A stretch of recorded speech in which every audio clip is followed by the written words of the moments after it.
Namaskar and a very pleasant morning to all of you.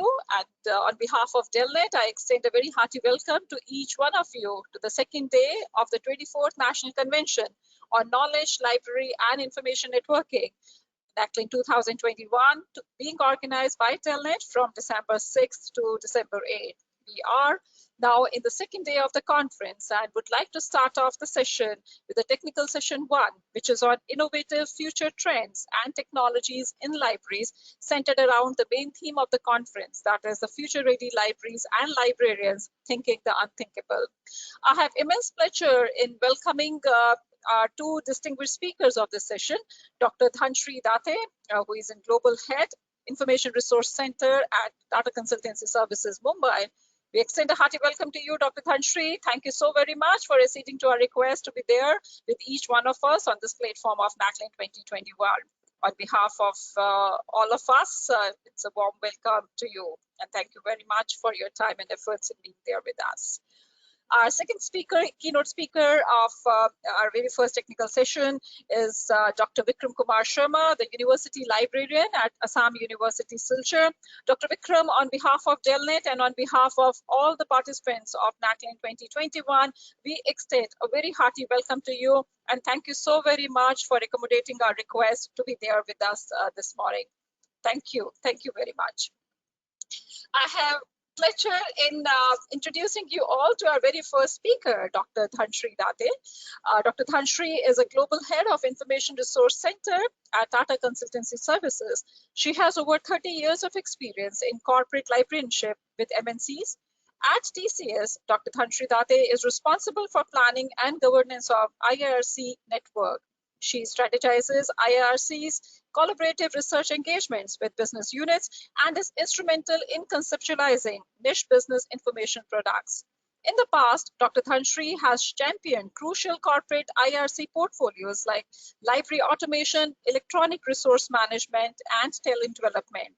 Under her leadership, TCS IIRC bagged the LibTech Award 2018 for Best Technology Enabled Library, and for this we heartily congratulate her for this accomplishment. Her interviews are featured in SLA's Information Outlook 2017. She's on the editorial board of International Journal of Information Dissemination and Technology and has several national international publications to her credit. An invited speaker, panelist, and visiting faculty at professional fora and universities, her interest includes web content management, library technologies, and innovation in libraries. We are very fortunate to have such an esteemed speaker with us today. And Dr. Dhanshri is going to speak on design thinking and user experience in libraries. We welcome you once again, Dr. Dhanshri, and it's a profound privilege for us to have you with us today at NACLIN 2021. May I request you to kindly start your presentation?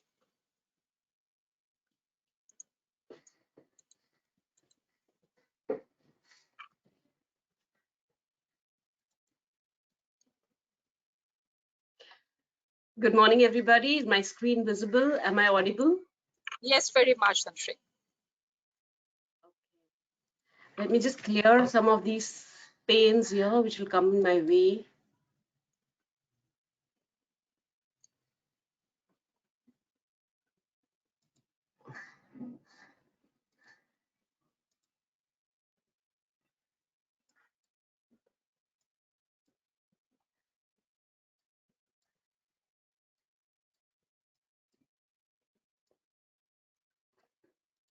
Okay. Yes.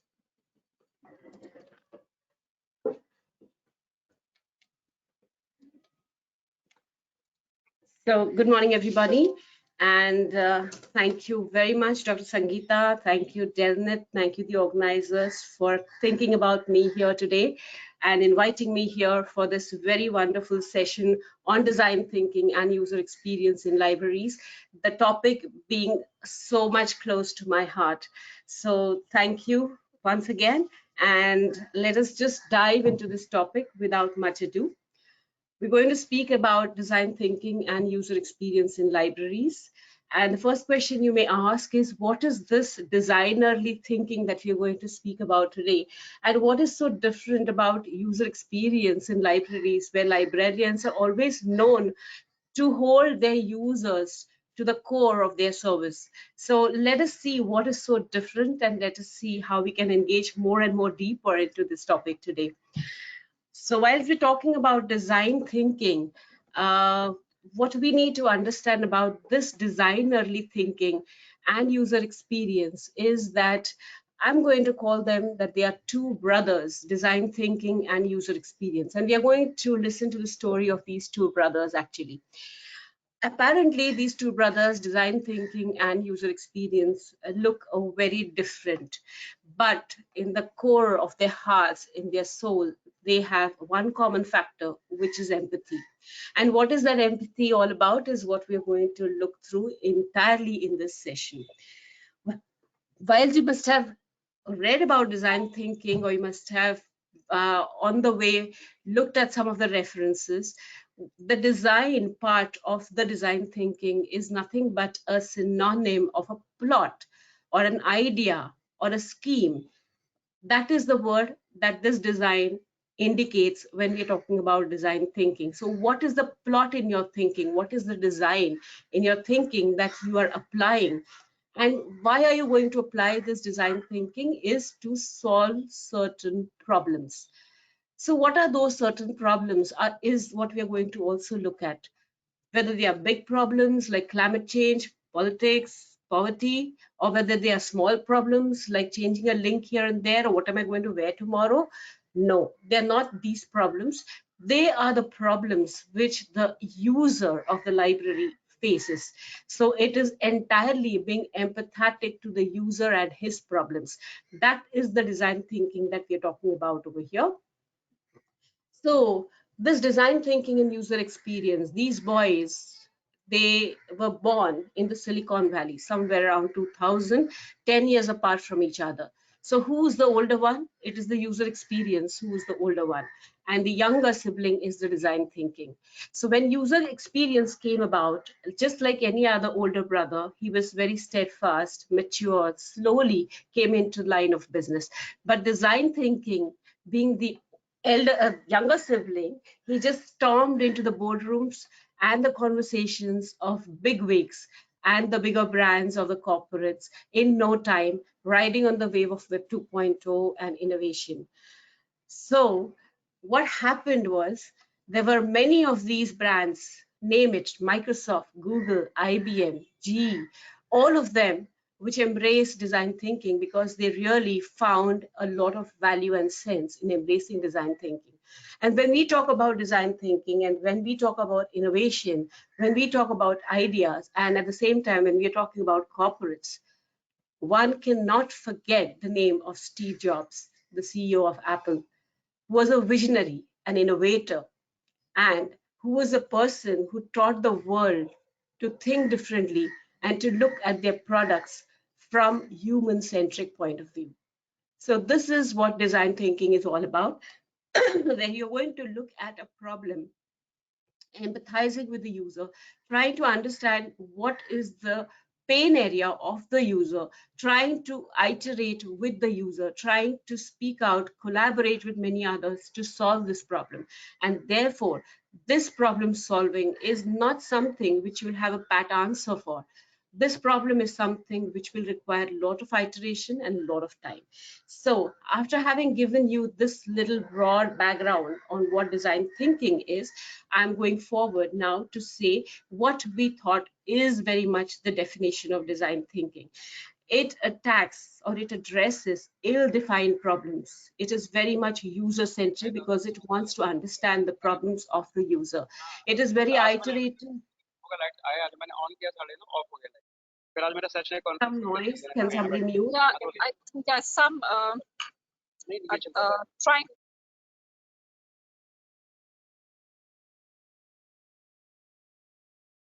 Dr. Dhanshree, please kindly. Yeah. So these are ill-defined problems that we're going to solve. They're very user-centric because the user is facing those problems when he or she is trying to use your services or your products. It is iterative because there is no pat answer. You have to go on thinking, innovating, ideating, and finding out a lot of alternatives, lot of point of views before you actually come out with some answer to it. It is also collaborative. It is not one man's job. It is a team which has to address this problem. And therefore, obviously, it is a very long, systematic process. This is what design thinking is all about. And therefore, understanding the customer, to defining the problem of the customer, to designing the solution required in human-centric ways is all that we are talking about when we say design thinking. So earlier, it was only for products. It was more into the manufacturing line of business. But today, more and more of design thinking is being adopted also by service industry. You have banks, you have airlines, you have hotels, you have education, you have hospitals. And what about libraries? Yes, libraries too. We also have a lot of levers, we have a lot of touch points, a lot of services, a lot of products where users are consuming those. And we have a space to have a physical library. You have services which are online or offline. You have systems which are online where also users come. And you also have events that you organize, something like what we are doing right now. Everywhere you're touching your user some way or the other. And design thinking definitely has a lot of scope here in all of these things that the library is into. So definitely design thinking is not only for products. Design thinking is not about creative objects, curvy objects, arty objects. It is not about decoration. Design thinking is all about thinking to solve a user-centric problem, considering the user and being empathetic with the users. So wherever it is, whether it is a space, whether it is a service, whether it is an online system, whether it is events or whatever, wherever your user touches with you, you have a possibility, you have a scope in applying design thinking in libraries. So how do we go about doing this? For any new thing, you require a guideline. You cannot do without a guideline. Even when you are into a new job, when you're recruited for a new job, you do not know the ins and outs of those things. There is somebody to handle. There's some guideline for you to start, to begin. And therefore, design thinking also has certain frameworks. And these frameworks, who brings out these frameworks? It is the organizations, it is the institutions, it is those people or those entities who have users with a problem, who have a process, who have a product, who wants to better their product. All of those people can come out with frameworks. There is no hard and fast rule that you have to follow a certain framework. But what is very interesting about these frameworks is each and every framework ideally is revolving. It begins, it is in the middle, and it is at the end, always considering the customer or the user. So this is one framework which is inspire, ideate, iterate, which is brought in by IDEO. This is an institute which has been working on design thinking for a very, very long time now. And this is the IDEO framework, which is saying that you inspire. So you get inspired from the users, get their inputs, get the understanding of what their problem is, then ideate on that problem, and then iterate. Iterate is again go back and forth to the user to find out whether what you have, what solutions you've brought to the problem are actually the right ones. There's another framework which again IDEO has come out with, but if you look at the nomenclature, here they call it hear, create, or deliver.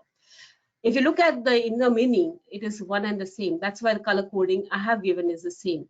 The meaning behind it is same, even if the nomenclature is different. The nomenclature here is kept simple for the non-English speaking countries who will not perhaps understand difficult nomenclatures.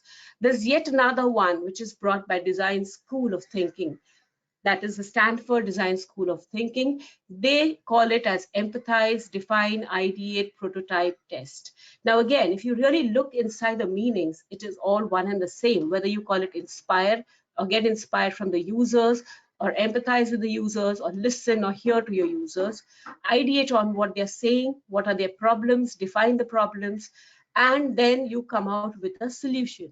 Now in the D School, they've also added two more things. They've split this define into define and ideate. They've split this deliver into prototype and test. So the meaning of all of this and this is the same, which means that You need a framework so that we are not susceptible to the unpredictability of the design. So you know where to start, you know how to go about the different stages, and you know where it ends. So you're not muddled. And if there is any problem, you know exactly where the problem is. So that is why frameworks are very important, and anybody can come up with a framework. It is not necessary that you have to go by these frameworks. So there are a lot of frameworks which different companies have come up with. Google has come up with one, IBM has come up with another. So there are many such frameworks that you will find. So let us go more into details of this D-School, Stanford D-School design thinking framework, which is empathize, define, ideate, prototype, and test. Just as what I said, you have to understand the user challenges, which means you have to really get into the roots of the problem by looking and talking and interviewing and observing the journeys of the users when they are utilizing your services. That is when you will really come to know where things are going wrong, where things are not passing end to end. The person would have come into the library but did not find something, walked away empty handed. Then that footfall that we used to count all the time is really meaningless. So here I want to emphasize saying the user studies that we did, or the usage that we really looked at for all these years, I'm not saying it is not correct, but we have to go one step beyond that spreadsheet number of so many users, so many footfalls, so many downloads, so many eyeballs. That is not where we should stop. We should be understanding what the user is actually doing with those eyeballs. What is the user actually gaining from those footfalls? That is the extension which this design thinking really expects you to do. And without you extending your curiosity beyond the number of footfalls and the number of downloads, if you really start empathizing with the users to understand whether they are getting what they want and are satisfied and are fulfilled, then and then only you say that their journey to your library was really a success. So how do you really come to know about that? Is through their journey maps, or is through the immersive questions, the surveys. Do not ask surveys whether you like it or no, yes, no. Don't stop at such questions. Leading questions, the answers that will give you some inputs about what they liked, what they did not like, what they could not fulfill, is more important to you to solve the problems. That is how you will truly empathize with your users. Once you've empathized and understood their problems, you define it from your perspective. You will have talked to many of them, and some of them would have come up recurringly. So you know, yes, this is an area which is definitely a problem area. So try and understand those, try and put post-its, try and put graffitis. So you have different methods in which you will be able to capture what the user is saying for your analysis later. And then how do you generate ideas? You brainstorm, you ask, how might we do this? That kind of questions help you to get a lot of solutions, a lot of alternatives. So you have hypothesis also. I'm assuming that, okay, there is some seepage in that area of the library, which is having a lot of moldy and very musty smelling area. That is why that area is not being utilized by users. There is some problem which we need to correct. Some of these problems do not come out on their own. They will only come when you actually talk to the users or you observe it yourself. Generate a lot of ideas from which actually some of them will make through, and you will have then some distilled ideas to work on. The prototype, mock sketches, paper cutouts, all of this is very good also for online applications where you are trying to change the application, make it a little better, enhance it, to see that there is a throughput, to see that there is nobody who's getting stuck in a particular system and they're not coming out to the end result. So you have a lot of wireframes that are available, which you can try. You can also do a simple paper cutout kind of a thing. So if you want to design an app, for example, just make cutouts of all the buttons, the scrolls that you're going to have, and see for yourself how it is going to look using these cutouts. So you can also then understand what is coming out well, what you need to go back to the user to ask. So here, these arrows are very important to say. You cannot just start and end in one stretch. It is nothing like you finish empathize, then you finish define, then you finish ideate, prototype, and you are through. It doesn't happen that way. You have to go back, back, and back. You revisit all these stages because your problems will not get polished until and unless you go back to the users, understand once again. Also, when you're in the testing phase, you're going back to the user to say, hey, look, this is what we've done. Is that good enough or no? You may fail. You may have to again go back. Failing is also good because it is a learning. So these are the entire steps in that framework which will help you in your design thinking process. So again, the emphasis here is start with the customer, involve the customer, test with the customer, and finish with the customer. That is where you're again coming back to your customer all the time. And this is just one little narration of the TCS story that I give you here, because this is a true story which I can relate to and tell you better. This has happened with us, and that is why I wanted to bring it here, where we started with designing a service for our users because we felt, wow, this service is really good. We are getting a lot of usage hits, and people are asking a lot of questions, and we are getting a lot of feedback. So yes, we should do something good about this. We should enhance this service better. So with our understanding of the usage, our understanding of how users are using the data, we tried to enhance the service, and we defined the service problems ourselves. We ideated ourselves. We went to the stage of prototyping, and that's when somebody stopped us, somebody who is an ardent believer of design thinking, who we by chance met and came across. And they said, what are you doing? Did you take any inputs from the user? So we said, no. Why? Because we have already taken the feedback. We already have the usage data. We know that they are using it very well. So we just want to enhance because we know that will also help. They said, very wrong, because you may think one, but the user is expecting something else. It is my suggestion you go back. We had to take a U-turn, but we were prepared to take that U-turn. We went back to the users to ask what exactly will they like. And one thing that we realized was we were way off the mark. We had created use cases based on usage, as I said, but when we went back to the users and we explained our offering, the users articulated additional use cases. They said, this is not everything. Why don't you also consider A, B, C? Then we had to again redefine what they wanted. So new use cases changed the complete value definition for what we were going to give them. And we also had to document the value that was narrated by the users. We had to prioritize the recurring tasks. We had to see which is going to come first. Then we had to again newly ideate on what they had told us, which means that there were some other alternatives that we had to work out with. We also realized the resources that we were going to work with or the collaborations were just not enough. There was a lot of scope to improve. There was a lot of value coming from different stakeholders within the organization whom we would have completely missed on. And then today we are back on this prototype after all this rework. And we realized that there was a completely expanded scope of work for us to do. And the wireframes are now being sketched, and we are going phase-wise with the iterations and going back and forth to the user to show even every little progress that we've been doing. And we are yet far away from the test. But even this portion itself gave us a lot of insight into how real design thinking works. And then we realized the problem we saw was very small when we did not take users into consideration. The value we saw also was very small. The need to collaborate was absolutely ill-considered. We did not consider that. A lot of rework and user dissatisfaction will now be avoided because we stopped short. And there is a lot of user interest already in the offerings that we are generating because we are every time going back to the user. So tomorrow it is not a surprise for the user. They already know what is in the offering.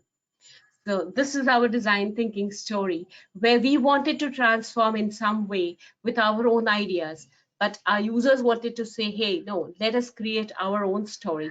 You give us the content, but give us in such a way that we can slice and dice and use it the way we want with our customers, which means we wanted to enrich the content, we wanted to empower the users, and we wanted to build a pull service. So this is the area which comes with the talk that you have with the users. And that is your roadmap. So this is the roadmap that we get to now further refine our services and do away with the problems that we had seen. So this is very essential to take all the design thinking stages one by one into consideration. And therefore, design thinking can be a secret sauce only if your culture supports mistakes and learning. Our organization was ready for us to take that U-turn. So it was a great 6 months of a expanded, extended designing that we had to do, but we were ready for it. The situation enables wide thinking and not narrow focus. We had considered only very little things, but our value was multifold when we actually looked into the wider aspects that the user wanted. You invest in the entire process. You cannot say, okay, well, I've taken the ideas from the user, I think I'm fine. I can just do the prototype and I'll just test it out. I don't need to really ideate much. I really know what they want. That does not work. You cannot skip stages. You have to go through the entire thing, start to end. And you cannot abandon it in between. Otherwise, it doesn't have any meaning. You understand the actual problem you're trying to solve. That is when you'll always want to be empathetic with the user, and you consider the wider system in your thinking, the resources, the collaborations, the other people's values, all of that that comes in the entire continuum is required to understand. And that makes your design thinking very purposeful, very meaningful. And so should not look at this as a design thinking process, but appreciate the ethos of solving user problems. This is entirely the sum and substance of design thinking, solving user problems. Don't think user has this problem and I'll solve it. User has to see it. So this is all about design thinking, and we will now merge it with user experience. So how does these two stand together? As I said, they're brothers. So unless and until you have this design thinking that we have gone through properly done, your user experience is going to take a hit somewhere. Okay, so what is this user experience then? User experience is the emotion, it is the sentiment, it is the behavior of your user when he has used your system, your service, or your product. How does he feel after he has used your product?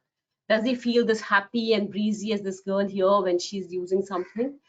This is what should come out when your end user is consuming your service or your product. So that feeling of contentment at the touch point of your service is all user experience is about.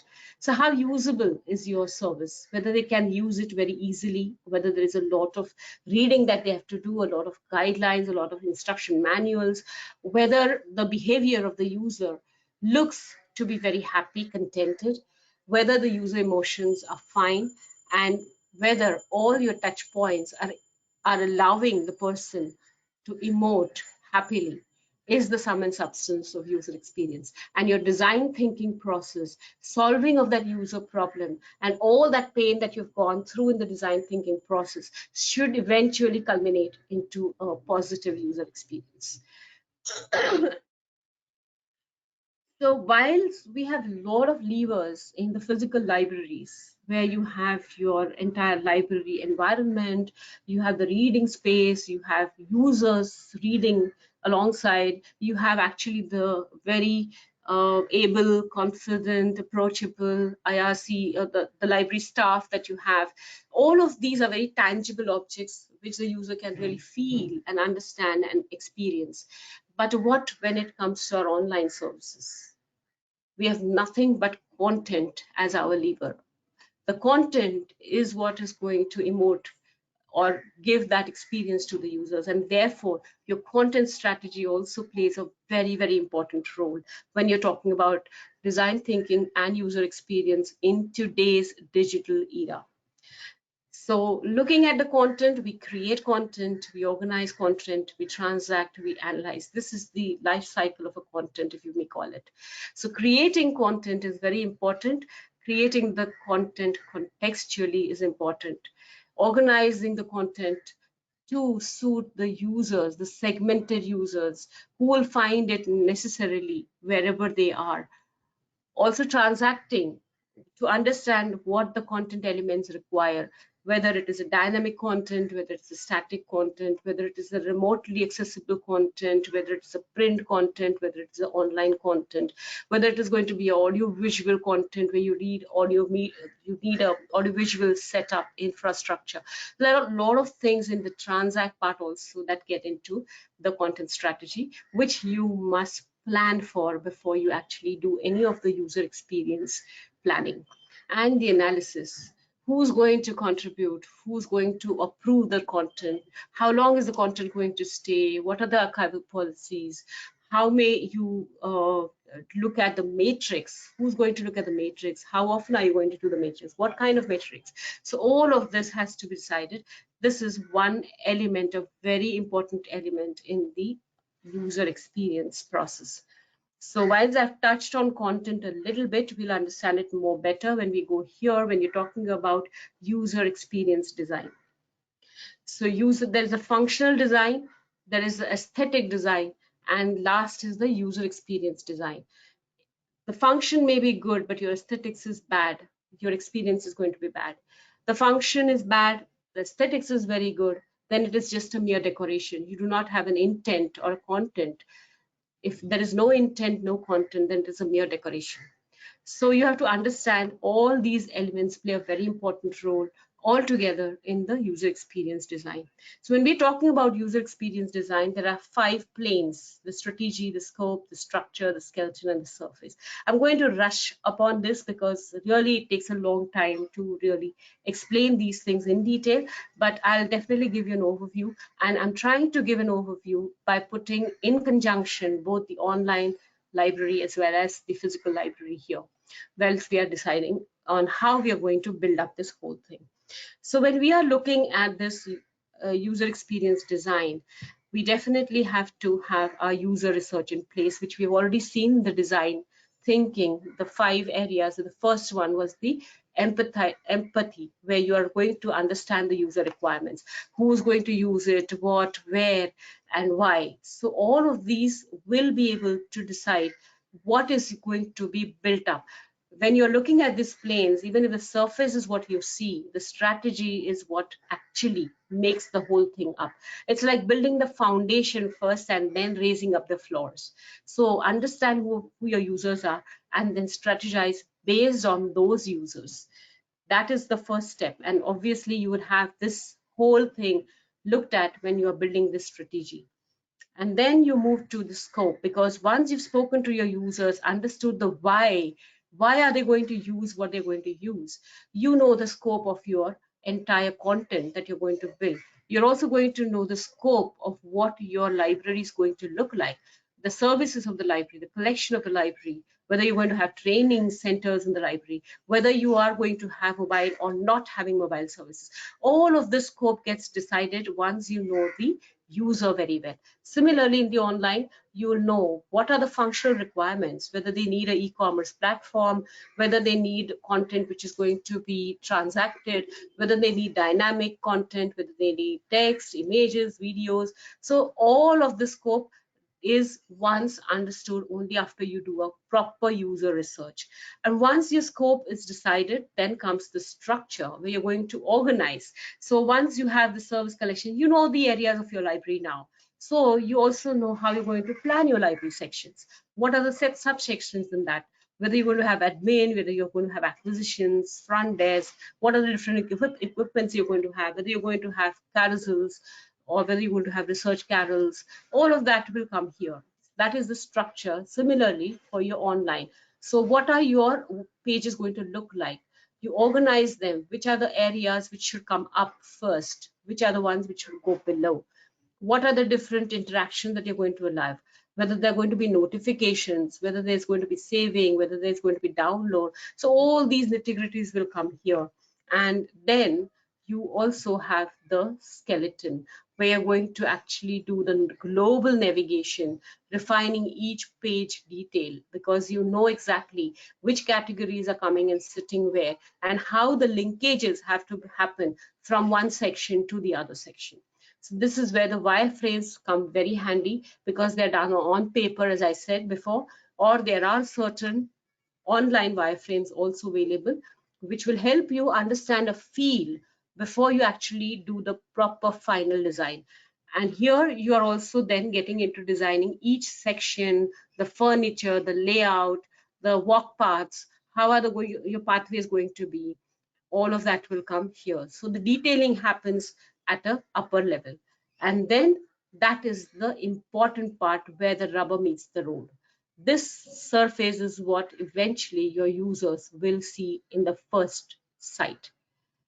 And whilst we say we should not judge a book by its cover, it's just the opposite when it comes to websites, because your users actually decide the success of your website within 50 milliseconds of the first look, the first glance they have. So your surface is as important as your strategy. So everything really is important. And in the surface, we are actually looking at the sensory part of it, where you are going to look at the text, the font, the colors, line height, the sequencing. All of this will sit here. Similarly, in the physical area, you will have your ambience, your decor, your color, light, smell. All of this will be essential when it is sensory for the physical environment. So when we're talking about this entire UX design, I'm just giving you a very sweeping glance of what user experience design means. In technical words, these are all the things that you will get into when you're doing your user experience design on the websites. So you'll have to look at the accessibility, you'll have to look at the functionality, how usable it is. You'll also have to decide what is the interaction design, where are the buttons, how many buttons, what is the flow. All of that will come here. How are your pages linked from one section to the subsection? Your information architecture will decide. You'll also have interface design to say all those visuals that you have, where they are going to navigate, where is going to be the alert button, what is the icon, what is the symbol. So you have typically the YouTube channels, or you have the videos where you have the triangle, which is now universally accepted symbol to say that this is going to play a video. So do not change what is universally accepted, because you're going to convolute the whole process. You're going to make it complex and difficult for users to understand if you bring in your certain design elements which are out of the normal norm. So do not replace those. The bell buttons, people now know the power button, the on sign. Everybody is now familiar with those. So try and stick to those. Do not make much changes in the universally accepted logos and the fonts and the symbols. So this is sum and substance of the user experience design that one will get into in more details later when you actually are a user experience designer. But this is just a start for you. And this is one conceptual wireframe, which I'm just trying to say. Don't make me think. I mean, look at the website on the left. What is where? I don't know where to begin. I don't know where to search. What is all this? Where is this FAQ? What is this bowl? The search is here. Did one search? I'm completely confused. I don't understand what I'm going to get out of this. So look at this side. When the same thing has been reworked, and this is a wireframe. This is not final. This is a wireframe, just to give an indication of how the final will look. Look at the font size. That itself indicates that these are all headings. Look at the subheadings. This all indicate that this content is at the same level. Look at updates for you. I understand that this is something for me because this is for you. This is personalized for me. Look at everything at IRC. I'm not looking at anything other than catalog or opaque and all. Those words are for us, not for our users. For me, this strikes the immediate chord, everything. So yeah, I know I want to search for videos also, I'll get it here. For books also, I'm going here. Also, when it is search, advanced search is close by. Another kind of search, which is a bot, is also close by. So all search is together. There is a complete visual sequence that I get. Watch and listen. I know that there's something to do with videos. So try and make it more amicable to the user when he's reading the nomenclatures that you're giving. Try and make it very easy for the users, because we have very little time. We don't actually search. We scan first more than search.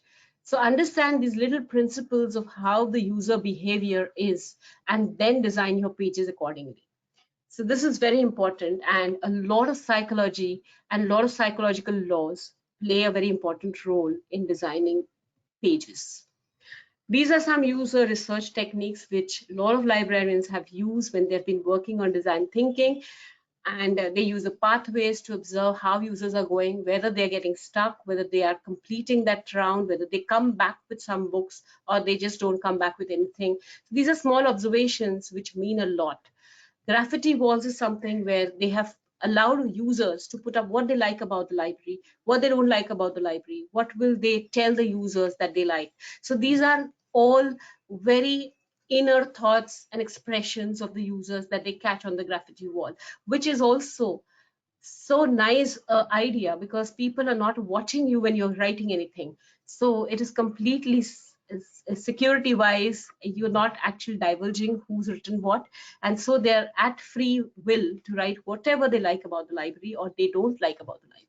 This gives you a lot of insight. Persona building, if you have researchers, what is that typical persona like? If you have children, what is that persona like?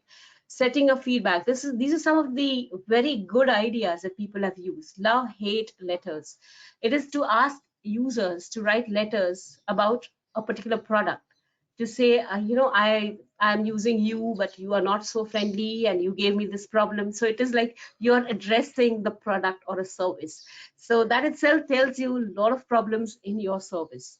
Then cognitive maps. How are people thinking? What are they doing? What is their journey like? How many users of a typical kind are coming? And how many users are actually taking the path again and again, repetitively? The storyboards, comic strips, surveys. Surveys are different in design thinking and user research techniques, because you're not wanting single answers. You're saying, why are you using the service that you are? What is one service that you would recommend to your friend? What is one service that you've never liked before, and why? So these surveys are actually understanding the emotions of the user whilst they're using the services. And this is left blank only to indicate to you that this is not all, this is not standard. You can use your own ideas, you can come out with something more better and try and elicit that response from the users. So all this user data that you're taking is your foundation to build your user experience. And so if you're not using this user data, then you're not doing user experience design. Past experiences, just as what we did in our TCS narration that I gave, is very wrong. Past experiences do not replace user experience research. It is very different. Familiarity with users is not the same as listening to them. People will not talk to you unless you make them talk. Thumb rules, standards, and conventions are not user experience. And that is why I said, don't go by these. These are just examples. What suits best for you is what will work best for you. Not to confuse requirements and expectations. People will have a lot of expectations, but that really may not be the requirement. So you have to balance the rope. You have to first give what they want and then enhance their experience. And user research must be throughout user experience. So there is no stop to this. It's not one time, it's continuous. And this is just a one quick glance to see what libraries are doing, just in case you have questions whether libraries are really doing anything in this or it is just talk. Well, it is not just talk. Libraries have taken up design thinking and very seriously, and for many years. They have been doing it for the last 15 years. That is the documentation that we have. Visual techniques to assess information seeking behaviors, enhancing discovery tools, improving the wayfinding, also gamified library orientation experiences. These are some of the things that they have, put in use design thinking, use user experiences to delight their users. There are also a lot of user experience interest groups. Excuse me. You have the SLA, you have the ALA, library professional groups for user experience. There are conferences, there are courses, and you're also finding a lot of articles on user experience written by librarians, the case studies. Also, IDEO has a toolkit, which is a very in-depth documentation of design thinking and user experience in libraries. So there is a lot of work already done in libraries. And not only that, there are also some jobs for librarians in user experience and user experience specialists. So this is just for you to know where you can go and what are the doors that are opening out in this space. And lastly, we look at the impact of the design. So whilst we've looked into what people have already done, experienced, we find that librarians have both quantitative and qualitative impact that they have mentioned. Quantitative is they have understood why their hits are low, why their eyeballs are high, why their footfalls are low. They have not stopped at only those numbers, but they have actually gone, empathized with the users, changed their systems to make it better. So that is only when you talk to the users and understand, that is when you can also know why they have been behaving like that and what is the scope to improve. So reduce activity time, maybe because the system was not end to end. There was something which is manual, something which was to be done online. So all of that was adding to the activity time. So that got reduced. Increase retention rate, because yes, your websites are very good. They're very intuitive. They're very user friendly. And so there is a retention rate. People are getting what they want. Accesses are easy. They're seamless. So the retention rate is high. So they know the cause. They know what made the change. That is very important. Just then keeping high numbers, low numbers on the Excel sheet. You have to go much beyond that to improve the user experience. And being qualitative. Librarians have said that, in fact, they understood a lot about system design, usability. They also got inputs which were beyond their imagination. Benchmarking is one of the exercises in user experience. So you benchmark other libraries. They found a lot of exciting new ideas from there. And talking to real users brought in a lot of evidence-based decision making, because you're deciding along with the user. That is very good. So this is all I have to say. I have quickly wrapped it up and I'm open for question and answers. I'll be happy to take your questions. Thank you so much, Dr. Dhanshri. Thank you so much, Dr. Dhanshri, for a very wonderful, enriching session. Once again, a talk which has really, truly inspired everyone to become the design thinkers. How beautifully and wonderfully you have demonstrated that these two, design thinking and user experience, how closely they are interwoven, and how we, the librarians, have to have a new, fresh thinking to achieve higher user experience, fulfilling experiences for our libraries. You have done the best justice to the subtitle of this and the main theme, in fact, of the conference, which says thinking the unthinkable, inspiring everyone to think about the things what we generally we intend to never have a focus on them. So thank you so very much for such an inspiring, enriching talk, sharing your vast expertise on this. And it has truly been a great experience, being there with you always. And you always are very, very generous and courteous to us. And we always truly admire your association with Delnet, and also your own desire to share your experience with others, filling the pots of learning of others with your vast experience is something which is truly, truly greatly admired and appreciated by the entire community, the entire library and information science professionals. Because of paucity of time, I do know that you have yet another meeting. Quickly, we are, keeping the floor open for questions. And this is to ask our colleagues who are there online with us today. Please ask, because of paucity of time, we may be able to take some 2-3 questions, not more than that, because we have to wind up this specific special lecture by Dr. Dhanshri in 5 minutes. She has yet another meeting to attend. It's a working day for her. So we have to really see to it that we make it possible for her to join that meeting well in time. The floor is open for questions. If you want to ask any question to our learned speaker, Dr. Dhanshri Date, please kindly raise your digital hand and we'll be very, very happy to quickly give you an audio connect so that you can ask your question.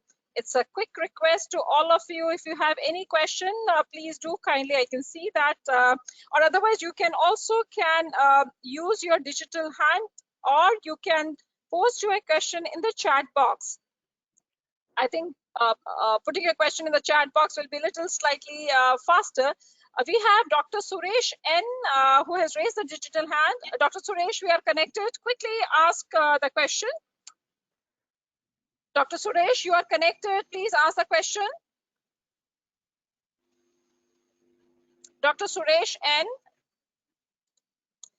I request you, in order to save the time, you may just kindly, okay, there's a question from Swati Jamkar, who said, how did you communicate with your users in design thinking? Did you interview or collect feedback? How do you collaborate with them? This is a question from Swati Jamkar. Dr. Dhanshri, would you like to reply? Absolutely. Are you able to hear me? Yes, very much, yeah. Yes, Swati, you've hit on the nail, because user research is everything in user experience. Without user research, you cannot just move ahead. Yes, you have to collaborate. You have to identify the target users, because your service may be for a niche user segment. So if it is for a niche user segment, identify the best users of your library, identify those who can spend good amount of time, because this is completely time intensive program.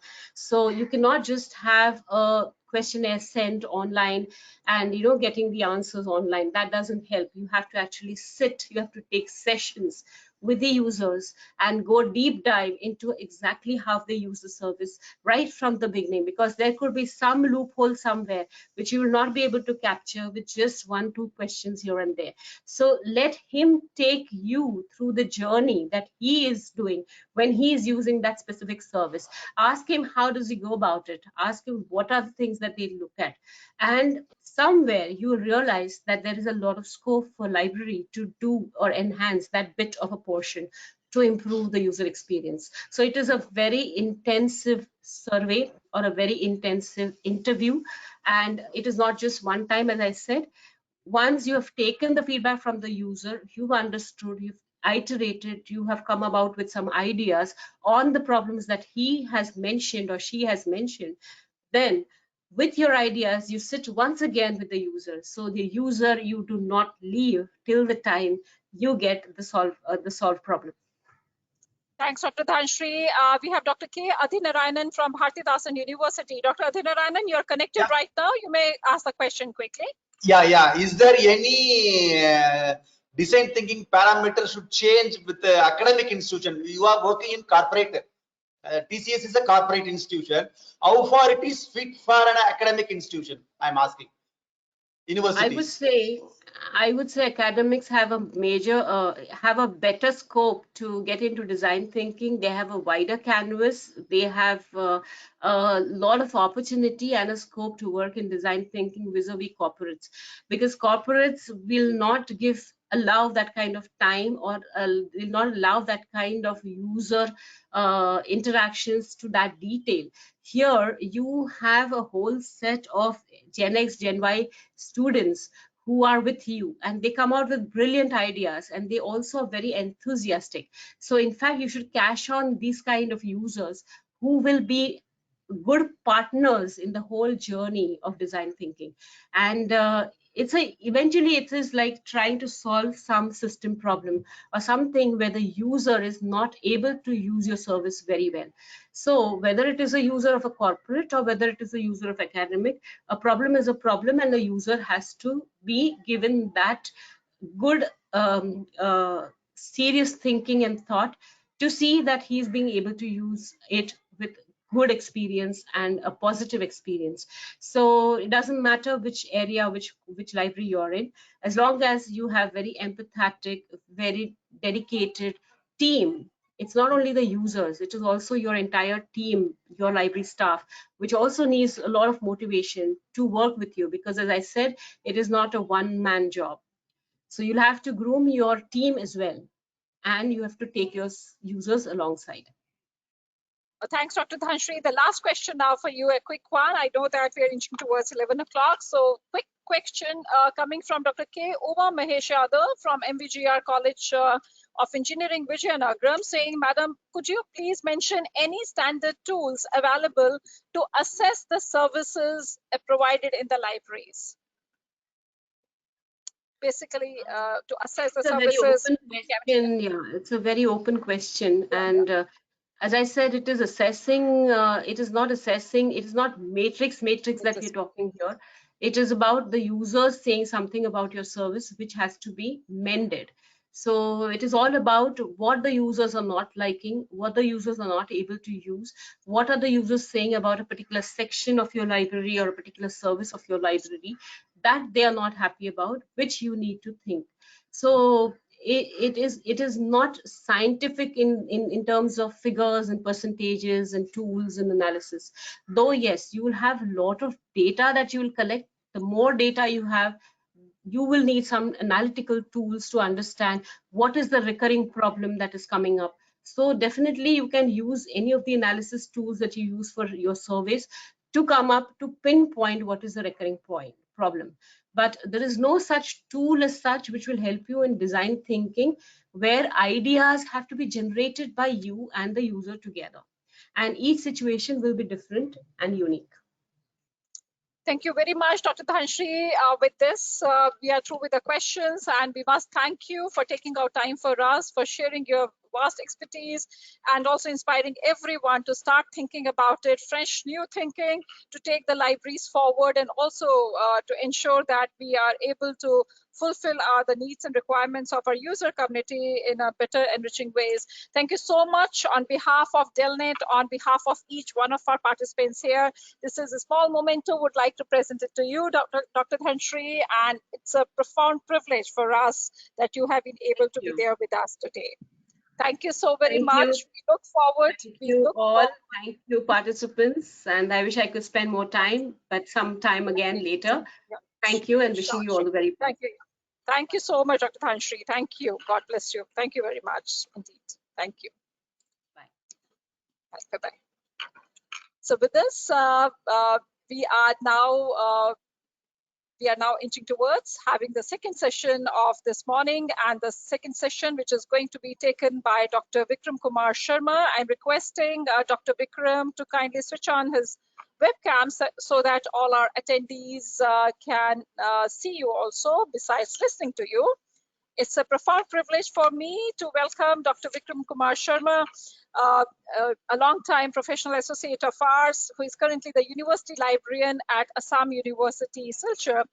At the very outset, Dr. Vikram, let me once again welcome you to NACLIN 2021, and thank you so very much for agreeing to be our invited speaker at this occasion.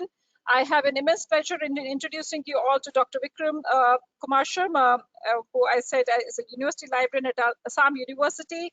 He has a professional experience of more than 27 years in the field of library and information science. He is a graduate in zoology from Delhi University, a gold medalist in bachelor's and master's degree level in library science from University of Delhi, and a PhD in library and information science. Dr. Sharma has worked with various reputed libraries. Prior to joining the Assam University, Dr. Sharma has served as a university librarian at Manav Rachna International University for a period of 8 years. His main stint has been with the US government as he served the American Center, New Delhi for 15 years, wherein he served in various capacities, including the Deputy Director Library. Dr. Sharma has worked with the Union Ministry of Home Affairs, Center for Development of Telematics, and Living Media India Private Limited. He is also a recipient of various scholarships, including JLA Nehru Memorial Fund Award for Excellence in Higher Education Pursuits. He has a qualified UGC NET in Library and Information Science. Dr. Vikram is a recipient of US Department of State-sponsored Foreign Service National Exchange Program at Foreign Service Institute, Washington, D.C. Dr. Sharma has received 12 US government service awards, including Meritorious Honor Award in 2010 for serving as a Deputy Director of the American Center. Dr. Vikram has contributed to various national and international seminars, workshops, and conferences in the field. His core areas includes reference research and outreach, library management, and user services using ICT applications. Under his leadership, Dr. O.P. Bhalla Central Library, Manav Rachna International University, has been a first runner-up to the Best Technology-Enabled Library Award at Library Technology Conclave in January 2019. Recently, ISO 9001-2015 certification for the central libraries of Manav Rachna has also been granted under his mentorship. It's a profound privilege for us to have you, Dr. Vikram Kumar Sharma, with us today at NACLIN 2021.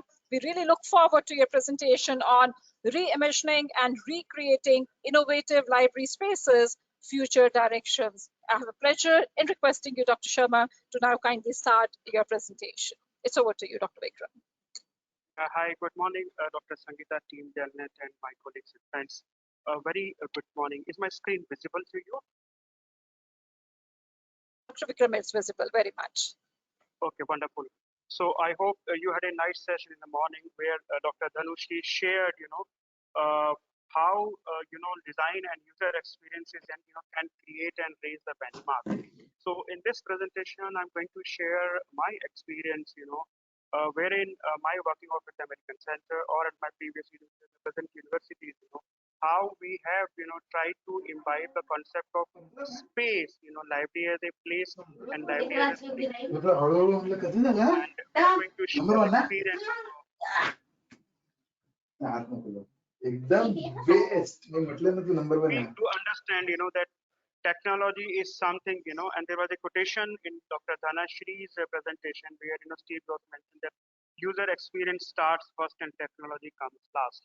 So here I'm going to start with the technology and then we'll come back how we have created, experiences, space and service for the libraries. We do understand in the present COVID scenario, life has really totally changed.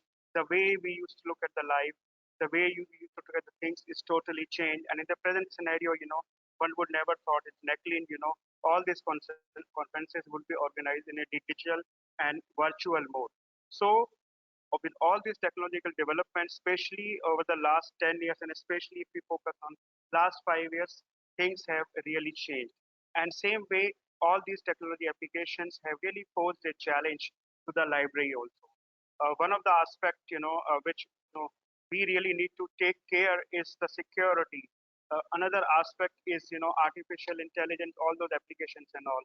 And one could never imagine, that even a small businessman or a small vegetables vendor, could communicate through all those technology applications and all. So we, as a librarian, have faced a challenge, but there are opportunities also. And that's really good that all of us during this COVID era, whosoever may be it a fresher or experience, they have taken up the challenge and they have risen up to the occasion and they are utilizing this particular challenges as an opportunity. So technology does poses, challenges at times also because as of now, we are more in virtual and digital mode, less in physical mode. And we all pray God that this, pandemic really goes down very soon in the very beginning of 2022. So as a librarian, we really have faced challenges, but we have lots of opportunities also. And the opportunity which I think most of the librarians, they have cashed on, they have utilized, and they have tried to, make their services available to the users in the COVID scenario. So let's take these challenges and turn them to the opportunities. We do understand, digital is one aspect of the life, but somehow in the COVID era, the technology, the digital mode is really dominating now. And we do understand that, especially if you see the world around, our day-to-day operations or even anything and everything revolves around technology and it's in our hand. Take an example of mobile applications, for any aspect of life of, one wish to undertake, mobile is something which is considered to be one of the pacemaker of, sort of a, key to all our life dimensions. So as a librarian, there are technological tools available. There are lots of tools available, free tools available, and tools which can definitely be available subscription, but we definitely must make a use of it. One of the most upcoming technology, which we can understand, and as computer scientists, is big data. As a librarian, we have been doing research for all these years. We have been compiling, from traditional aspects, compiling research portfolios and all. But big data is another aspect, which many of the libraries, they have started using. And this is the future trend, that we as a librarian, we really need to change the dimensions, the way we look at the libraries, whether it is academic libraries or public libraries or even research-driven libraries. The way we look at the information and the way we look at the data is really going to change in the coming time, coming few years. Artificial intelligence, we do understand, there are lots of devices which I think most of us or many of us have in home, Alexa and all.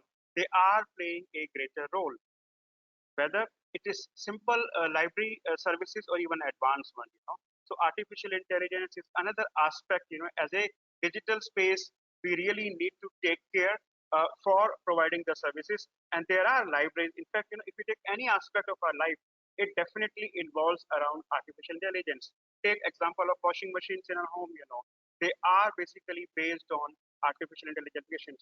So libraries and librarians, this is something which as a opportunity we all can venture into.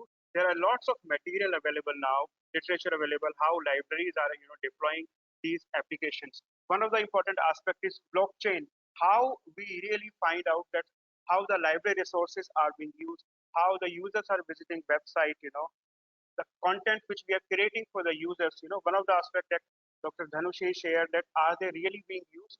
What are the eyeball movements? How how long does it stay in the mind of the user?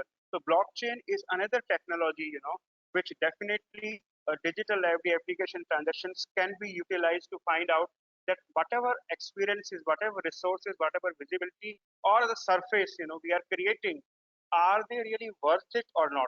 So this is another technology which is really developing, and libraries are no far behind this. Internet of Things, we do understand that some of the medical libraries in India and across world, they are utilizing the best of the technologies, IoT. These applications are available. So Internet of Things is another important technology where, many of the medical libraries, you do understand that, when we used to visit the library in our days, all those models, which were in physical form, they are now turning into digital form. One might have seen the movie of Robot or, Hrithik Roshan's movie. So all those things which are, available, they can be, converted to digital form for making our learning experiences great.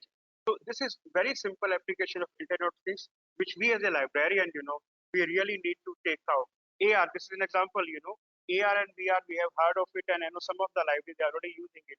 Take example of the first picture on the left-hand side, where a student using, virtual reality, they are a biology student or medical student, is studying the different dimensions of the human body. So this is now very much possible. AR and VR applications, they are available now in the libraries, and there is no time that we can stay away. We have no option but to choose to stay relevant in the present era. Coming to the next slide, we do understand that we do organize a lot of book displays on our portal, physically and all. But now there are digital interfaces, digital books available where one can interact, one can read, one can play audio, one can play video also. So these digital interface for printed books, they are again available, and they are sort of, being practiced by many libraries.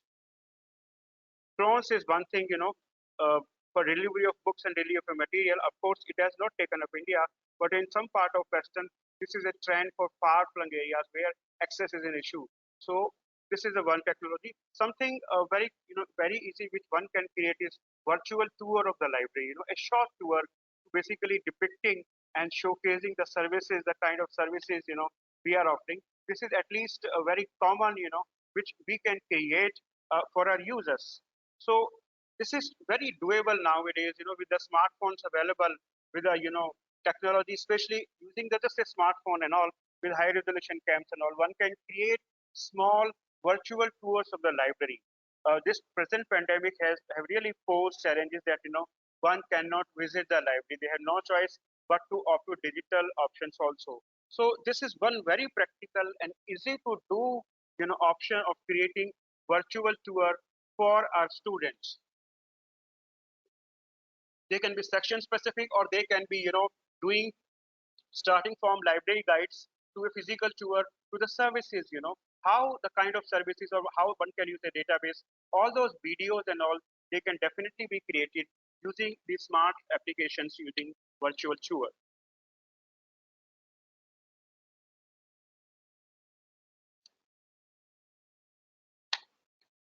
Is my slide visible now? Yes, it's visible, Dr. Vikram. Wonderful. So now let's come to, one of the important part, we do understand that the present scenarios and even all, we all have all those dynamic active sites and all. So this is a great tool now, that we can reach out to our users by creating, different types of, websites, dynamic portals and all. Just in the previous speaker shared, that just merely creating a web portal of the library and without undertaking the experiences or how the users looks is not the way. So we can definitely, deploy all these technology tools and all and ensure that most of the users, how they are accessing our, library portals or library sites or even the database portal, most of them either they're accessing on their handheld devices or their laptops or short screens. So we really need to take care the way we design our dynamic portals and all. They should be in person where user can definitely get a glimpse of, may say not more than 12 seconds. If we do a study and find out that when a user visit the library or even when we do a simple Google search, how many seconds do we stay on the page, what kind of patience we have. Similarly, all these technology tools, they are available now where we can identify that how many users, what kind of users they are visiting, what pages they are visiting, all those page analytics, they are available now, and we can understand that which is the page on our portal, which is drawing maximum attention or which is drawing maximum visits. And SpaceX is something which we have heard that, there's a new era of, space travel.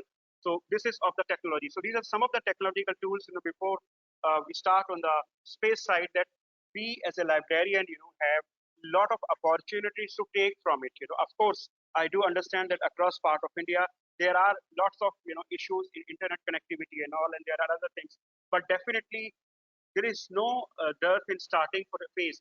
Let's start from a common sort of very basic, virtual tour or all other applications, creating lib guides, creating, especially how-to guides, and creating, doing them YouTube video or even portal. Let's do this, and let's, as a librarian, we take this as an opportunity. So now, with the time, the traditional libraries, as of now, they have taken a different role. They are no more sort of, something, that, traditional librarianship is going, totally changing the way we see, especially in the last 5 to 10 years we have seen. So if we take, as an academic librarian or even as a public librarian, we have seen how the users are coming to the library, how they are, relying on the data, what kind of information they are asking. So there is a trend totally changing, and to be relevant, let's not stick to the, phase of a library. Let's transform to a happening place. So in this presentation, I'm going to share some of the experiences, the way we have done. And one of the aspect is the concept of space, that libraries really need to change and think from the concept of mere as a place to a space. The space which is more dynamic, which is a collaborative learning space. And this is the time where we can, focus. And we never know that in coming 20 or 30 years from now, we could just see paperless reading rooms, touch screen, and all those robotic applications which are available. But physical space as a library is going to stay, and it's going to be more relevant in the coming days.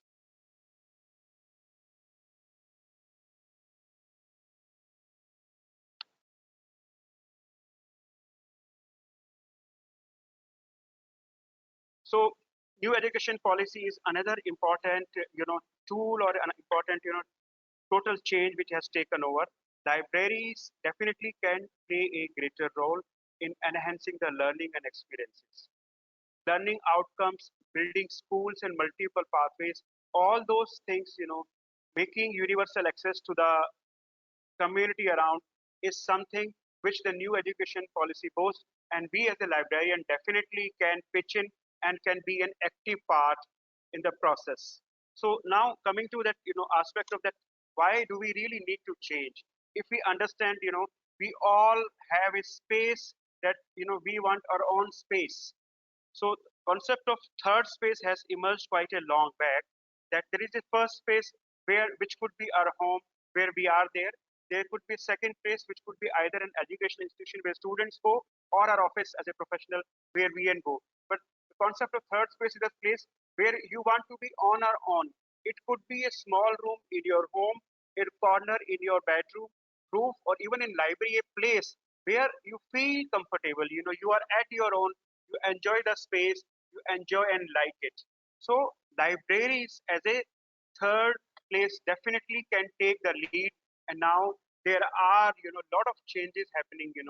There is a trend now that, libraries, of course, have been the centers of, no discussion zones, but now academic institution and even research, they are creating spaces where one can chat, one can discuss. There are lots of facilities available in library. That's the reason there is a shift in change from traditional librarianship to the modern librarianship.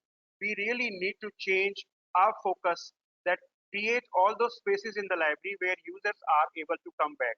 Technology definitely has posed us challenges that students or even users, they wish to access anything and everything through the portal, through the net.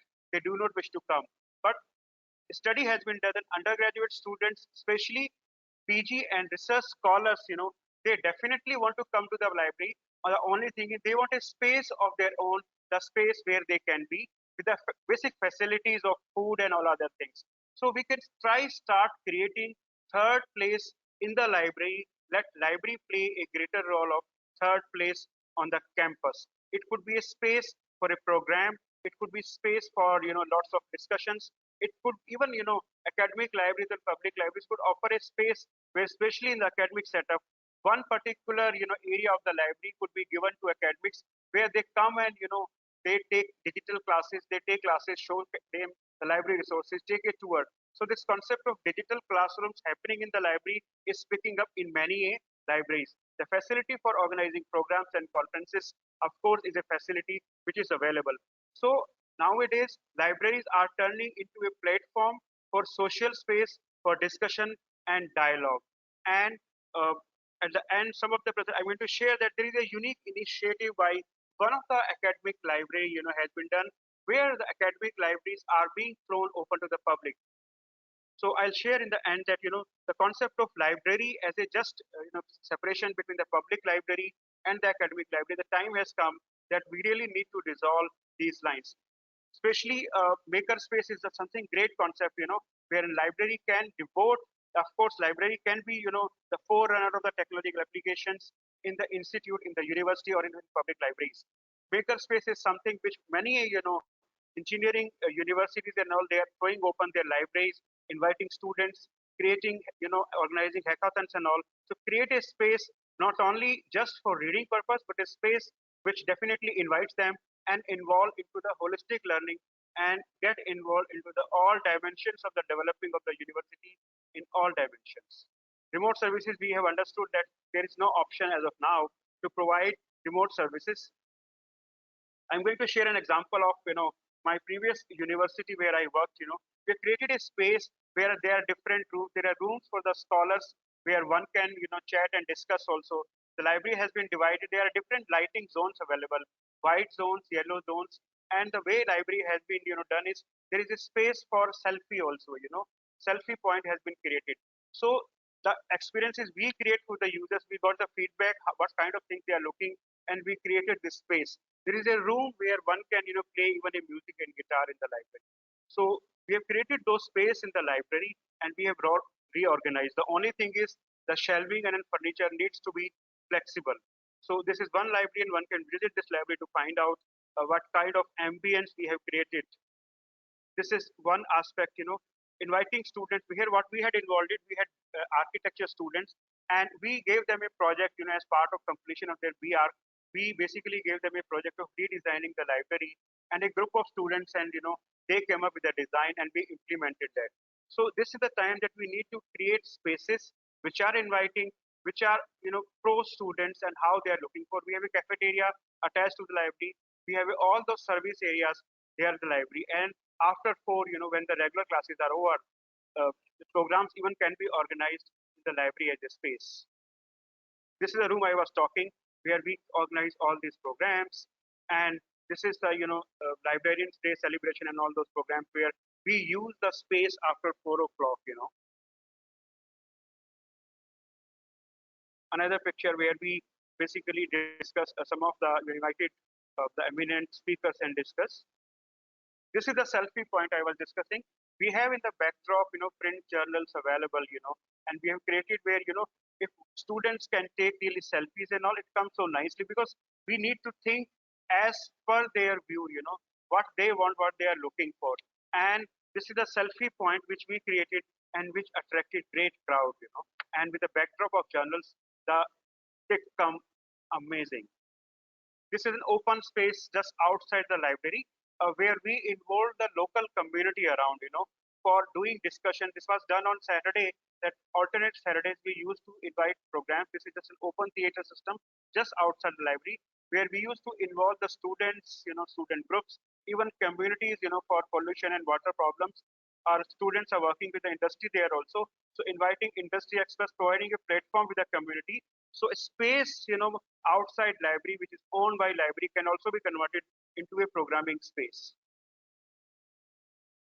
Sharing an example of JDU library, which has really done wonders and reorganizing the things. This is some of the select examples I like to share, Anna Centenary Library, in Chennai.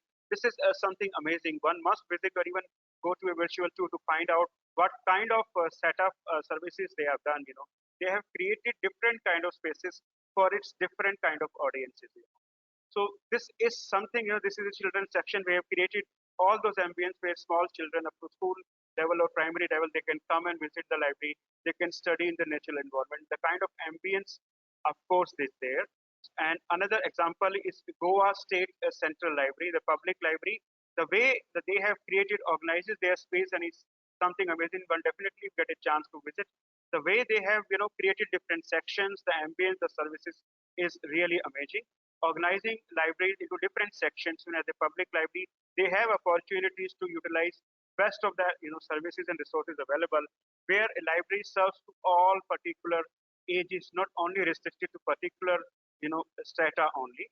Some of the examples of Northeastern Library, where they have organized spaces of the library in different thematic options, and then they are working with the academics also for managing classrooms, and one can even book a room, individual study rooms, the group study rooms, and all those facilities, they are available for the students, because it's in high demand there.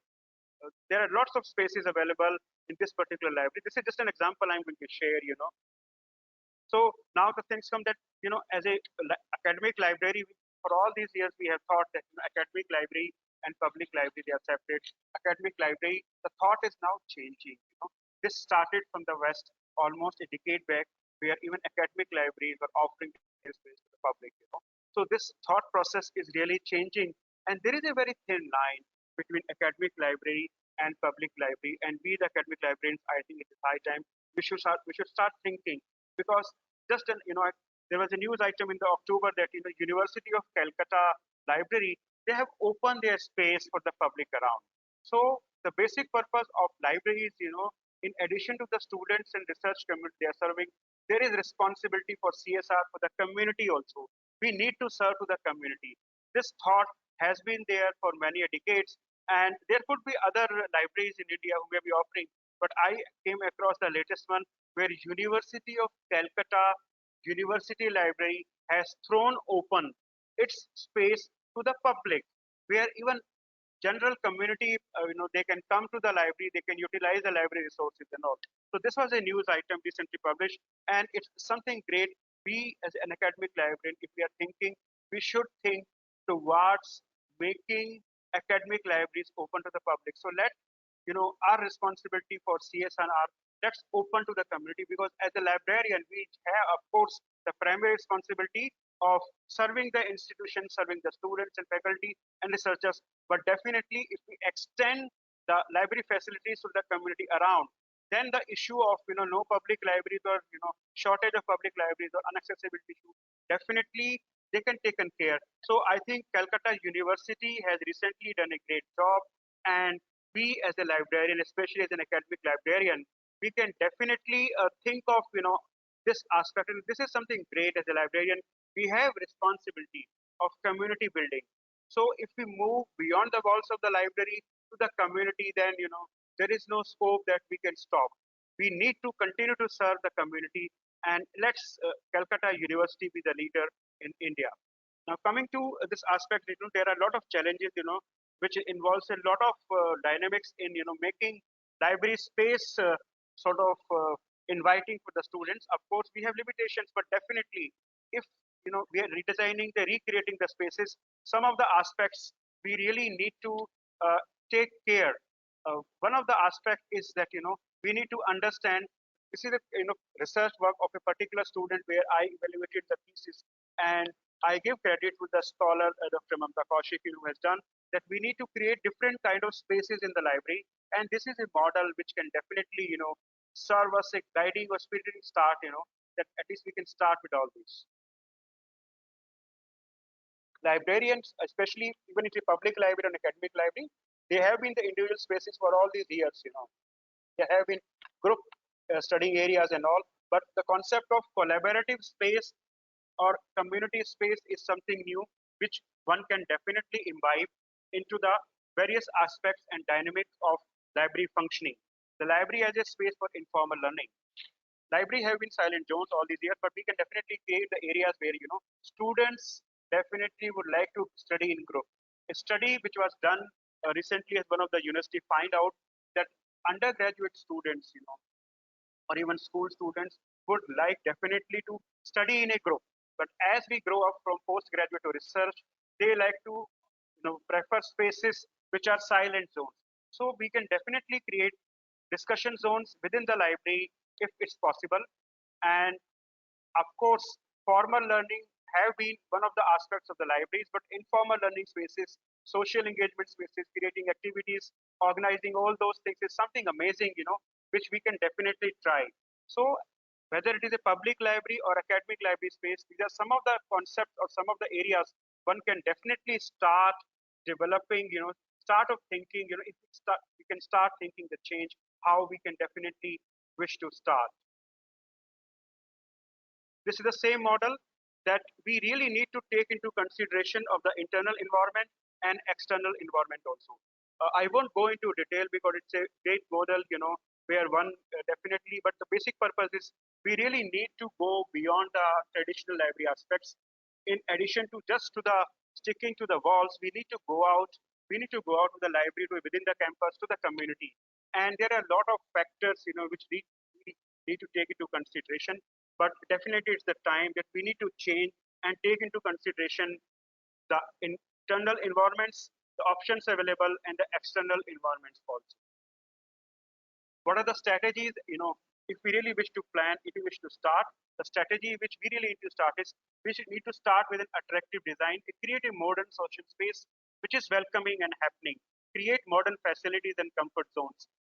Reorganization of space into different zones like collaborative zone, individual study zones, group study, audio rooms, MOOC rooms, program exhibit areas, motivational space, and social networking space. Some of the factors like color scheme, lighting, acoustics, ventilation, temperature, and all, while redesigning or recreating the spaces, we definitely need to take into consideration. And something when we are doing all these aspects, because of those sustainable environmental issue, some of the aspects that the campus or even the libraries can go solar, and all those environmental sustainable aspects can definitely be taken care wherever we are designing. We have seen our homes that traditional bulbs have been replaced by LED and all those things. We are going green. The concept of green building concept and alternative energy applications in the library is a great tool, which we had done at the previous university at Dr. The library, where most of the electrical outputs was generated from the solar energy. And one of the greenest and cleanest space on the campus was the library. We created such an ambience and all, and optimum utilization of lights and color scheme. And of course, library as a technology center. We have understood during the COVID era that there is no way we can stay away from the technology. We have no option but to be part of it, but to be in sync with it. If we have to survive in the present scenario and in the future, let's take technology along. The concept of hybrid service is going to be there, but believe me, colleagues, the concept of third space, library as a space, whether it is physical space or an academic, is going to continue. So this is a great thing for us, that if we create third space on the campus, if we create third spaces, users are going to come back and we are going to stay more relevant. So create library as a technology center, a space where students can come, where public can come, and all those activities can definitely pull back students, and we are going to be more relevant, especially the libraries in the challenge, which was initially for few years, but libraries definitely can take it as an opportunity, and libraries are the only one which can definitely serve the society and to be in business and in sync with the technology. So this is an opportunity. Let's all take this opportunity, and we can be in the business for n number of years. There is no dearth of risk and all. And incorporating makers, platform dimensions. This is something, keeping in mind, let's not restrict to the library, involve with the students what kind of they are learning, and just, change our mindset to be with the sync with the community and with the institute, then things are really going to change. This requires a lot of change. So we really need to create informal learning spaces in the library, create discussion zones, divide library into silent zones and discussion zones, create ambience with design modular flexible furniture, and student-centering spaces and services we really need to focus. So there is a requirement as of now that we really need to change our role from traditional librarianship to many roles. Especially the public libraries, they are doing a lot of things. One of the example I came across, the Delhi Public Library, which I am the area. They are doing a lot of things. There are other libraries around also. I shared the examples of some of the public libraries. They are doing wonders. It is time that if we change, we are going to be more relevant. So what are the key strategies? How we can start. I think we need to think beyond traditional library as the silent zones to vibrant, dynamic, happening spaces, collaboration opportunities within the community. Collaboration, pursuance, and community development should be the motto of the day, so that libraries collaborate and partner with the stakeholders within, that is either within the campus or outside, beyond the campus with the community. So the future of library space is the cultural hub and a social space. So we do understand that technology is something, but of course it's not the technology that matters to us. It is what we do it. So by summing up, libraries need to reinvent to thrive in the digital era, and we as a librarian have taken it as a challenge, and we are really doing great. It is time for libraries to rewrite themselves for a sustainable future. And though disruptive technology could be seen as a threat, however, could definitely be turned to opportunities which we as a librarian are capable of. So with this, I come to an, and I give to, this is not the presentation. I do not take any credit of this. All this has been done, just for educational, for sharing my experiences which we have done. And I give due credit to all the pics, all the, content I've taken. And this is just for the purpose of sharing the experiences. So with this, I come to the end, and thank you so much, Dr. Call and team, and my colleagues and professionals for sharing the experiences. Thank you so much, and look forward to question and answer session. Thank you very much, Dr. Sharma, for a very impressive talk. You have very wonderfully deliberated on the emerging trends. Firstly, emerging trends in technologies, what are being there available around, and then more focusing on realigning, on also rethinking about these library spaces and using these library spaces as the third spaces. We know ourselves that how during this entire pandemic time across the country, it's in fact that happened globally, how the librarians and the library staff, they utilize this lockdown periods for redesigning their library spaces, because that was a period when the entire lockdown was there. There were no students on the campuses, and the libraries, they took in fact as the right time for them to redesign those spaces. We know many of the instances across the country wherein they have done this. And you have also shared very nicely about this. This is a requirement of the country, as you have rightly said. We don't have many public libraries in the country, and that's a really quite an encouraging development that academic libraries, Calcutta University Library turning into a public library, they're opening their spaces for the public. after specific hours. There has been a number of debate earlier also happening that how the school buildings can be utilized, how the school libraries, even the spaces can be utilized for public spaces, especially as public libraries. So it's really heartening to know that an academic library of great reputation, Calcutta University has done, and there may be many more, who may like to follow the same pattern of making their spaces available. And I think there is the professionals have to really do a lot, in seeing to it that we are able to come forward and helping the public at large. So thank you so much for sharing so wonderfully your vast experience that you hold with you and sharing with each one of us. Thank you so very much, Dr. Sharma. We are keeping the floor open for questions, quick questions for Dr. Sharma. Our attendees may like to ask. We would be very, very happy to give you an audio control wherein you can get connected with Dr. Sharma and you may pose a question to him. We are keeping the floor open for questions. If you have any questions that you may like to ask Dr. Vikram, please kindly do so. We will be happy to hear from you and to get you connected with Dr. Sharma. It seems your presentation was it was a very lucid presentation, quite clear enough for everyone, and that's, I think, the reason, why. And yes, there is a question coming in from Swati Jamkar. Spaces in the library where you worked were quite nice. Would you elaborate the purpose of using lights in different colors, yellow and white? Swati Jamkar. This is for you, Dr. Vikram, on the colors, on the different light colors that we use in the library. Though there are a lot many psychological studies being done on that, but you may like to highlight it. Yeah, please, over to you. Thank you, Swati. As Dr. Dhanashri, shared in her presentation that in the concept of surface, the surface is something which is visible to the public. And as a library, as a dynamic space, and we need to create, different kind of spaces. So lighting is one of the aspects, that white light focuses where one wishes to really study for academic purposes, and yellow light is focuses on relaxed lighting that you are at leisure, reading general magazines or newspapers and all. So this way we can differentiate different kind of lighting by the kind of space we create in the library, serious reading spaces and general reading spaces, comfortable reading spaces. Another last question. One question for you, Dr. Vikram, and this is coming from Dr. Felsi D'Souza from St. Joseph's Engineering College, Mangalore. And she would like to know, sir, could you please kindly focus on some of the innovative library services created at your esteemed library?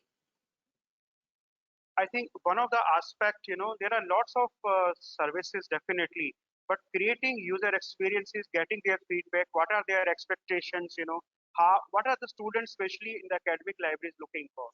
When they enter the library, create different surveys, post website surveys and all, find out what kind of services. So one services which we started in the previous universities was, there was a music group in the university where they wanted to find a space where they could play and practice and all, and which is near to the hostels, where they don't have to go to the far end of the campus. Since the library is located near to the hostels and all, we created a space in the library so that they could play and learn music in the library after 6 o'clock in the library. This is just one example. And making best of hybrid library applications. Let's not totally rely on technology. Creating subject librarians concept, creating subjects guides is something, one of those innovative spaces or services we created where we train a team of the library on specific subject. They are doing research on a particular area and they are serving the research scholars. Thank you so very much, Dr. Sharma, for generating so much of interest to your presentation among our attendees. We are much grateful to you. And we are towards the closure of this session. On behalf of Delnet, on behalf of NACLIN, on behalf of each one of us, this is for you, Dr. Sharma, and we would like to present with great appreciation and admiration for you, for your efforts, and always to be of great support to Delnet and for all our professional activities. We are much grateful to you. So with this great appreciation for you and the wonderful work that you are doing. This is from each one of us at Delnet and each one of the attendees over here. This is for you. Thank you, Sangeeta and team Delnet and my colleagues and professionals for giving the opportunity. Thank you so much. Do take good care of yourself. Thank you. Thank you. You too. God bless you. Thank you so very much for being there with us. Thank you. Thank you indeed. Thank you very much. So with this, we are on the closure of the very first session of the very first technical session of the 24th National Convention on Knowledge, Library and Information Networking, NACLIN 2021. We are now going to start off our technical session 2, and the technical session 2, which is on a very important aspect, which was great relevance for each one of us, the library and information science professionals, and that is the digital content creation issues and challenges. We have with us our three eminent speakers of this session. I have immense pleasure in welcoming Dr. Devika P. Madali, the professor at DRTC Bangalore. Dr. Devika ji, it's a profound privilege for us to have you today, you with us, and thank you so much for acceding to our request to be there with us. It's indeed an honor. Very good morning to you that you have been able to take out time for us amid your very, very busy schedules with the teaching. It's indeed an honor that you have been able to be there with us. Thank you very much for being there. We take immense pleasure also in welcoming Mrs. Kasturika Mishra, the former cataloging librarian of US Library of Congress. Mrs. Kasturika, we welcome you on behalf of Delnet and on behalf of all of us at NACLIN 2021.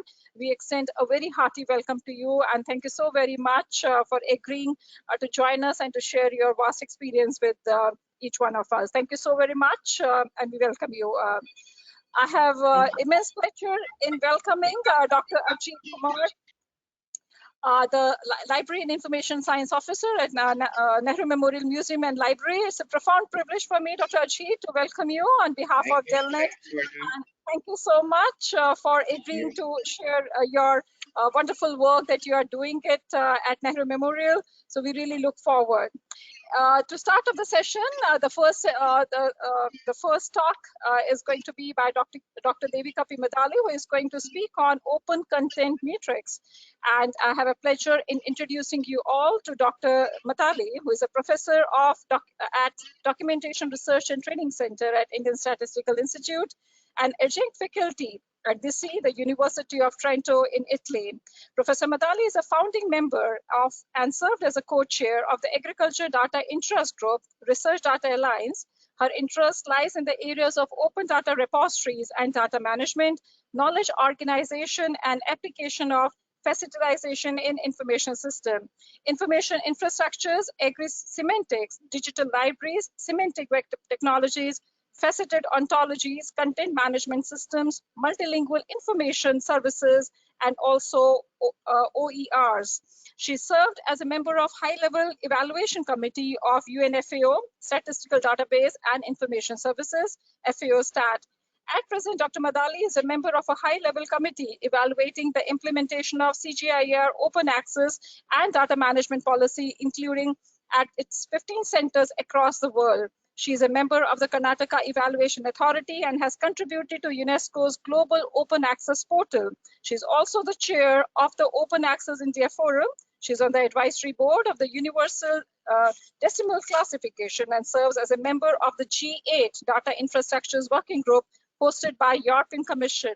Dr. Madali is also the chair of the Open Access India and is also on a technical advisory board of the Research Data Alliance. It's a profound privilege and honor for us, Dr. Madali, to have you with us, a very long-time supporter of Delnet and long-time associate of Delnet.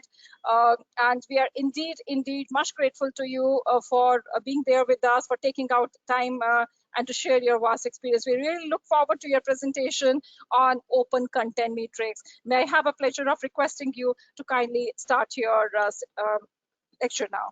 It's over to you, Dr. Madali.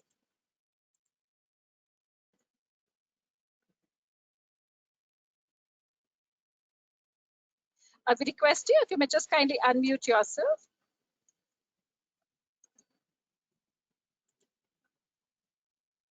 I think we are encountering some, yes, we are encountering some network issues. You are audible. Dr. Madali, you are audible. Okay, good. Yeah. Okay, and is my screen visible?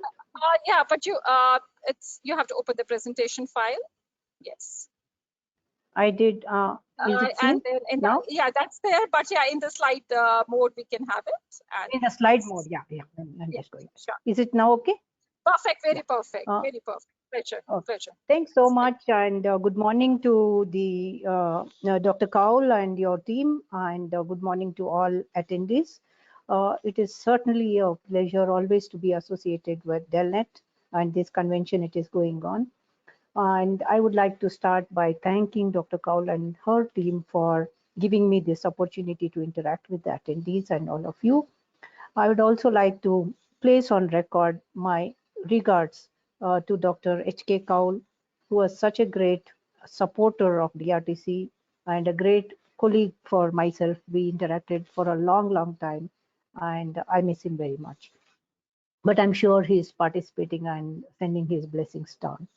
So with that, I would like to present something that I have been doing of late on metrics, and open content metrics.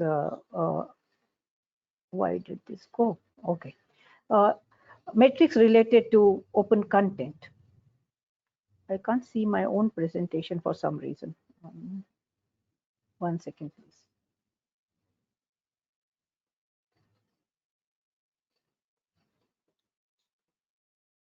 The screen is visible. The presentation The file is presentation is visible for you? yes, yes, yes. Okay. Can you just slide through? We will be able to see if you can just move it to the next slide. Now? No, it the moving to next the slide is no. No, it's only this. Now just try to do the next slide. Oh, what happened? It's 1 second. Sorry, yeah, please sure. bear with me. Yeah, no problems at all.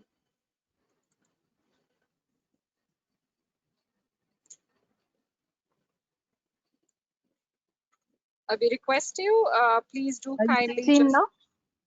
just for a second, just for a second, we are just going to give you the control yet again. You have to share, we have sent you a yes, and please kindly move to the next slide so that we can know whether it's. Is it moving now? Yes, perfectly fine, perfectly fine, Oh, perfectly fine. sorry And, for that hiccup. And, no problems, no problems at all. We have sent you a webcam request also. Yes, perfect, very perfect. Thanks, thank you. Okay. So the point I try to make through this presentation is simple, that there are measures of scientific productivity and we all know about them. There are factors like the impact factor for the journal and various indices, including the H index, to measure authors' productivity. Such measures of quality, as we all know, are usually linked to commercially published content. And there is, of course, the notion of ranked journals rising from basically counting citations, how many citations the scientist got, or the scientist of a particular university or institute gets, and ranking them accordingly. However, there have been several studies that show certain skewed patterns of citing. It may be owing to different scientific cultures or culture of different domains. And also these kind of ranking, we must be very aware that they are not above manipulations. Okay. Again.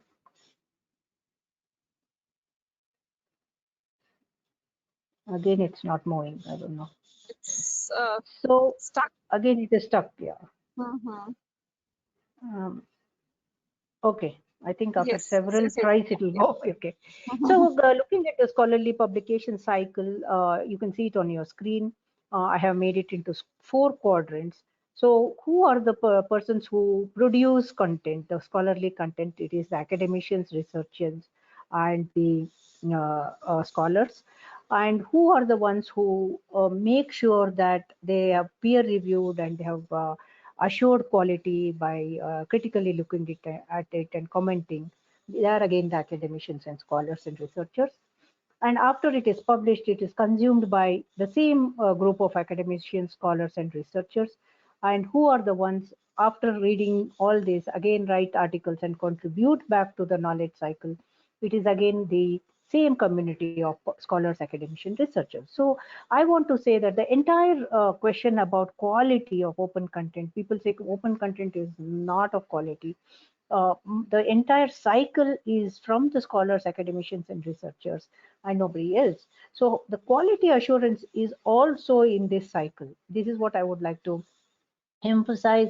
It is not, it cannot sort of be passed on to any other community. It is the scholars, academicians, and researchers of the domain in which the scholarly publication is written on. They are the ones who assure quality. Okay, so that is. So what about the conventional metrics? There are certain pitfalls that I would like to point out. The overall impact of a journal, as quantified by its impact factor, is not a marker of the quality of the individual articles of that journal. Impact factor is highly domain specific, and thus it may be unsuited. It's not suitable as a standard to gauge research output across domains. This we have to be also take a note of. And it's also plagued by many quantitative pitfalls, like the number of references attributed or the number of self-citations. And these self-citations may introduce noise in the final calculation of a metric. There are also impedances like language. People write in different languages, maybe those are not counted. There are also the questions of how much visible the articles are, the journal itself is. There may also be the question of how lengthy an article is, whether people go to the beginning of an article, to the end of the article, just to the finding section, or they read the entire article. We do not know this. So this also would have its effect on impact factor. I mean, basically on the citing pattern and then the impact factor.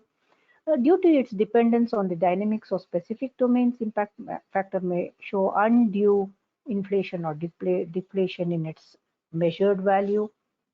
And impact factor cannot be said to be absolutely foolproof. As you and I can imagine, it can be subjected to quantitative manipulation and misrepresentations. So it is not as though somebody gives an impact IF is this, or my H index is that. We can't directly take it that as a holy grail. That's what I'm trying to say.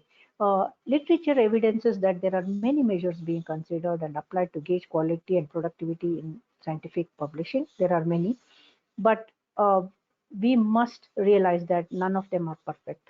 All of them have got their own pitfalls, their own limitations. Okay. So devising metrics and methodologies towards measuring productivity and impact of scientific content is an ever-emerging domain. Because of all the challenges that are there, it is an ever-emerging domain. There is much research being done with newer modes of publishing and newer trends of use and reuse of content in novel ways. So I brought up the open principles way back in 2011. So these simply say that knowledge should be unto those who produce knowledge, and against the notion that open content is not of quality, I say that scholarship is the same priced or open. So I work along those two principles. Now coming back to the OCM, the open access movement itself, OAM, open access movement is more than 2 decades old, 3 decades old right now. And open access advocates have worked on different aspects of open access, such as enabling environment, policies and standards, where they work on policies and standards for open access articles, they do advocacy and things like this. And then they work on sustenance of open model, where many APCs are discussed. Things like Plan S are discussed. How about working out sustenance of such a thing? And then there's so much work being done worldwide about technology facilitation for open access, like building, making available open source software for repositories, and then deploying repositories on open architectures. So much work has been done. We at DRTC have also done a whole lot of workshop going around with my guide, Professor A.R.D. Prasad, and myself around the country, actually around Asia, even in Europe. We held several open repository hands-on training sessions. So that has been done by various groups. The other main thing people do is think of the legal provisions for open content, where people always question me that, okay, you taught us how to do DSpace, you taught us how to do for example, other repositories, but is it legal? How do we legally host content, and how do my users legally use it, right? Just hosting content is not enough. We have to cover the legality. So several groups also work on this. There are various license possibilities, like having the general public license or Creative Commons and various things. So much of the work is done there also. Now, DORA is the only one step which moves away from conventional metrics. This is the only conference of the convention that looked at metrics and what impact metrics has, and whether there could be open metrics. That is the only one. But all the above four, much work is done only in the above four and not on metrics. That is what I want. Open access movement, at least at the moment, does not emphasize on developing metrics to establish quality of open content. So because of that, I introduced this work is very new. I started working on this for a few months now, and it is published in the ISSI, the International Conference on Scientific Indicators. We introduced the concept of open content metrics that are defined as measures of impact and quality of open content. And OCMs are meant to encompass all measures that establish productivity, quality, use, and reuse of open content. And we also introduced the concept of open authors. Open authors are authors who publish their scholarly work in open access journals. Okay. So why this OCM? What was the thinking behind this? Was metrics such as IF or H index or various other indices have been used as measures of quality and scientific productivity.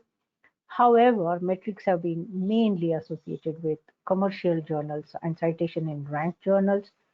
Open content is deemed as being of poor quality, and that is exactly why we need to establish metrics that will establish the credibility, the quality of open content, by means of which we can have a value proposition for authors contributing to open content.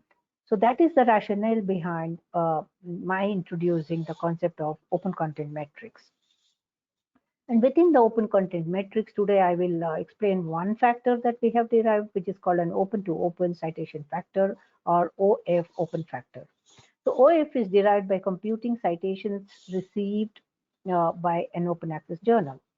O-factor is an open access journal. Often, open access journal is defined as the total number of citations received by articles in the journal by open authors divided by the total number of articles published in open access journal in the preceding 2 years of its publication. So you can see that the format of the definition is exactly the same as impact factor, and this is done by on purpose, by intention, because we want people working in metrics to still stay in their comfort zone. They're still calculating on the citations on the same model. The only thing that changes here is the environment. We change from an environment of commercially published content to openly published content. That's it. So we go ahead and calculate O factor. For that, we collected data, and just to give a proof of concept, we took randomly chose a journal out of the DOAJ, the Directory of Open Access Journals. To validate, we selected the Journal of Medical Library Association, JMLA. Like I said, this is just a random selection with just an aim to validate our idea. Okay. To collect citation-related information, the search string JMLA was used. The data sets here are restricted to the years 2016 and 2017 because we are trying to find the impact factor and the O factor for the year 2018. Based on the above parameters, 142 articles were retrieved from Scopus for the years 2016 and 17. And our study only considers 5 elements: article title, year of publication, source of the article, cited by OA journals. So that is how I just put a small excerpt of the data that we collected just to show how we go about collecting that. And now coming for the computation. So say for the O factor computation, say in a given year Y, the O factor of an open access journal is computed as that, what you can see, OFY is equal to CY minus 1 plus CY minus 2 by PY minus 1 plus PY minus 2. So where OF is the open impact factor, Y is the year for which the open impact factor is being calculated, C is the citations received, P the total number of publications in a journal in a given year going 2 years backward, Y minus 1 and Y minus 2. So in our illustration for, say, for example, for the JMLA, we found out that the total number of citations received in the year 16 and 17 were 311, and the total number of articles published in 16 and 17 were 142. Calculation of IF is very, very straightforward, just 2311 by 142, and you got 2.19 as the impact factor. Now, calculating O factor is a little different. As you can see, OF 2018 is C 2017 plus C 2016 by P 2017 by 2016. And hence, in the calculation, you can see for the year 2018, the number of citations received are 107, and the total number of publications in the journal remains constant, that is 142. So the OF is calculated as 107 by 142, and we get an OF of 0.75. So this is the illustration how we can calculate the open factor for a given journal. Okay. From the above analysis, we found that the IF of JMLA is 2.19 and the O factor is 0.75. And you can see that the results shows that the IF is more than O factor. Okay, so this is always going to be true. It is not only with respect to JMLA, but it's always going to be true. Why? Because our denominator in the calculations that I showed is a constant. It is whether I'm calculating IF or whether I'm calculating OF, the denominator is the same. Total number of articles published in the preceding 2 years. So, and the numerator of OF is going to be smaller than IF because for IF, commercially published journal articles as well as those published in open access are considered. For OF, we are only considering those articles published cited by open author in open access journal. So this is the difference. So I would like to make a point, a very important point, that O factor is not supposed to compete digitally or by value wise with IF. It is not proposed as a competitor for IF. O factor is supposed to be a measure of openness. Okay, a measure of openness in where we trace it by the citation patterns of open authors to open content. That's it. It is never in value going to be equal or more than IF. It's never going to be that. But we want to establish the quality of open content by establishing a measurable measure, okay, such as OF. That is all. Okay, so if we consider the total number of citations received by OA journals, it's around 36% of the total received from all the. So it's only 36%. So there are many challenges to this whole discussion. I'm very aware that this is only the beginning. We'll have to address many of these challenges before we establish open content metrics on par with other metrics. Okay, because open access content is still unorganized for metric studies in the sense that there are no citation databases and methodologies which can track only open content citations. Right now, to do even this very small exercise, we had to put a lot of manual effort. So there are no dedicated citation index or indices which will index such citations, which I am mentioning, that open authors citing open contents. So such a citation index does not exist. And that is exactly why we have a challenge of tracing which open access journals and authors have gained citations and whether the citation is really referring to openly published content or commercial content. Right now, it is difficult to find it, and a lot of manual effort has to be done.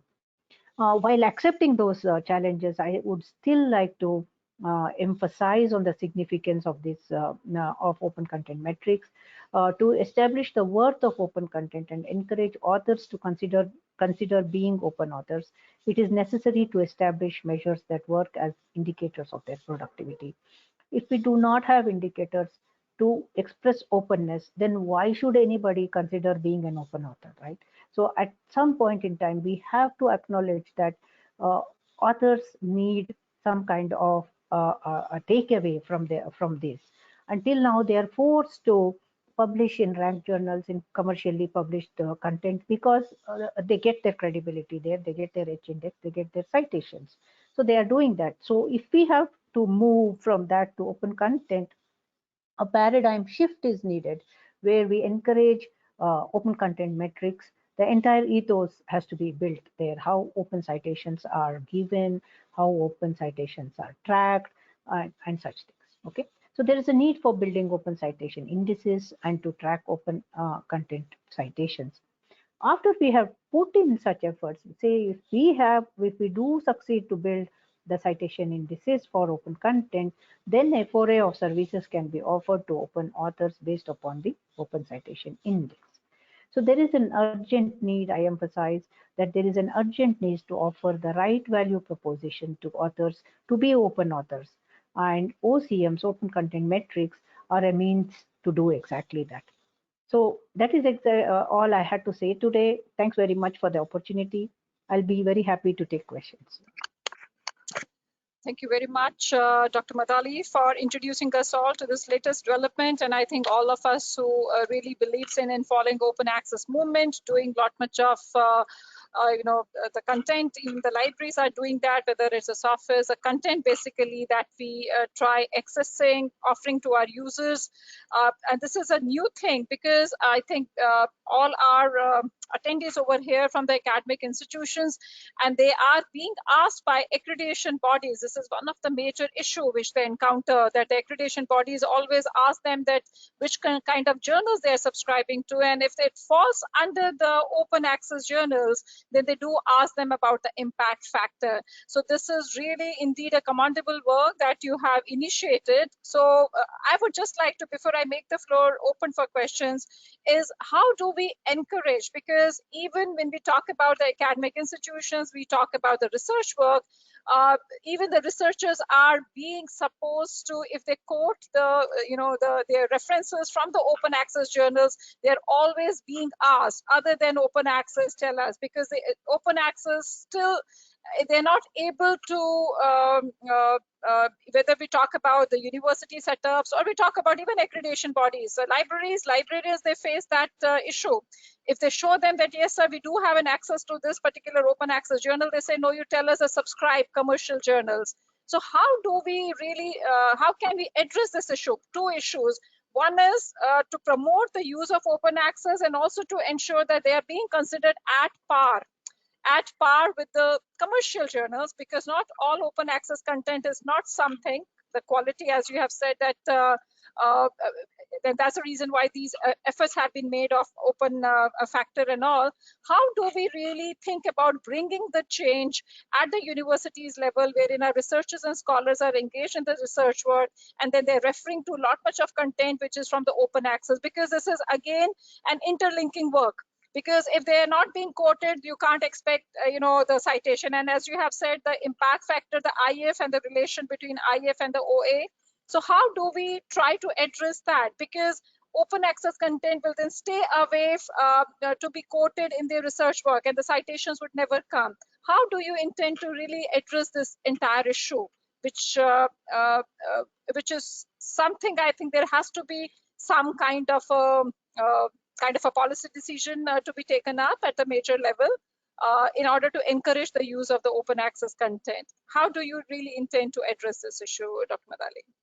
Yeah, thanks, Dr. Kaul.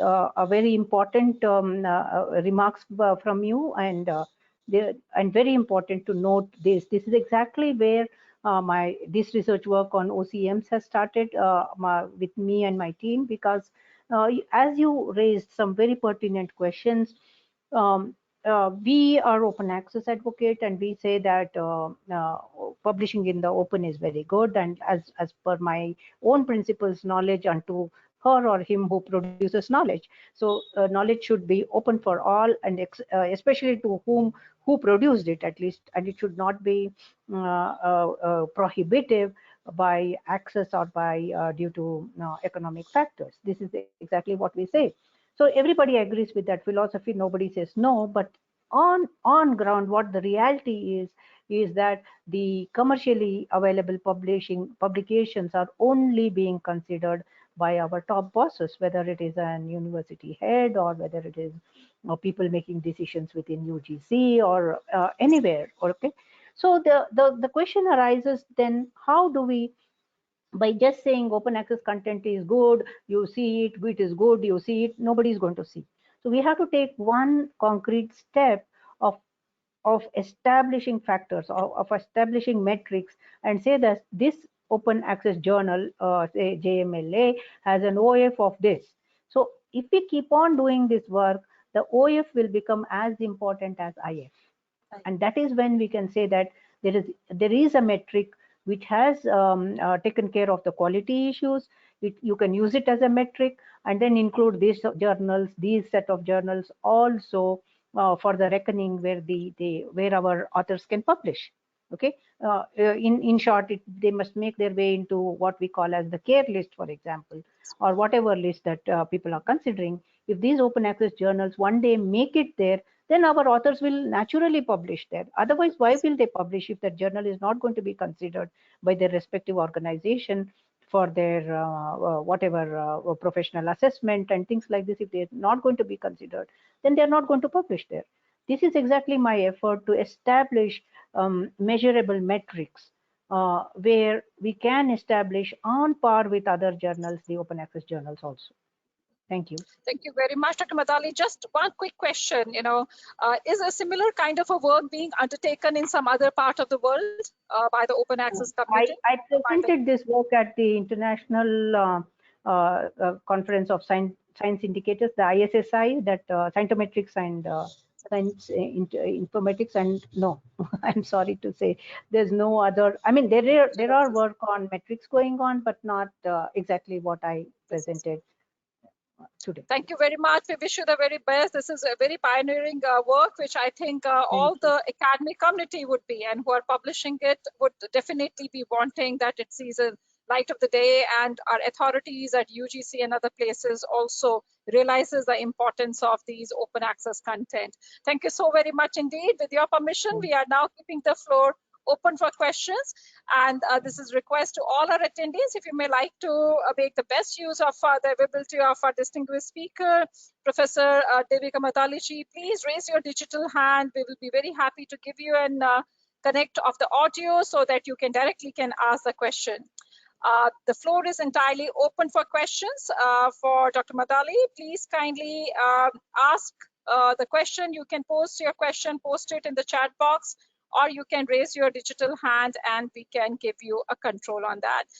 I'm just glancing through the list to see if, yes, I could see that. We have Solomon LR who is interested to ask something. Solomon LR. Solomon, could you please unmute yourself to ask the question? Solomon LR. It seems so that we may have to take the questions only through the chat box in order to save on time, because sometimes in the connectivity also, I'm just trying to see if we have any questions. This is all appreciation for you. Mr. Muzammil Mushtaq, you want to ask a question, please raise your hand. Otherwise, let me just, you have posted a message saying that you want to ask a question. So let me just go to M, and you can just raise the hand so that I can see your name.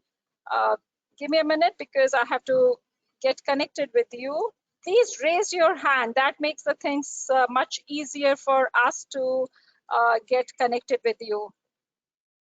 Muzammil Mushtaq, yes, I'm giving you an audio control. Please kindly unmute yourself. Dr. Muzammil Mushtaq, would you please? Yes, we are connected. We are connected. You may kindly ask the question. Yes. Hello. Thank you, ma'am, for giving me an opportunity to just ask a question. You know, I'm assistant professor in the Department of Library Science. I am also, one of the, members as well as, pioneers of supporting the open access movement. Ma'am has taken, really a different kind of view of the open access content and the open access movement. But in case of India, And in case of all the developing countries, the issue with the open content perhaps lies in the funding, because whenever we as authors are trying to publish our articles in open access journals, then the issue comes how we are going to put our articles in the open domain unless we are not paying the APCs. So at least if we have a provision whereby the research articles are being supported by some kind of fund, so that we can put all those funding in order to publish our articles in open access platforms, so that that kind of research can be available and accessible to all the researchers. So if you have any view on this, because I have been working on a project by ICSSR Impress, even I mentioned at that time when I submitted the proposal that give some kind of separate funding or separate head, so that I can publish the research that will be come up from this project in open access platforms or open access journals. But they categorically rejected that proposal, saying that there is no such provision whereby we can give separate funding to such kind of publications. So I need your views on that. Yeah, thank you very much. Again, that's a very, very pertinent question, very relevant to this discussion. First of all, you are an open access advocate. Congratulations and thank you for that. And I thank all of you who work towards open access content. And these are challenges. I'm not trying to underplay the challenges that we have. There are huge challenges in the path of open access. See, for example, all the so-called ranked journals, the rank #1 or whatever, Nature, so many journals that exist hundreds of years now. Let us not forget, they have been doing their business for hundreds of years. They are completely streamlined. They have invested into their systems, and everything has been established. And the trust of the scientific community has been so great that it has now been taken as a de facto standard. That mode of publishing, that mode of calculating citations as in commercial, completely set path in the worldwide academics and research. So against that, open access is only about 20 years old, and really formal products of open access are yet to come out. It is, I say that open access is in infancy when I compare to the very much set and streamlined commercial publishing model. First of all, we should acknowledge that, and we cannot think that overnight there will be solutions. There will not. We need to be patient. Okay, that is the first point I tried to make.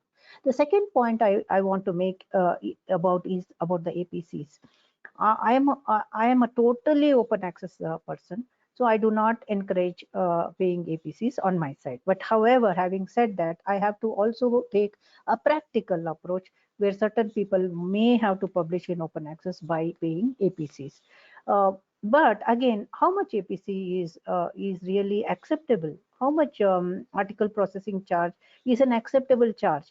Again, in the name of APC, if they are again going back to the extent of commercial publishers, then is it called APC? No. Then that is when the word comes predatory journals or something like this. For these reasons, I have even talked a little bit critical about the Plan S of Europe, where the publisher's income has been ensured. Okay, but only the modus has been changed. That means the commission itself will give some money. They make a provision, like you were just telling in your question.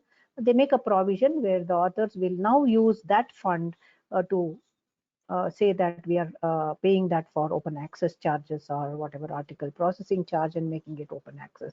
So they have made a modus. In our country, however, such a facility does not exist. My institute also, it does not exist. We normally the scientists normally pay out of their own project sometimes and justify it as a publication fee for their articles. But again, there is a problem here that when their article will be published free of charge by commercial journals or even by the very popular institutional journals, which are also having a commercial highly priced publications, if they are going to be freely published, then they will opt that path. So that in no way is going to foster open access publishing. This is the reason I say we people for 20-25 years, the open access advocates have worked, like I said, in advocacy, in technology deployment, in legal aspects of open access, but very few have worked in pushing for contents. This is exactly what I want to pioneer, what I want to push for. More and more of us should set up citations from open access to open access, set up measures and set up saying measuring metrics where they say, yeah, here also there are metrics, here also we have established quality, because I showed you in the cycle of publication, it is the academics, it's the scholars, it's the researchers who are assuring quality. So we can have a very good panel of editors for our own content and then publish the metrics, right? So but this is going to take time, this is not going to happen tomorrow morning.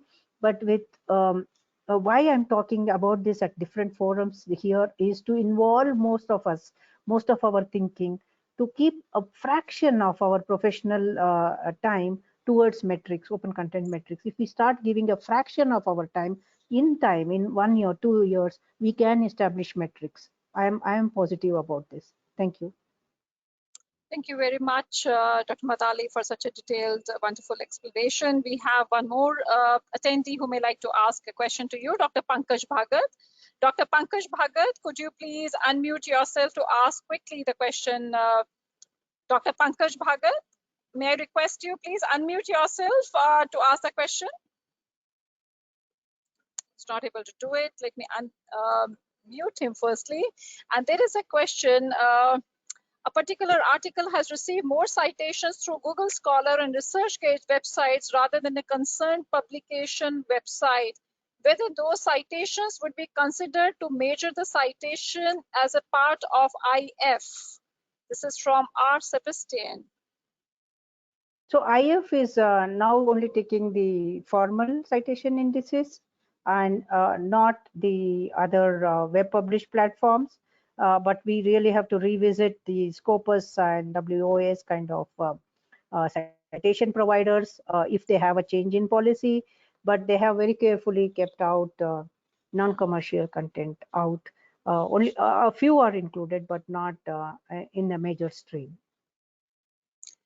There is not an observation, but these are some comments being made by Dr. Vrishali Dandwate, who is doing a lot again for open access based in Pune, saying that this is not a question, but just a comment for APC, that there are some fee waiver policies for developing countries authors. Also, you can find journals which don't charge APC from DOAJ database. But there is a question I was about to say that if you go to DOAJ, there is a filter which you can use, which says that no APC charged articles, journals. Pity is sometimes when you go into the journal, you'll see that they are charging APCs. So they have found themselves, they told to DOAJ they are non-APC, but they're included under that index. But if you go inside, they are charging APCs. That, just be a little careful before. There is a question for you. Your talk has definitely generated lot much of interest, Dr. Prakash, and everyone, Dr. Madali, and everyone is now looking for O factor. So the question is from Dr. Prakash IN, Madam, how to identify or find out O factor journals in a database? So, but this O factor is not. Yeah, it's very nascent. Yeah, and then so as I said, we don't have formal way in today's indices like Scopus, WOS, and others to really identify open to open citation factor right now. As I said, mostly we have done the work manually to identify. Hence, this work is just initiated.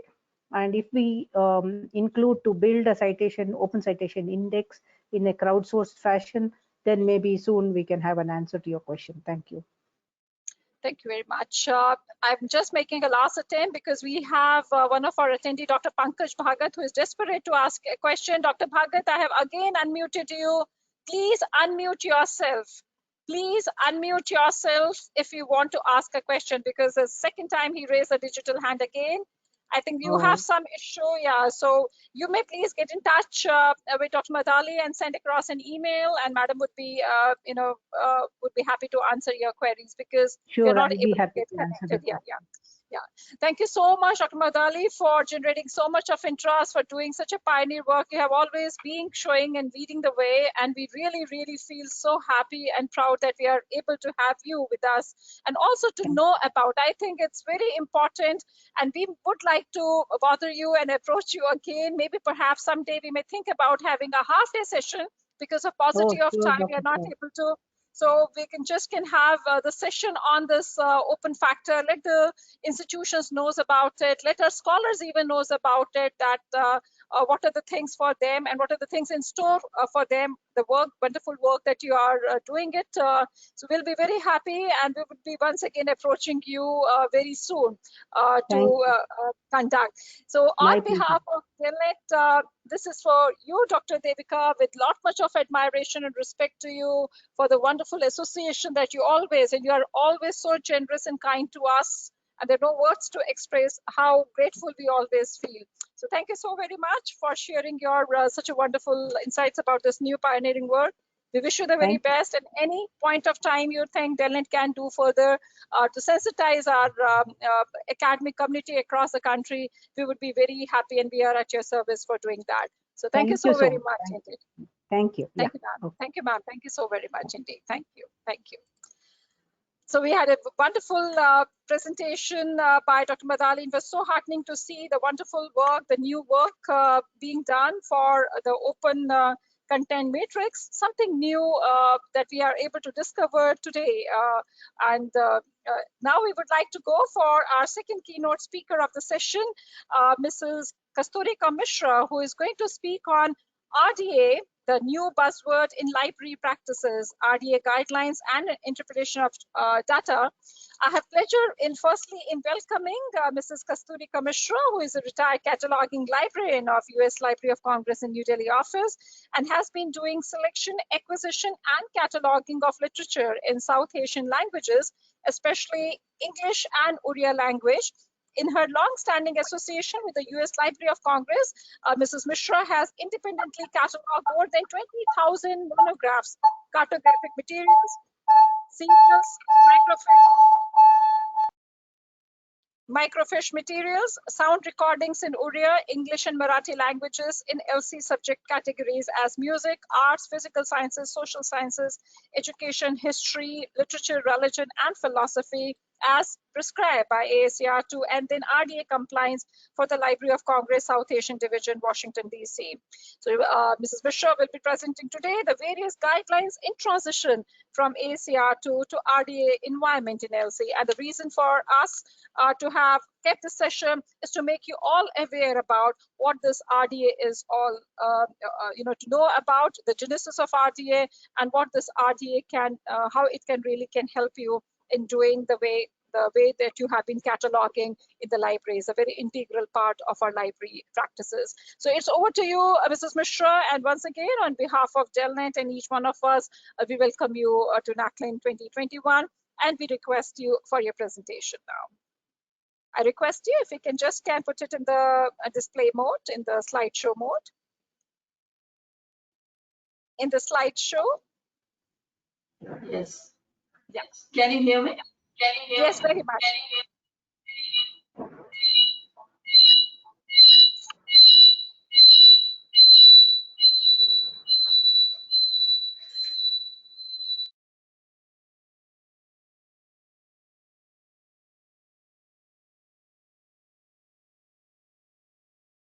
Hello?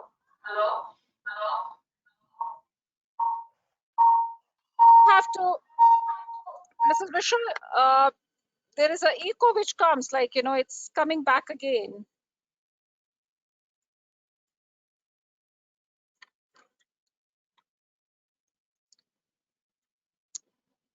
Mrs. Mishra, there is an echo which is coming.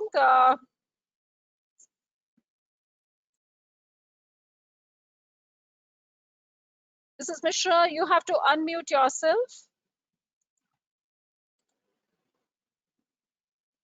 Mrs. Mishra, you have to unmute yourself. Can you hear me?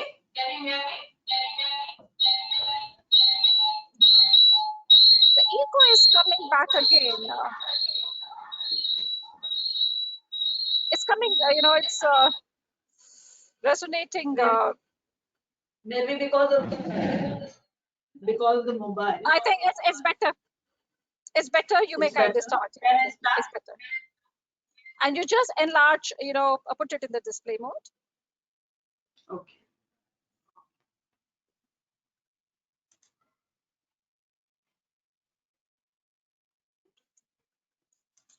Slideshow, yeah. Yes. We look forward. Good morning to everyone.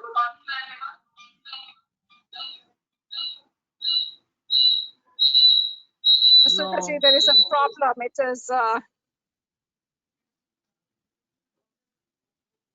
what we will do is I think we need to fix this issue because there is some issue happening in the two devices that you are using right now. Okay.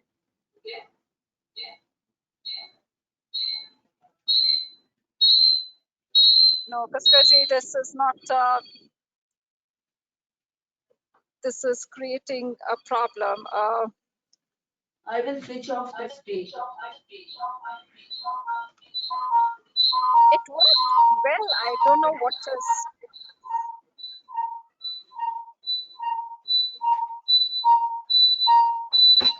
Mr. Rigaja, you can just take away the speaker that you have with you. Please take away, from this desk the speaker that you have. I think that's creating an issue. Okay. Can I start now? It's the echoing is happening. It's an echo. It's still echoing.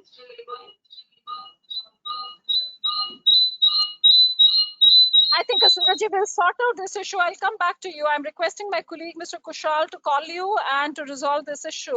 We didn't anticipate this. In fact, when we had a trial, I believe it was conducted smoothly, but we are encountering some issue. Kushal is going to contact you in yet another minute. And in the meantime, we'll come back to you. So I'm just taking our next speaker and we'll resolve this issue and we are going to come back. This does happen. We would appreciate your very kind understanding on this. This does happen in the online environment. So in the trial run that we conducted, the dry run, everything was smooth enough. But yes, when you are live, it does happen at times. This does happen. So this is why we call the technology is highly unpredictable. How it's going to behave, we never know. It's a pleasure for me to welcome Dr. Ajit Kumar, a long-time professional associate of Delnet, and it's a wonderful pleasure for me to welcome Dr. Ajit to the 24th National Convention on Knowledge, Library, and Information Networking. I'm very happy to share with all of you that Dr. Ajit Kumar is presently working as a library and information officer and head of the library at Nehru Memorial Museum and Library at New Delhi. He has served the profession for more than 2 decades in various capacities and positions. And we're also happy to share that he has worked for 2 decades, and we also have a pleasure of knowing him for past 2 decades. So it's a double pleasure for us. He has been a documentation officer and an expert IT practitioner with hands-on experience of designing databases. As an author, Dr. Ajit Kumar has published 4 books and more than 45 papers and has also supervised more than 10 students of IGNOU for their dissertations. He's invited for lectures on latest trends and technologies by different organizations and associations. He is a life member of ILA, DLA, CGLA, and other library professional bodies. He is a secretary of the Central Government Library Association of Delhi branch. Dr. Ajit Kumar has received SRFLIS World's Library Leaders Promising Professional Award 2017 for his services and expertise in the field of library and information science. He has also received the Best Library Professional Award among the government categories. We congratulate you for all your accomplishments, Dr. Ajit, and we welcome you once again to NACLIN 2021. Look forward to your presentation. Ajit, I request you, please unmute yourself. Yes. Ajit, unmute yourself.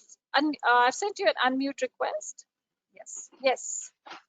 Perfect. I am thankful to Dr. Sangeeta Madam and Director Delnet giving this opportunity to sharing my experiences with respect to digitization of the cultural heritage information resources we did at the Nehru Memorial Museum and Library.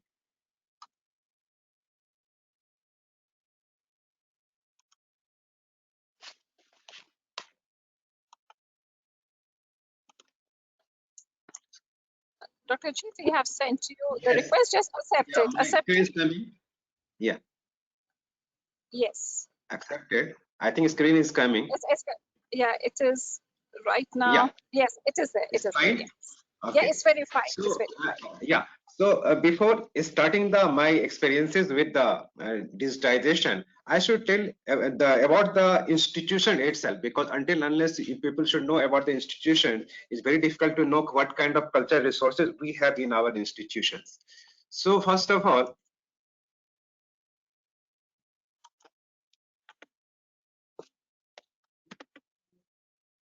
Nehru Memorial Museum Library is unique repository on Indian history and the contemporary issues, and it is one of the knowledge resource center of the Ministry of Culture.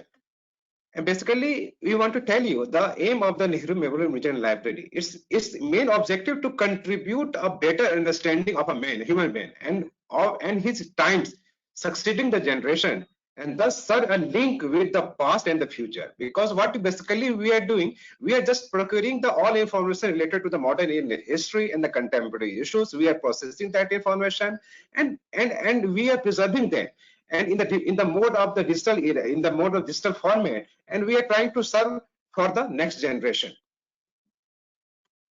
This institution was founded as an initiative of the government of India and the Ministry of Culture, and on this is actually the organization which was established after the death of the first Prime Minister of India in 1964. And basically, when you are talking about the resources, what we had in the earlier the institution, basically it was the personal documents of the Pandit Jawaharlal Nehru, which we had in the library. They had donated that all information to the institution, and apart from that, after that, the institution has built their own library, and it started as a library of the Nehru Memorial Museum Library. Apart from the variable personal documents of the eminent personality, the library has a thesaurus of the books, periodicals, and photographs, and very relevant informations. Not also that, these historical significant of documents, it has been published, unpublished material, which we are keeping in the library itself. This library, it is one of the more you can say premier research library in Asia, which had the more of the many rare documents and printed material which are available, which is being used by the Indian research scholars and the different foreign scholars also.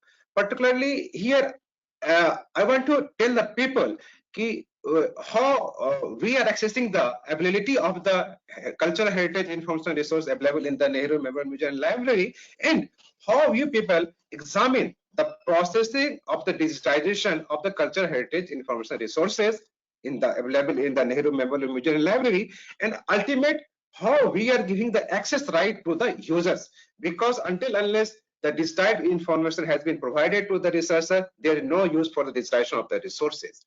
So I want to tell you, the people, the information resources available in this institution broadly may be categorized in the manuscript and the microfilm and microfiche and the photographs. This microfilm, when you are talking about the manuscript or microfilm or microfiche and photographs, particularly for the manuscript in our institution, these are the personal papers, not government papers. Mind it, the Nehru Memorial Museum Library is holding the million on million papers, which are the personal and the documents of the different miscellaneous personality of the India and the different personality in the different fields. Like we have the Jawaharlal Nehru papers, Krishnan Menon paper, and the institution like the AICC paper and the police record of the India papers, which are very, very important. And some of the papers, most of the papers are typed and written in the handwritten and the printed format, and some of them with the combination of that. So you can understand what resources we have in the manuscript, million on million records we have in our manuscript sections. And that's the holding comprises in the loosest paper also, so which is a very very tedious task for us. We have to just sort it out each and every paper with the minute with taking the all preventive measures and preserving them and cataloging them and categorizing them according to the subject wise. The holdings, the holdings of the different newspaper, different manuscripts, they are in different size. So some of them are in the pocket size diary, some of them are the big documentary size, some of them in the silk, some of them fabric, some of them in the black and white. So you can see in the diversity of paper we have in our institution in the manuscript, and we realize it. Some of the paper, some of the documents in the fragile condition. So before going for the digitization, what we are doing, we have the preservation section in our institutions. So all the preventive measures we are taking for in our institution, like using the most advanced tissue paper lamination techniques, and just we have tried to preserve them according to the tools and techniques. And after that, all papers and manuscript has been categorized according to the first name and the last of the person, which can help us, and accordingly we are arranging them in the chronological order so that anybody can access very easily and smoothly. That information is available in the manuscript. When we were talking about the microfilm and microfiche, see, I think I am proudly to say in India, this is one of the most important library. It is right now we are using the microfilm, microfiche. Not other libraries in India, I think, according to my knowledge, except some of the library like National Library Calcutta, they are using the microfilm, microfiche and providing the information to the readers and researchers. So we are proudly to say we are a very good section for the microfilm and microfiche, and we have the very important documents in the microfilm and microfiche, which are the rare documents and reports and debates which are prior to independence of the India, and some of them are 200 years in the modern Indian history. It is a historical importance for the India, which record we have in the microfilm and microfiche, and we people are trying to distill that information in the digital resources. So thirdly is the photographs. Photographs which are pertaining in the library, basically in the modern Indian history and the contemporary issues from different fields, not only from the struggle and everything. History of any subject, like history of water, history of the personality, anything which the historical aspects which we are covering, we are having in the library, the different photographs. And these photographs is not properly categorized according to their personalities. And I want to tell you that photographs we didn't purchase from any sources. We are proudly to say the personalities of the immense personality, they have donated their personal photographs, and that in the view of that, this may be utilized for the incoming research and scholars, which will be the asset of the institutions. So now, when we had started the project for the digitization, then we are in the problem to estimate how we can judge how many pages we have to select for the manuscript digitization. Then after certain meetings and the certain discussion, it has been concluded that we can in the first of all we can just see how many documents basically required each and every time to the researchers. So on the priority basis, we had selected that documents, and we started for the digitization work of the digitization of the manuscript. So we want to tell you, in that way we had concluded that in the first phase manner, you have to go in the manner wise for the digitization of the resources available in the Nehru Memorial Museum Library. And in the first phase, we had selected manuscript approx 55 to 60 million record, and the photographs about 0.1 to 0.3 million of the photographs, and the microfiche around the 220 millions we had decided for the digitization. And these are the you can see that in percentage wise. So basically we had digitized more than 74% of 44% of the manuscript, and the rest one is the photographs and the microfilms. So now see, once it is digitization, the digitization policy and the specification we will tell you in the next slide. Before that, we had decided after digitization how we will provide the access rights to the user. Then we have decided some of the information which are really very useful for the research and scholars, we may provide publicly free without any charges. In that category, we had digitized some of the photographs and around 35 books which are related to the first Prime Minister of India and the selected works of the Pandit Jawaharlal Nehru. It is publicly available at the website of the institution. Not only that, around I think 150 photographs which are related to the basically to the pre-independence and the related to the first Prime Minister of India, which are readily available at the website of the in Nehru Memorial Museum Library, and these can be publicly accessed by anyone. apart from that, we had categorized that information into some privilege category. This means if some person wants to use that research and scholar resources for their research work, or for academic institution, like any person can use it, and they have to take the permission from us, and after that they can use it for their research work. And third one is the prohibited exhibited. We had certain manuscripts, basically manuscripts, not photograph and the microfiche, which are prohibited to access, because certain thing has been, while we are receiving the donation from the individual, they had made an agreement that's indicated that particular paper and document should be not accessible within prior 30 years, prior 40 years. Some of them it's not given permission to given access to anyone. But nowadays, what we are taking an action, sometimes we are receiving the request from the researcher, they want to search the particular information which are in the prohibited area. For that purpose, we are trying to find out a solution. And what we did, we had constitute a committee, and that committee has analyzed the requirement of the particular manuscript which is being prohibited for providing the access to the information. Then we had constitutive committee has given the recommendations for just trying to give the access to the readers. And because we are working under the Ministry of Culture, and we have the different patterns like EC and FC, that our Executive Council and the Finance Committee. Then after the approval of the Executive Council, we are trying to just give that information to the research scholars. We're trying to do it. Now, thing is that how we are going to giving the access to the digitization digitized matter. So metadata, it has been designed by us for giving the for providing the accessibility to that information. Now it comes to the digitization process. So we had make a flow chart, and you can say the steps. Through that steps, we are going for the digitization work at the Nehru Memorial Museum Library. First of all, we are accessing the resources in style. As already I had decided, I have intimated you, initially we had decided 3 documents, 3 resources which we will adopt for the digitization. First one is the manuscript, then the photographs, and the microfiche and microfiche. Then we worked on the groundwork for the detailed action plan and flow chart for each every category. In that process, see, this is the main task for the library professional. So we have to within the time frame, how we have to select for the digitization of the particular document.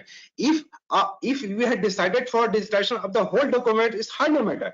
But once we have to take a decision what you have to digitize, what we don't have to go for the digitization, it's a very tedious task for the professional to decide it. But anyhow, we have to take an opinion for the digitization. In that factor, we have taken the one important factor, that is the demand of that information resources. Either it is available in the manuscript, or it available in the form of photographs, or available in the form of microfiche and microfilm.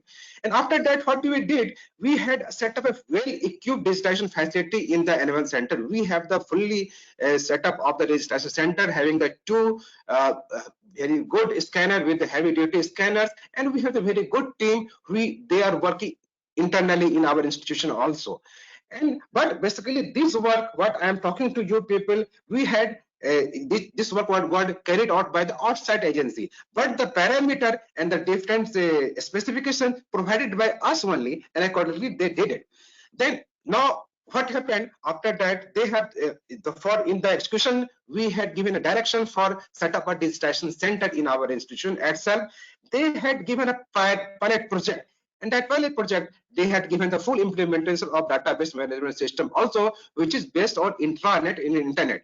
But I want to tell you, basically it was a proof of the internet, but right now we had implemented all databases on intranet only. And all the information resources has been digitized in the proper way with the quality check and the validation of the digitization material, and properly cataloged and indexed in the coordination with the LMML. Because normally what has happened while during the digitization from the outsource agency, is my personal experience, because if they don't coordinate with us, they will put their own cataloging system, indexing system, which will create a problem for the institution. In our institutions, what we did, we have a coordination team which are basically coordinated with the agency we are doing the digitization work, and they are all in each every databases in the permanently we are checked by the our staff member, which are the permanent employee of this institution. Once they have given the green signal, this database is okay, then only they are delivering the data according to that. Not only that, after completely proper checking, they are giving to us that databases, and that databases may be available through the database management system. And that management, for the database management system, we are using the DSP system. Now we were talking about the metadata. Metadata is the is the data which are the basically you can say is the is the factor which help us to retrieve the data. If metadata is wrong, we know people can search the data in the proper way. So metadata, we don't want to take any risk, and for that purpose, we people have given the metadata for each and every document, which help us to quick and easy search of the complete document, digitized documents. And quality check also we had taken in account of that, and for that purpose we had constituted a committee in the different sections. Suppose in a manuscript, if we're talking about the manuscript, we have the different team for the checking the all quality check of the manuscript system, manuscript digitized document. When we will talk about the photographs, we have the dedicated team for the checking the photographs quality check. When you're talking about the microfiche and macrofilm, different units we have, they are doing their job in that way. Not only that, we have the quality assurance plan also, is how we will quality assurance may be planned. Not only that, we have the solution provider are also giving the disaster plan for the safe backup, and they have providing the all digitized document in different 3 formats. So now I am talking about the specification. So we have the specification for the photograph and manuscript. We can see the file format in the always in the TIFF format, and they are providing in the loose compression in TIFF format. As we have told you, these are the cultural heritage. So the digitization work cannot try to destroy the originality of the document. So they are giving the all digitized for documents and resource information in the TIFF format, either in the 6.66 resolution or the higher version, depends upon the availability. And the formats file may be the PDF and JPG file. And as far the photographs is concerned, we had decided we will go for the 6 dpi, and manuscript is the 300 dpi is okay. And as far the bits are concerned, 24 bits we had decided for the digitization process and scanning method, as these are the very historical documents, so we cannot talk in risk taken a risk about the destruction of the documents. So you use the face-up scanner, because if you don't use the different scanner, it may be the harm for the documents, and each document has been indexed accordingly, and dustbin and displacing methods we is used for the digitization process. And I want to tell you one thing more. See, nowadays what is happening every day, in other institutions, they are doing the digitization work, but they are not microfilming the documents. But in our institutions, we have the reprography section, which are maintaining our microfilm and microfiche in-house. In that way, what we did, as everybody, library professional, most of the professionals, they are very much aware about if the data is saved in the microfilm. Normally people say their age life is 300 to 500 years. So it's in that view, and we have the same opinion, we are in the same boat, and we thought the information resources which are destroyed, they must be microfilm and kept in our reserve for the next generation, which may be utilized for the different purposes if we had in the process for the digitization and something is happened. So all documents will also digitize, and after digitization we are doing the microfilming of the all information resources. And then paginations done by in the photograph, there is no pagination is required, but in the documents, manuscript, very much we require the pagination, because they are given us sequences of the paper. And also we are trying to save originality of the image as same in the original of the documents, and noise removal and the tone reproductions and enhance the photographs is required, and the file names is decided by us. Why I'm sharing you the specification? These are the very specified specifications we already use, and this is the successful project we did it, so I'm sharing with you people. Now when we are talking about the, not only that, microfilm, we have the microfilm reader also, which we are using in our institution. No, no, see, thing is this key, what's the specs they had given to us in the PDF format? Because you know, these are the process I told you this about the specification and deliverable, this is okay. But why after cleaning and printing format, they are giving the all documents in the PDF format, which just ISO standard 19005 and ISO 275, and all the documents PDF linear wise, so they are giving the all information in the standard format, all the English text, these are searchable, but somehow if we are in the, you know, some documents which are not written in type in the written by the manual, it seems to be difficult for the searching, but we're trying to find some other solution how we can go ahead.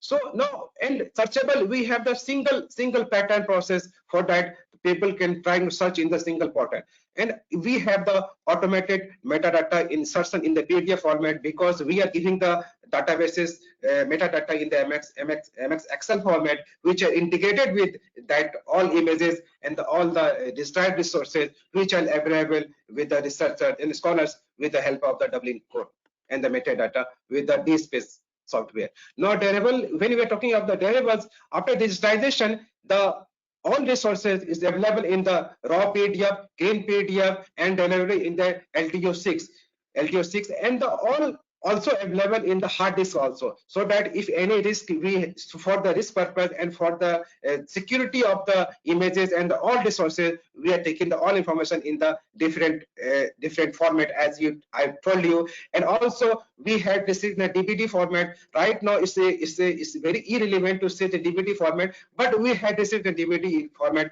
But the first, for the next digitization project which we are going to start it, we will delete that requirement for that. Not only that, all the databases, all the information which has been digitized by us, it is available in the microfilm RAW by 35 mm image link.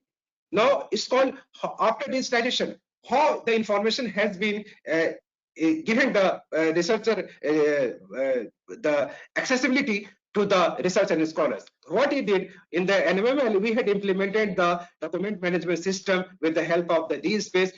So everybody in the field of the library science, most of the people are aware about the DSpace software. It is very unique features. So I don't want to go in the features of that. So now I'm going to just tell you what we did actually. So presently I want to tell you around 2 million pages of the manuscript has been digitized, and about 0.15 photographs has been digitized and made it available through intranet and available through the DSpace software. And in the library itself, right at present, we have the one resource center, we having the 8 computer-based system, which through that any researcher and scholars can access the photographs, all photographs digitized. And in our manuscript section, we have the reading area, which any people can having the laptop, they can use the information resources there through intranet resources, and photographs also can be accessed. Now I want to tell you our future plan.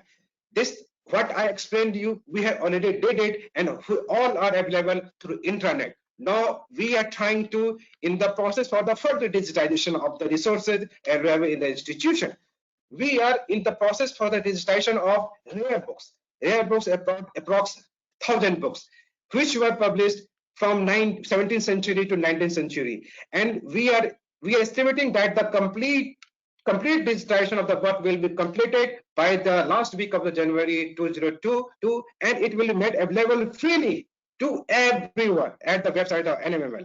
Second step, we are going to do it. We are in the process for digitization of about further 50 lakhs manuscript, and we are assuring that it may be completed within a year, and the same will be available to the research and scholars, to anyone.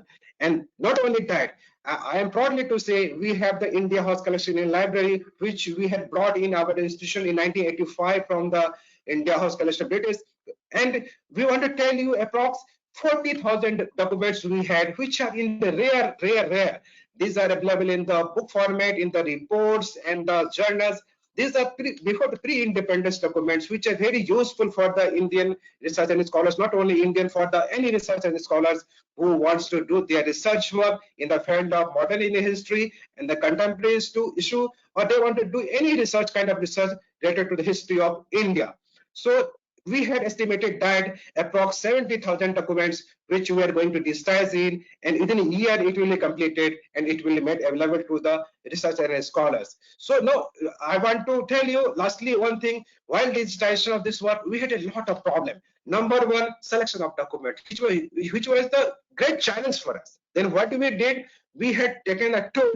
First of all, demands of the readers. We considered the demand of the readers and the actual condition of the documents. Based on that, we have selected the documents and we did it. So I think nowadays we are in a digital era and we're trying to serve the nation with the in the digital format, which we are available in the in the manuscript format, in the photographs format, in the microfiche format. So we're trying to do it and we're trying to serve the nation through the digital era. Thank you, madam. Thank you.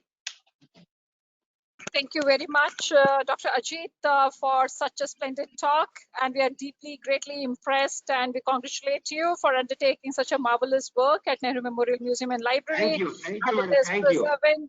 Yeah, it is preserving. That's what we call the, the preservation, the digital archiving of the material that you are doing it. It's not only for the current generation, also for the generations to come. And we greatly, greatly value and appreciate, the efforts that you have put in. And also you have highlighted, it's not only the various steps that you have taken, the depthness of the entire work that you have done, but also the selection of the material for digitization, which remains as one of the very, very important area. One has to have a very selection policies has to be in place when we think about digitization. Thank you so very much for letting each one of us know about the marvelous work that you are doing, you and your entire team. And we would now like to make the floor open for questions. We are pretty sure that many of our attendees may like to even later, they may like to get in touch with you, and your talk was truly inspiring. We have Dr. Vivek Patkarji from Mumbai. He is wanting to ask also our invited speaker for the NACLIN conference. Dr. Patkar, we are connected. You may kindly ask your question to Dr. Ajit Kumar. Thank you. Dr. Ajit Kumar, you are doing wonderful work. I want to ask a question that making the microfilm, microfiche is okay, but to have the technology to read them, to print them in future, how are we going to preserve that technology? Because that is a problem we have faced at many instances. We have the film, but we don't have the reader printer available to do that. How will you ensure that? We in our institution, I am proudly to say, I'm inviting you. Please, you should come at our institution. Just see we had the equipments with the reprography section, with the archival documents, and we have the huge room where we are keeping all the microfilm and microfiche in the proper manner. We're giving the proper humidity and the environmental control and proper AC, whatever is required for the preservation of the documents. And we have all equipments which are essentially required for the microfilm accessing. So you please come and see our institution here. I am welcoming you, sir. Please come and see here documents which we have in our institution. And we have well equipped with all equipments. After 100 years, will this be still available?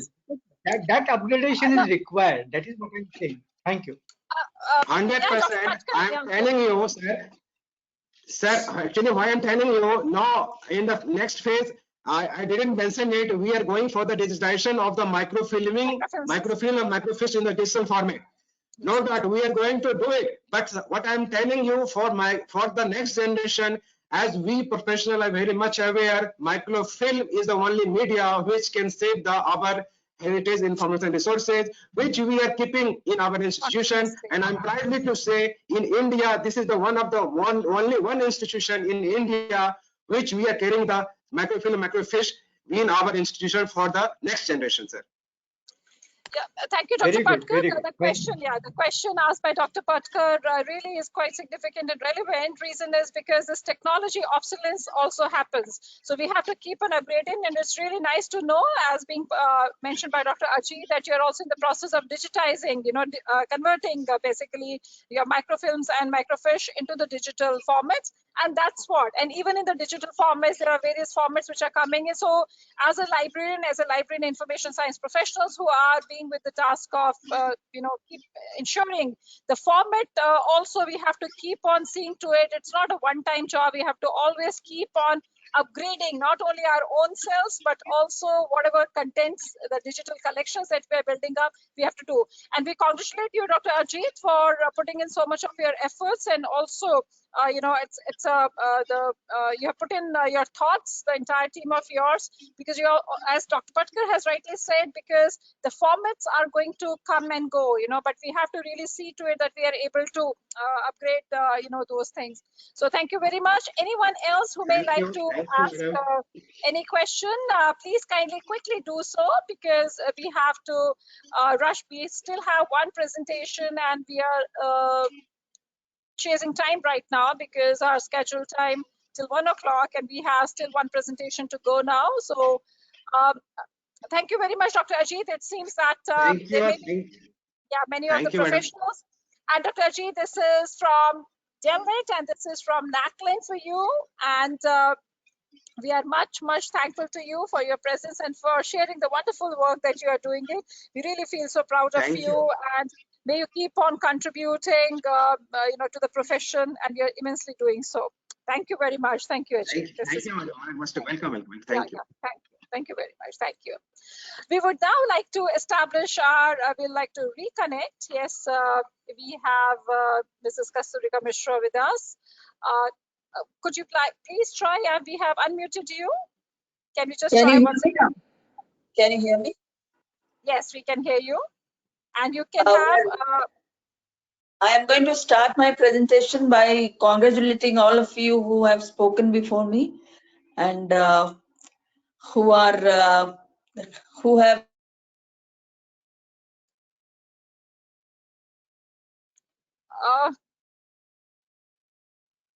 there is some issue. Now the audio has gone. Kasturika ji, the audio has gone. Let me play the slide from here, and you just speak. I think you just kindly speak. We have...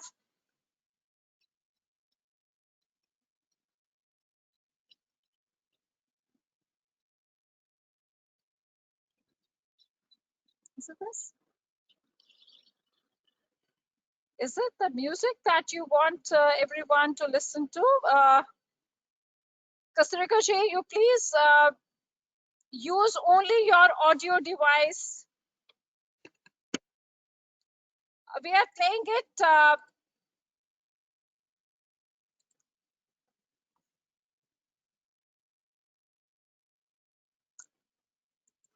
Kasturika ji, it seems... Can you hear me?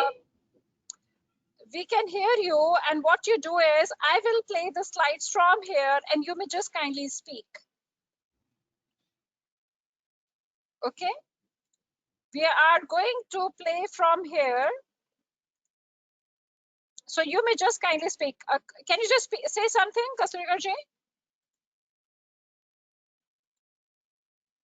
Please say something. Hello? So that we are able... Yeah, fine. So you can... I'm just starting off your presentation, and you may now speak and say next. Can you hear me now? Keep on moving. Yeah, we are able to hear you. We are able to hear you.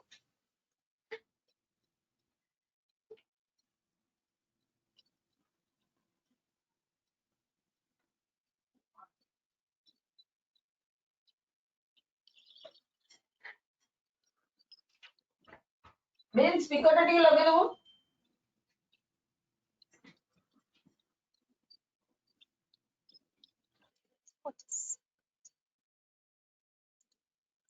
Mrs. Kasturika? Mrs. Kasturika, could you please... I believe there is some issue has definitely happened. Mrs. Kasturika, are you there online? Hello? Hello? Hello. Mrs. Kasturika, Can you hear me now? yeah, we are able to hear you. I hope you are able to see your own presentation fine, which I am playing Yes, from yes, here. I'm able to see it. I can now go ahead. There was lots of music, so I was just trying to figure out that, please kindly go ahead. Hope there are, we will be able to conduct now this lecture. Yeah, please go ahead. Yeah, I just wanted to congratulate all of you.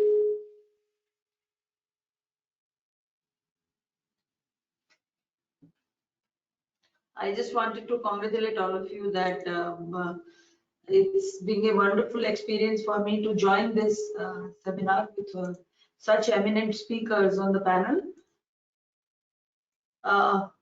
As you can see from my presentation, RDA, which has now taken over our latest library standards, particularly in the United States.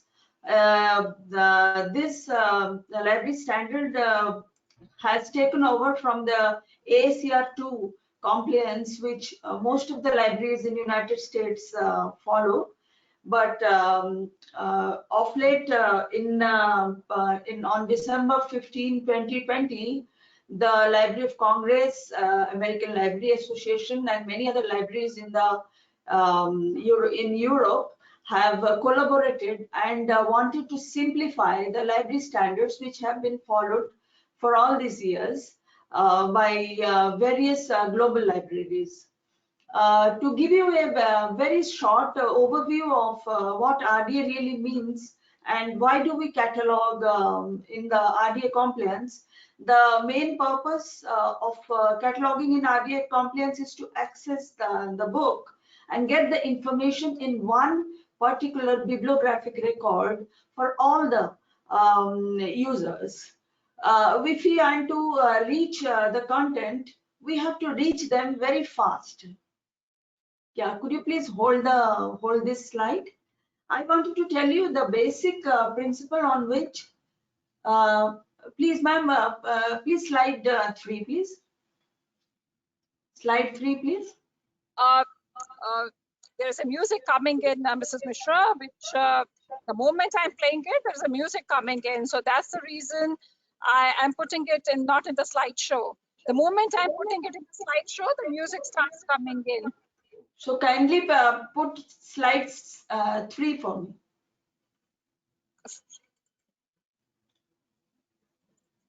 Yeah, thank you so much. Okay, right. I wanted to summarize a few things about RDA. There are 4 premises on which the RDA discussion has started, and it is basically to find a document, then to identify a document, then to see where the file is, select the document where it is located, and then to obtain it. These 4 premises on which RDA works. The first step is basically to find where it exists, meaning where the subject will go, where the book will be classed, where the book will be searched by the user. In the next step, it is basically to identify who are the authors, who are the translators, who are the corporate bodies who are collaborating in the process of locating the book and identifying the book.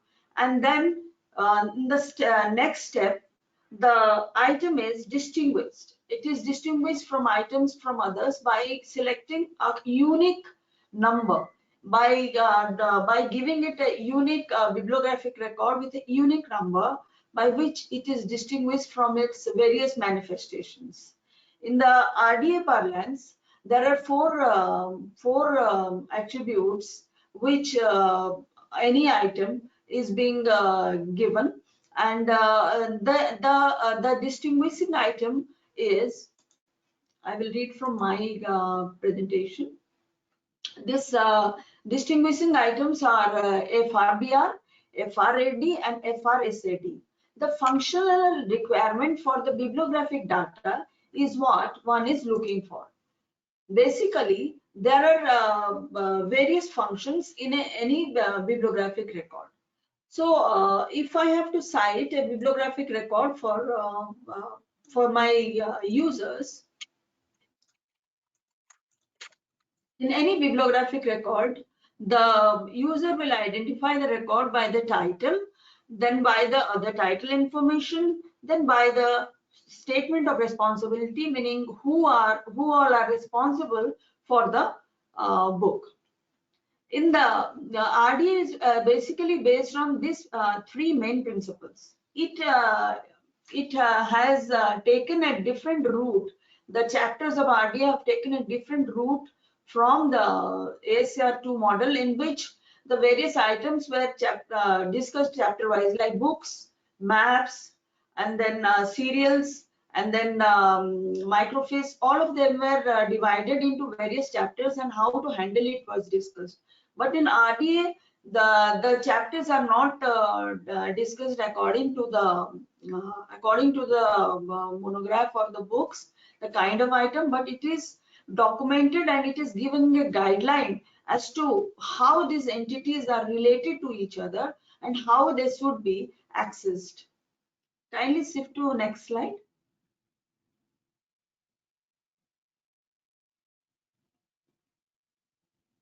Yes. In the RDA parlance, we have linked data. The data which we find in the bibliographic record is linked to its various elements.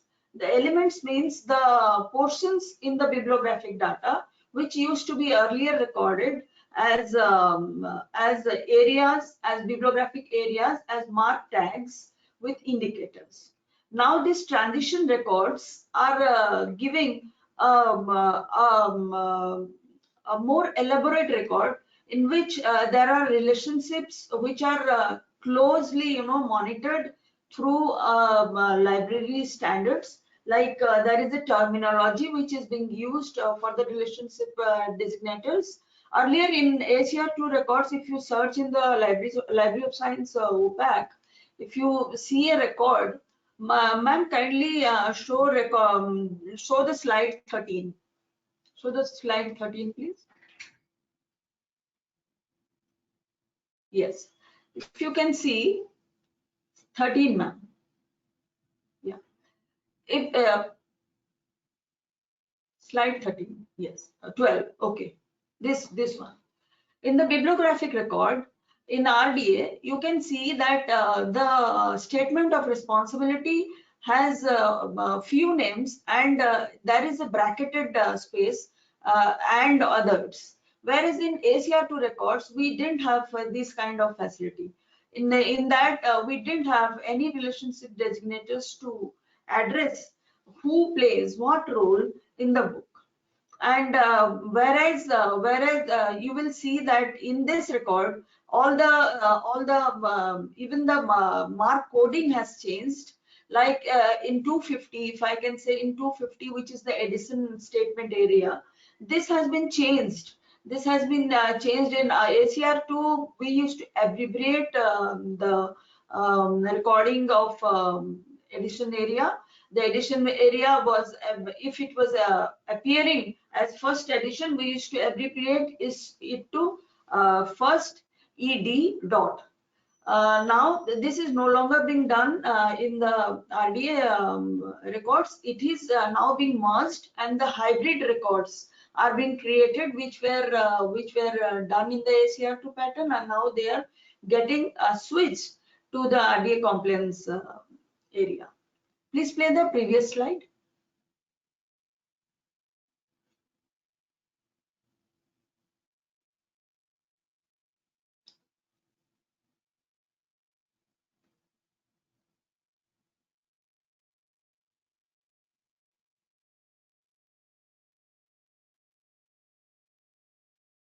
Yes.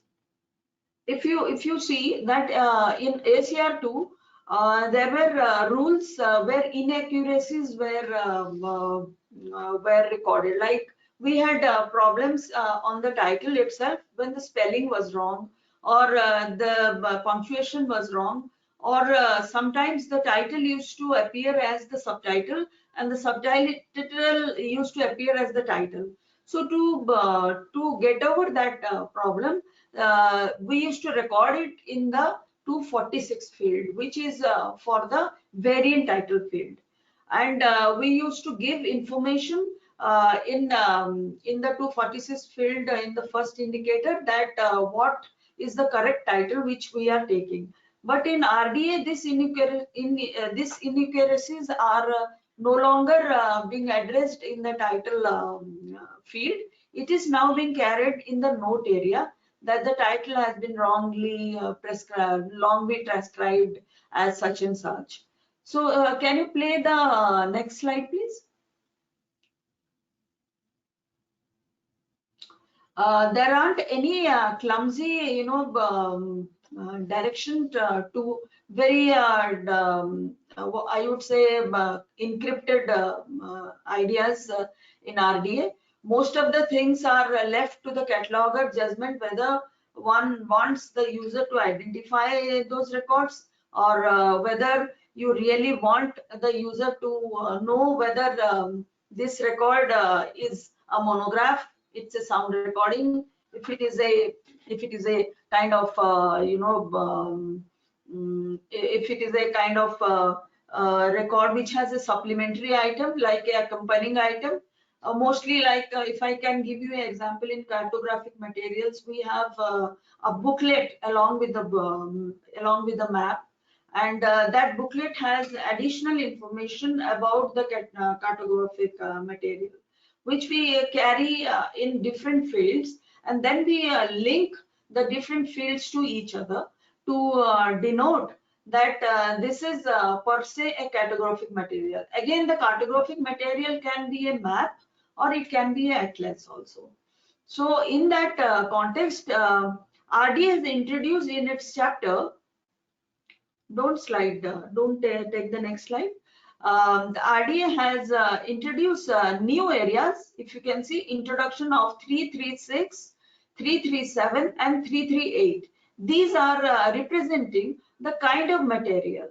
The content is like what kind of content is that item carrying. If it is a map, whether it is a map, whether it's a book, whether it's a CD-ROM, whether it is a sound recording, or it's a magazine. Then the 337 tag, it has become mandatory in most of the records. It tells us in which media this this item will be played. Like the sound recording can only be played on the relevant electronic equipment, and the book can only be accessed by hand. And then 338 field also has been introduced, which tells us about the carrier, about the template on which this data is being carried. The next slide, please.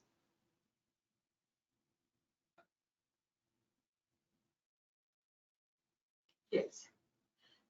In the new vocabulary, the entity, meaning the items, are now connected. Like this entities means, if you look at a physical book, you will know what are the title proper, what is the title information, what is the variant title, what is the copyright statement, and then there are identifier also for the manifestation, like the ISBN number, ISSN number, which are carried always carried in 020 mark field, and these are the entities which are then explained in the attributes of the fields, like whether it is a author who has done it, what is the book talking about, if there are various subject headings in the book, and if the subject in the book have originated out of a conference proceeding, it has originated out of a collaboration between artists, like an art book,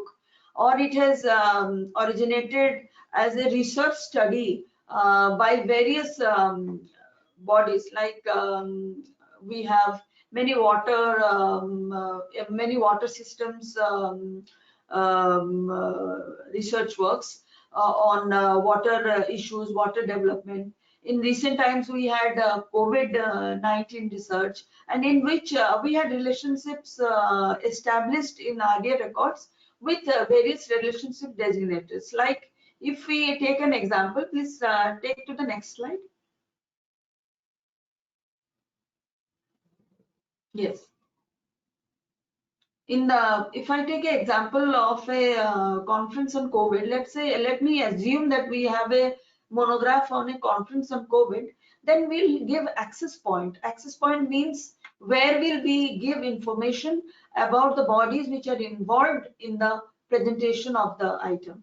So in that we will give access point to the author. Basically, there are many authors in any collaborative work. So we will give access to the main author as the main entry, and that will be carried in the 100-mark field, and then the 245 field, which always carries the title proper, will have all the details about the rest of the SORs.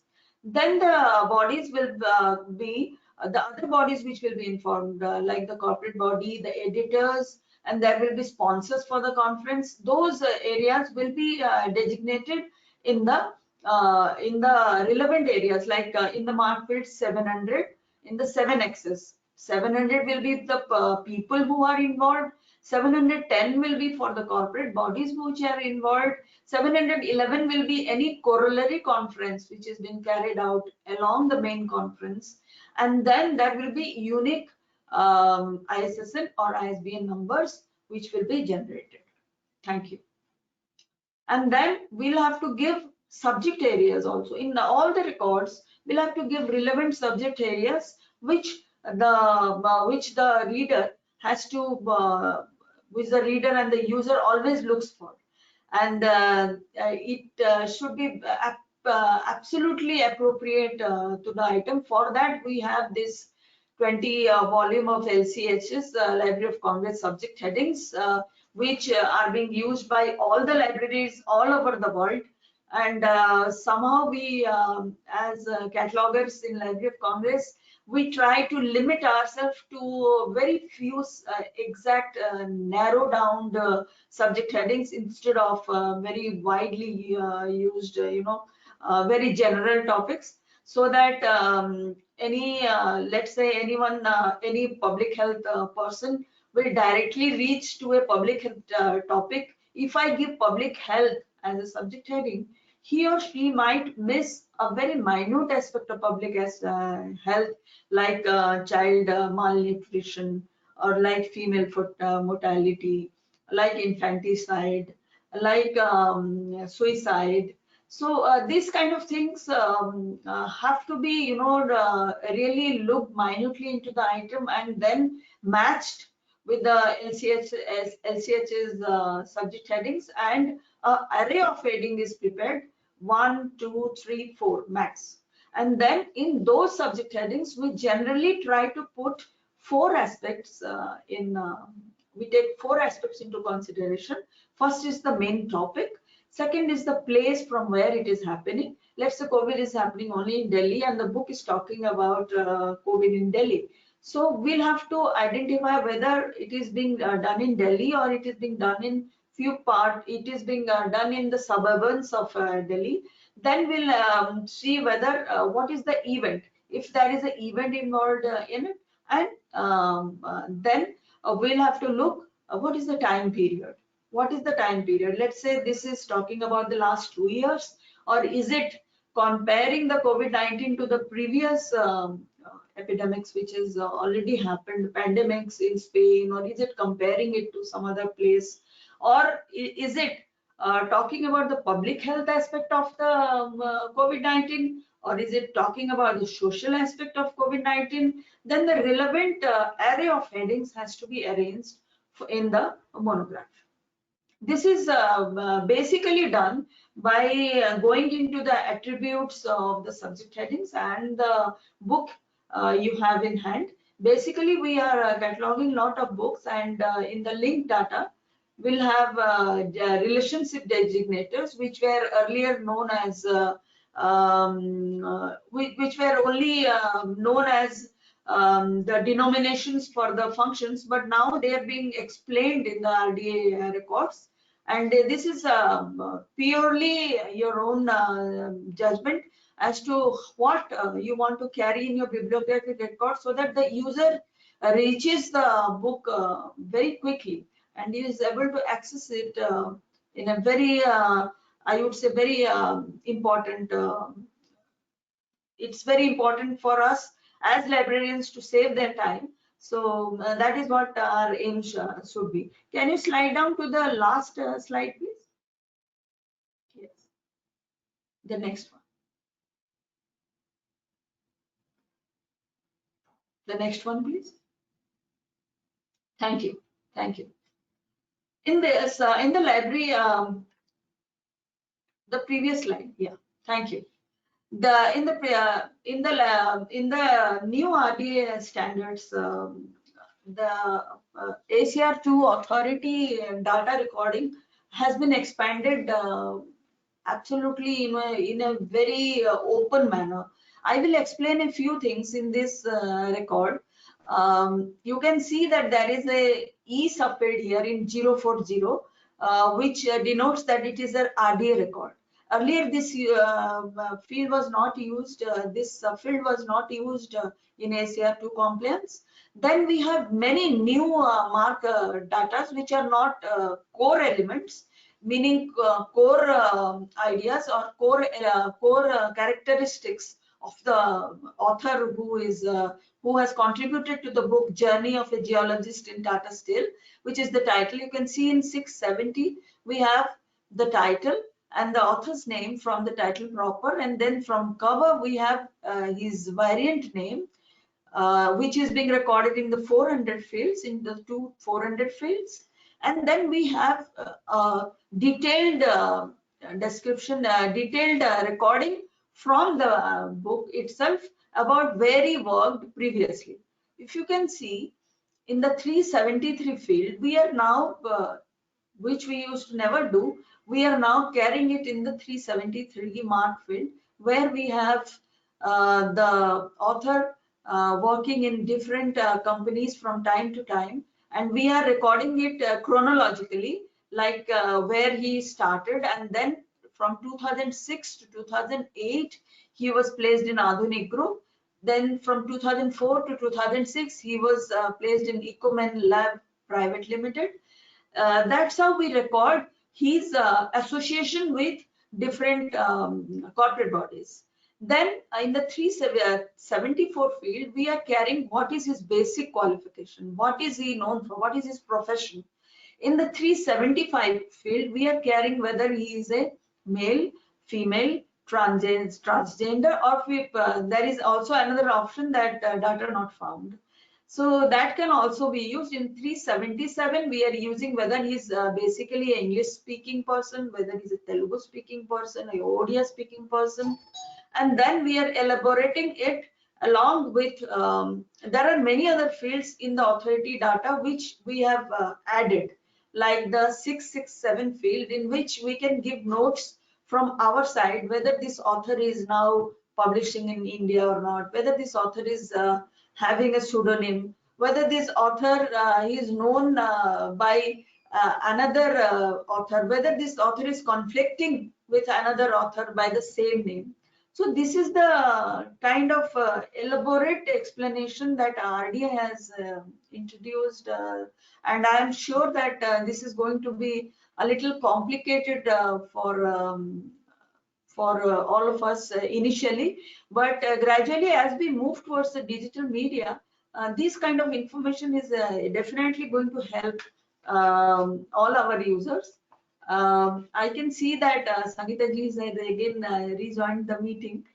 I want to draw your attention to the new library standards, that this is all available on the World Wide Web in the Library of Congress website. And if you really want to get educated about how to go about it, it is going to improve a lot of your knowledge base. And knowledge base is what, as librarians, we carry with us, and we should give it back to our users in a very precise and subtle and crisp way. Thank you so much for the collaboration, ma'am. Thank you so much. Thank you. For Thank you, inviting me. Mrs. Mishra. Thank you so much for sharing your expert views about RDA. One quick question which comes because Delnet is also the one, right in 1997, we were the one who started off with the Mark 21. Mrs. Sunita Murthy, we have been associated with her from the very early days of 1990s. When we initiated those National Bibliographic Database Pilot Project. One of my very quick observation is that because when we talk about the libraries now to adopt this RDA principles for cataloging, because ultimately we have our library softwares which are there in which they are doing it. Mark 21 compliant systems are being there. The softwares, they do have a compliance with the Mark 21 tags. But these softwares, again, they don't have, because it's like that transition also happens in the softwares. Because as I could see that in the 3XX fields, in none of the systems, in none of the Mark 21 even, we have not been treating any of those fields, what has now been done in RDA. Or for that matter, some of the other things like fuller form of the name, you know, of the person, or authority records. We used to have a separate authority records, whether it's a personal name authority or for something else. So now the concern happens that since the libraries are using their own library softwares, let's say of the standard softwares, which do have the Mark 21 tags, but these softwares also has to get upgraded to the version wherein they have a provision of capturing as these fields, these Mark tags has to be there in, you know, integrated into that. So that would be one of the bottleneck, that would be one of the obstacles in embracing RDA principles in the libraries, because it's not the manual, they have to use it in the systems, and the softwares that they have, the Mark 21 tags are being there, which has been the de facto Mark 21 tags, but this new treatment of the field, that may be the deterrent in the libraries to embrace. Your any take on this, Mr. Kazurika? I would like to know. Ma'am, most of the library softwares are, you know, getting upgrades from time to time. Like we also use the integrated library system in LC in Delhi and in all over the globe. And time to time, we have these tags being introduced into our templates. We work on templates. The initial recorded data, the initial bibliographic record, has all the templates required for a particular item. So accordingly, in our Indian context, if we can, you know, speak to our library software provider, our IT support system, and introduce the fields. Some of the softwares are very user friendly, and I remember even in-house also as librarians, we used to add and delete a few fields to adjust the information which is additional in the book and which as librarian we felt my user will always look for. So that was allowed, and then we used to save it in a local save file. And the admin of the office, let's say the library director or whoever is the main admin to import or export the data to the World Wide Web where the end user can see it, can always, you know, proofread or I would say no. The problem happens when the libraries are having a proprietary softwares, you know. So these are not their own self-made softwares. When they are having their own the proprietary softwares, because then they have to depend on those commercial vendors for doing that. Yes. And then also, yes, so there is an issue, but yes, definitely one has to think about also updating depends on its service provider. Because exactly. So that is one of the things, because it's a deviation is definitely there from Mark 21 established tags. There had been a little different treatment of the content which is now happening. The metadata capturing is definitely going to be you know, a little different the way it has been done. So even the records which has been created, one also has to think about upgrading those existing records besides the new records which comes. Yes, because even for those, the records have to be merged in a hybrid environment. Exactly. Yeah, I mean, those are the things. But thank you so much for so beautifully explaining, this new RDA principles. And I think all our library and information science professionals definitely has got immensely benefited, with your deliberations. We are making the floor quickly open for questions. And thank you so very much indeed. We are keeping the floor open for questions. If any questions from our attendees, we would be very, very happy to take those questions. We have Mr. Shesh Narayan who may like to ask something. Mr. Shesh Narayan, I have unmuted you. Please quickly unmute yourself because we have the upcoming session also again at 2 o'clock. So we have to see that we give some time to our participants, to our attendees. You're not able to do that. I'm just moving to Dr. Pradeep Das. Dr. Pradeep Das, could you please unmute yourself and ask the question? Dr. Pradeep Das, he's also not able to do it. Let me just unmute you. Then I'm just coming down to the chat box. Any questions over here? No, not really. Dr. Pradeep Das, I have already unmuted you. Dr. Das, could you please unmute yourself and ask the question quickly as you can?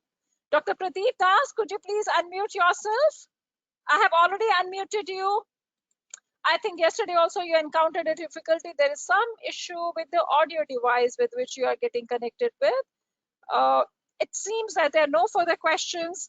And thank you so very much, Mrs. Mishra, for being there with us. It has really been a My wonderful pleasure apologies for us. for the continuous This is no, disruption. you did not. Technology should apologize, not you. You should not apologize. It's a technology, which really But didn't come to. this is It's absolutely fine. a very new area for me No, as no, a no, no. librarian. It is And I'm perfectly so fine. It happy is. that I'm joining all of you It here. is not. No, it's everything fine. Everything fine. We are indeed happy that we have been able to have you, and you have so wonderfully, conducted it. Thank you so very much. And we would like to acknowledge your support by presenting a memento to you. This is a jewel-studded elephant, which is there for you, and it would be a pleasure to meet you sometime at Delnet and also to interact further with you. And we would be definitely be seeking your advice further to see that how better can we equip our libraries with this new RDA principles, and also to conduct maybe perhaps some detailed workshops about it in the days to come. So thank you so very much, Kasturikaji. It has been a pleasure interacting with you, and thank you so much for your efforts in being there and for apprising all of us about this new emerging buzzword of RDA. Thank you very much indeed. Much grateful to you. Thank you very much. Thank you. With this, we are at the closure of the second technical session, which was on digital content creation issues and challenges. I would like to once again thank all our distinguished speakers who had deliberated so wonderfully, including Dr. Devika Madaliji, Mrs. Kasturika Mishraji, and Dr. Ajit Kumar on this very important theme. It is 1:40 right now. We have to start our next session, the technical session 3 of the 24th National Convention on Knowledge, Library and Information Networking at 2 o'clock, which is yet again on a very, very important theme, e-resource management in libraries. And I'm pretty confident all of you would like to come back, at 2 o'clock after having a very quick lunch. So please kindly have a quick lunch, be back here at 1:55. That is precisely in another 15 minutes you have to be back with us. We would truly appreciate your joining in for the next technical session, that is technical session 3.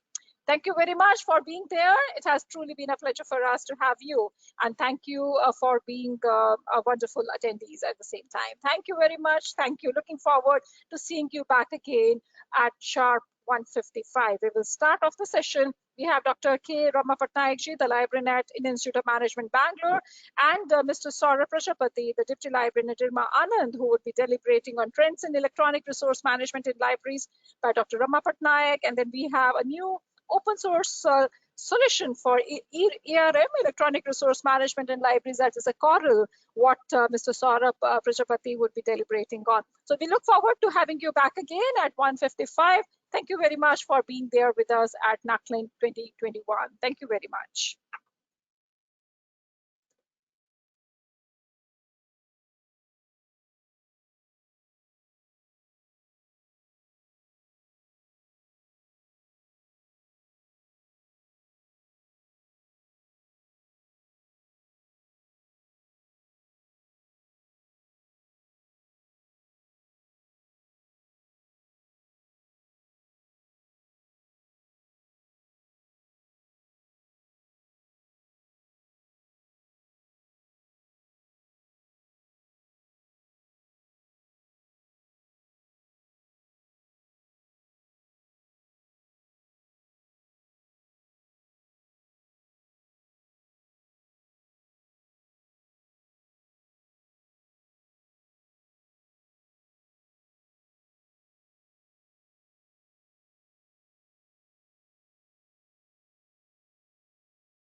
Hi, good afternoon, Sarah. Good afternoon. Good afternoon.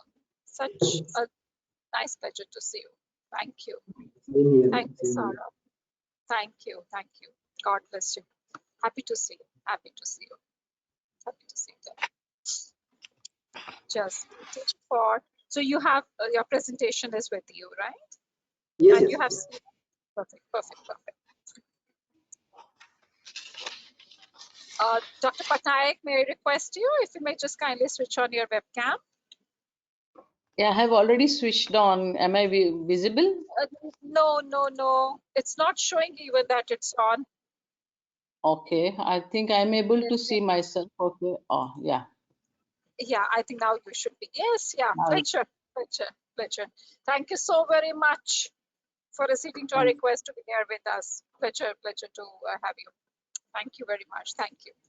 We'll just start the broadcast. So it's sharp 2 o'clock. We're starting off. It's already broadcasted basically. Yeah. So it's a regular.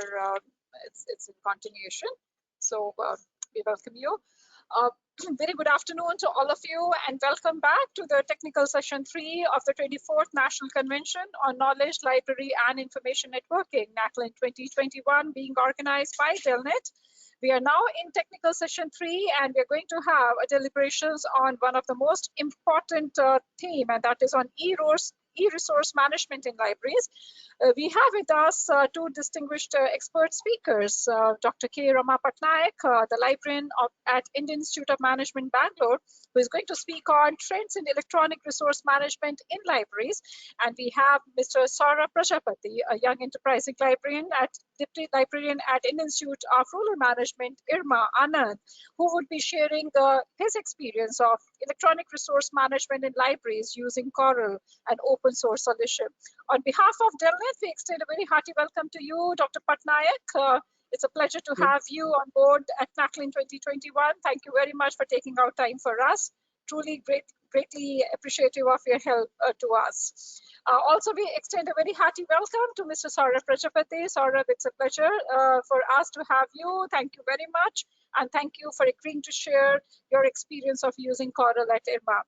It's a profound pleasure for me to welcome and introduce you all to Dr. K. Rama Patnaik. I'll make an arduous effort to introduce her, a person who is well known in the field of library and information science. I will make a humble attempt to make you all aware that Dr. K. Rama Patnaik, serving as a librarian at Indian Institute of Management, Bangalore, one of the most premier institutions in the country. Dr. Patnaik has a doctoral degree in library and information science from Andhra University, Visakhapatnam. Her thesis on the marketing of library and information services in Indian libraries, present trends and future perspectives, was educated as an excellent thesis by the School of Information Science, Michigan University in 2002.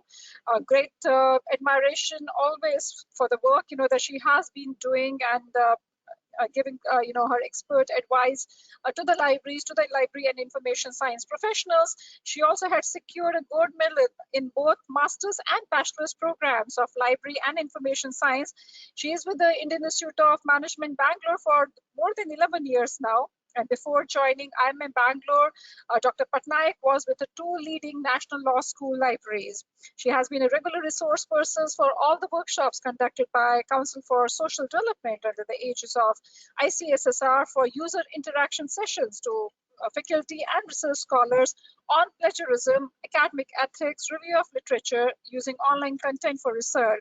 She was awarded the Emerald LIS Research Fund Award for the best research proposal among South Asian librarians in 2012 for writing a research proposal.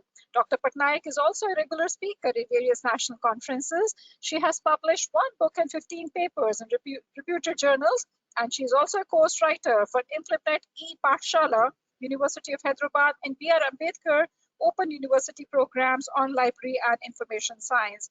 Her areas of professional interest are integrating technology in information services, current trends in management of electronic resources, and creating subject profiles with the instructional design using LibGuides. She was recently awarded as a best librarian by MalibNet, a network of business school libraries, for which we heartily congratulate her. Dr. Patnaik is also a consultant and reviewer of the online course on avoiding plagiarism Indian edition published by Oxford University Press in association with Epigram in January 2018, which is used by many libraries in India. Indian Institute of Management, Bangalore, under her extraordinary leadership, uses extensive use of technology to manage its collection and disseminate services to its academic community. She has undertaken 3 major projects: renovation of the library interiors, which is recently concluded, implementing RFID technologies to manage more than 2 lakhs of items, and introducing self-service service. IMMB is currently creating a union catalog of holdings of all IMM libraries, and currently the beta site is being tested.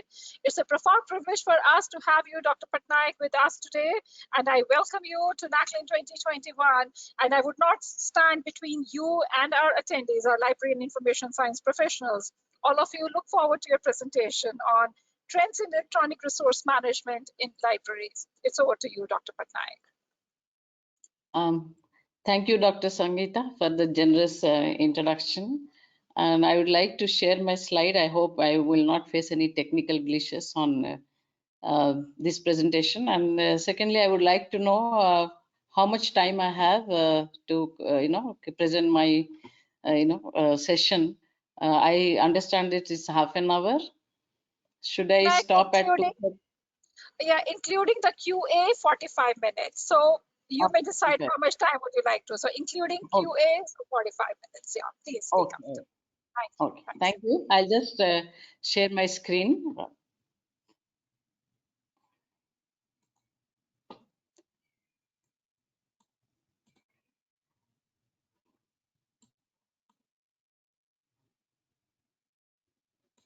I hope this is visible. Yeah, we can have it. Perfectly fine. Please kindly. Okay. Thank you once again for having me in this conference, and this is my first conference with NACLIN. I remember attempting to attend this conference way back in 90s when it was conducted in 1998. I wanted to present a paper then, but still I would consider this as a privilege and honor to be associated with NACLIN, which has such a wide visibility and reach as far as Indian libraries are concerned.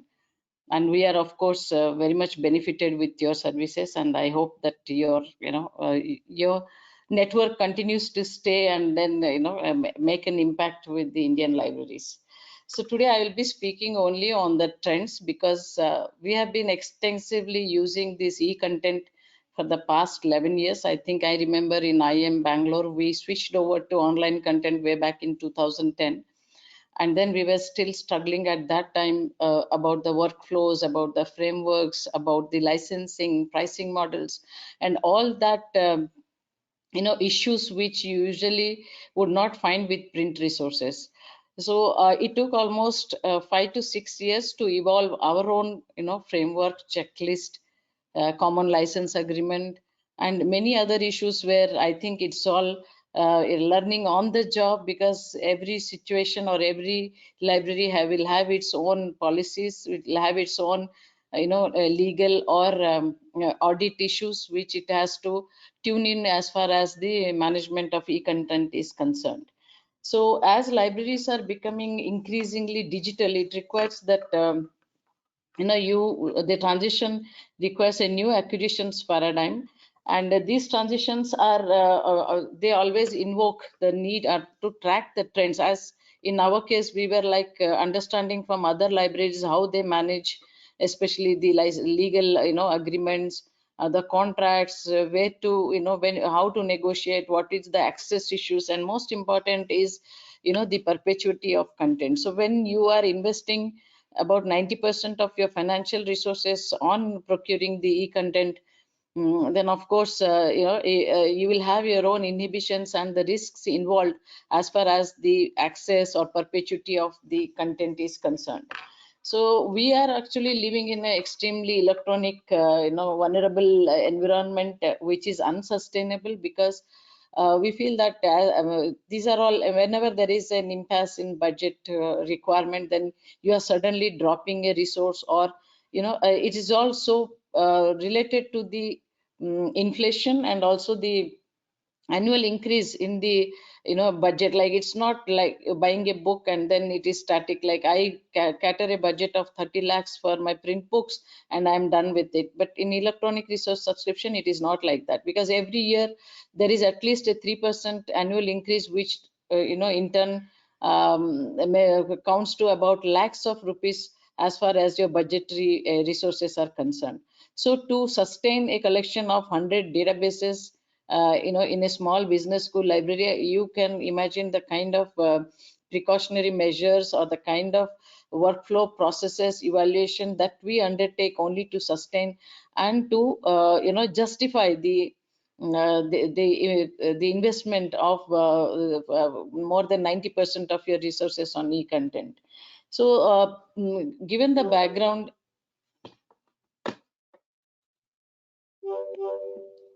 I think it is not, the slide is not moving. Yeah, okay. So given this background, there are efforts in creating applications which are not suitable. The traditional ILS is not suitable to manage the e-content, because every year I think it changes, and the kind of issues that we face, especially with e-content, are so complex and dynamic that the facilities what we have in our ILS system are not enough. This actually led to many libraries developing their own applications. If you look at this is not a complete list, it's not just limited to what I have mentioned here. When you are acquiring any e-content either on subscription or perpetual model or permanently owned model, again you will find that there is also a difference between what is perpetual and what is permanently owned, though the dictionary meaning says that perpetuity is something that you own it forever. So if you look at a broad issues that you would usually find, or maybe I think these are the inhibitions when you actually face when it comes to acquiring any e-content. Look at the models that are available. And when I speak about electronic resources, I think I am now confining it only to the ebooks, journals, and databases. But the data that we purchase, the data set that we purchase, they require a different skill set, and that we are also still experimenting how to get the proprietary data sets and what are the things that need to be negotiated, because they are completely different than these three content, especially the data sets. And also I have excluded the AV resources in this because they also are very complex. Sometimes when you talk about acquiring them, whether offline, online, streaming platform, and then also whether we are purchasing them with public performance rights, so all that, I think this takes to another level. I'm just confining today's discussion only to these three items, these e-journals, databases, and e-books. So if you look at the acquisition of e-books, I think today you see multiple models, and each model I think is again evolving based on the requirements or based on the discussions that librarians usually have with publishers. These e-books are again purchased on subscription or permanently owned, and sometimes I feel that even if you call permanently owned or perpetuity, still there is an element of risk while buying these books. So when your approach to buying ebooks is concerned, then you are wondering what kind of model that is available, and the models may not be uniform across disciplines. We have purchased evidence-based. I think probably we were first in India to experiment with evidence-based model, especially with the Cambridge University, Cambridge University Press books, which were very much in demand in our place. And also this, buying these archives with hosting fee. Like every year you are buying archives of certain things, and then you are paying the hosting fees. So whether it is subscription or perpetual model, there are a lot of other elements that creep into as far as the books are concerned, or journals are concerned, or even databases are concerned. And perpetuity, again, as I said, like when we purchase a custom collection through a consortium, and the vendors usually give perpetual access. That means perpetual access to back issues, but then again you are paying for it, and in the moment you are not paying for it, then you won't get that access again. So then again, what is perpetually owned or permanently owned? That means whatever subscription fee you are paying for a specific journal, that means that for that particular year you are owning the access. So sometimes what happens is when a journal ceases publication, then where it will be obviously removed from the journal platform. Then in that case you have paid for it, and where you get the access. So you have this preservation third party services which actually came into picture, I think in early 2000, where the clocks, logs and portico were some of the dark archive services which publishers and individual libraries can also become a member and pay a certain amount to archive the digital content. Then again, if you are purchasing a database, for instance, if I take any business information database, the access is only for 1 year. Then that means if I these are not permanently owned. So if I am not paying for the next year, then I lose the access for the entire content, even if I pay $15,000 for that particular resource. And this comes into picture again if I am purchasing it only for 1 year, 2 years or 3 years. And again, what is the annual inflation cost? So all this will again prepares you for the next year's budget, and whether the increase is justified or not. Sometimes the platform changes, sometimes the old model is discontinued and then the new model is launched with addition of new content, and again the budget increases. In this year I think we faced this with one of the business resource, where the vendor has completely changed the platform, added new content which in fact increased the subscription cost by 10%. So these are some of these vulnerable situations that we are in when we try to access or purchase content.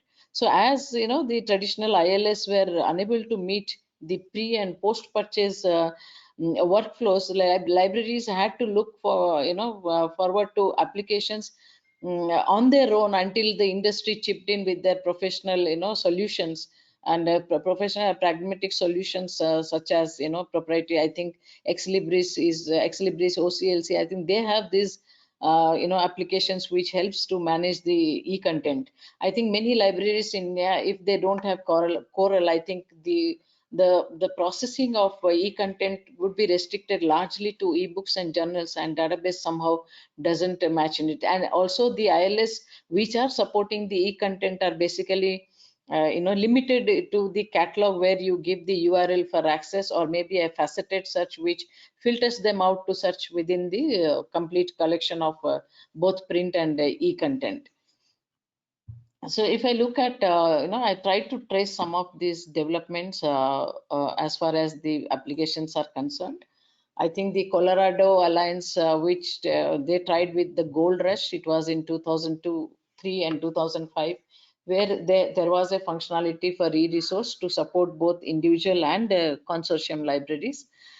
Same is the case with John Hopkins University. They came up with some open source solution. So if you look at these developments over a period of I think maybe a decade, when Ex Libris actually came with the product. And previously, I think the serial solutions, which is now merged with ProQuest, they also came up with some kind of solution to manage the knowledge base, especially the subscriptions are concerned. But when it came to creating purchase orders or doing the pre-purchase process, for instance, content duplication or any of these checklist, what we have seen that we usually refer to while approaching to purchase an e-content, I think many of these were not included. And as of now, I think many libraries are still grappling with it. We don't have it anything at our place. We are experimenting with Coral, but again you need internal expertise, or maybe we don't find enough support for Coral unless there is some domain expert who are involved in creation of these workflows. So there are again I think there's no standardization as far as workflows are concerned, and every library refers to some kind of framework, or they adapt the frameworks that are available. Already, I think in 2008 we had this first instance. Somebody from EBSCO had come up with a framework trying to create milestones within this work life cycle of e-resources. So I think Ex Libris also had one good product. Now they have now created this a single platform called Alma, which is equivalent to ProQuest Toto, which actually allows you to switch over from one application to other with interface built in, especially the management of the metadata. And again, when the e-content, the life cycle of e-content on workflows, we had this application. Then came the challenge of accessibility. Like you have a huge content of e-content, especially in databases, e-journals, e-books. So it actually is kind of an ocean. If you look at our library, I think we subscribe to almost 106 databases, out of which 46 are business databases, having huge content of company, industry, and country research material. And then our journal collection goes beyond 10,000, and ebook collection, sometimes if you are subscribing to aggregators, it goes into lakhs. And then you have an application at the back end to manage how the workflows as far as its purchase and maintenance is concerned. But then again, the challenge of how you disseminate this content, because your traditional ILS is just not enough. Your OPAC is not just enough to expose the entire content what is being purchased. Again, the question of standardization also comes into picture, where if a database or an aggregator like Business Source Complete and ProQuest, if you purchase, then you have all, it is a conglomerate of content, basically having the company and industry information, and also the the traditional bibliographic information, such as books and journals. So I am not touching on to that, but anyway, I think there are enough presentations on discovery and other applications in this conference, but I'm restricting this presentation only to the three aspects of the first is the framework, how to develop our own checklist as far as the workflows are concerned, and then what are the licensing issues that usually you face when it comes to negotiating the contract. So time permits, I will try to show some of the things that what we have done in IIM Bangalore, complying with the licensing terms and the licensing terms and conditions for usage, and also how we try to prepare a checklist of our own content, especially at each milestone, like whether it is pre-purchase process, purchase process, or post-purchase. So as I mentioned in my introduction, that there is a life cycle to the subscription. So each life cycle will have milestones again, and the milestones which are first, I mean, this is the first the PEC model. I don't know, this is how probably it is pronounced. He is from EBSCO, who was the first person to present a framework for a life cycle of the e-content. So you have these 5 milestones: you acquire, you provide access, you administer them, you also get support for technical assistance and troubleshooting. It could be either way. Then you evaluate the e-content, whether they meet the current requirement of your institute, and then the renewal process. So this was the earliest model which came into picture, and each milestone again has its the tasks that are to be performed, and this is, I think, the base of the model, and later on whatever that was adopted was based on this model. If you look at another model which came in 2019, which is called terms, I think this along with PERC model, the first version came, the techniques for electronic resource management. So this is again the framework, but it is little bit little bit kind of enriched version from the PERC model. That is why they came up with version 2. And if you look at the diagrammatic representation, it says that that there is a basic model, which the earlier model were not actually dealing with open content, and also the consortium content which is acquired through at a consortium level. So the terms 2 actually is an expansion of the earlier version, which actually takes the complex thing and also the open access. So some of these workflows, what is mentioned in this workflow, especially the tasks pertaining to open access, is an expectation or maybe an assumption of automatically collating based on the subject interest of the specific libraries. So these are some of the models which actually were available for developing the framework, especially for individual libraries. We, as I will also show what we have done and how we have stuck to it, which was again I think validated by both our legal and audit team, because sometimes you also get into a lot of the audit issues as far as e-content is concerned. It is always better to have your policy vetted by the audit and legal team when you are developing a written collection development policy for e-content, because usually what happens for books and all, I think some libraries do this, they do a tendering, or even for empaneling their vendors, you call some kind of bids, both either invited or public. Though the Ministry of Finance rules actually doesn't recommend them. To play safe, I think some libraries do invite tenders, but when it comes to e-resources, I think very limited agents, or maybe the publishers who own the content, they don't actually give to too many agents to have this kind of tendering process. So when you are developing a collection development policy for your e-resource, you have to be very clear and transparent as far as choice of publisher or agency is concerned. We usually nowadays I think there is also a lot of tax issues that are to be taken into consideration, whether it is deduction of TDS or payment of GST. I think we are still not having a consensus as far as aggregators are concerned, whether ebooks are concerned, whether GST should be paid or not. If GST overseas is paid, or for Indian content providers it should be paid. I think there are still a lot of issues where it is different from one library to other. But in our case, we actually submit all these documentation to our internal auditors, and who give us suggestions. And when CAG audit comes, I think we are very thorough with what is being, what is the process that is being followed.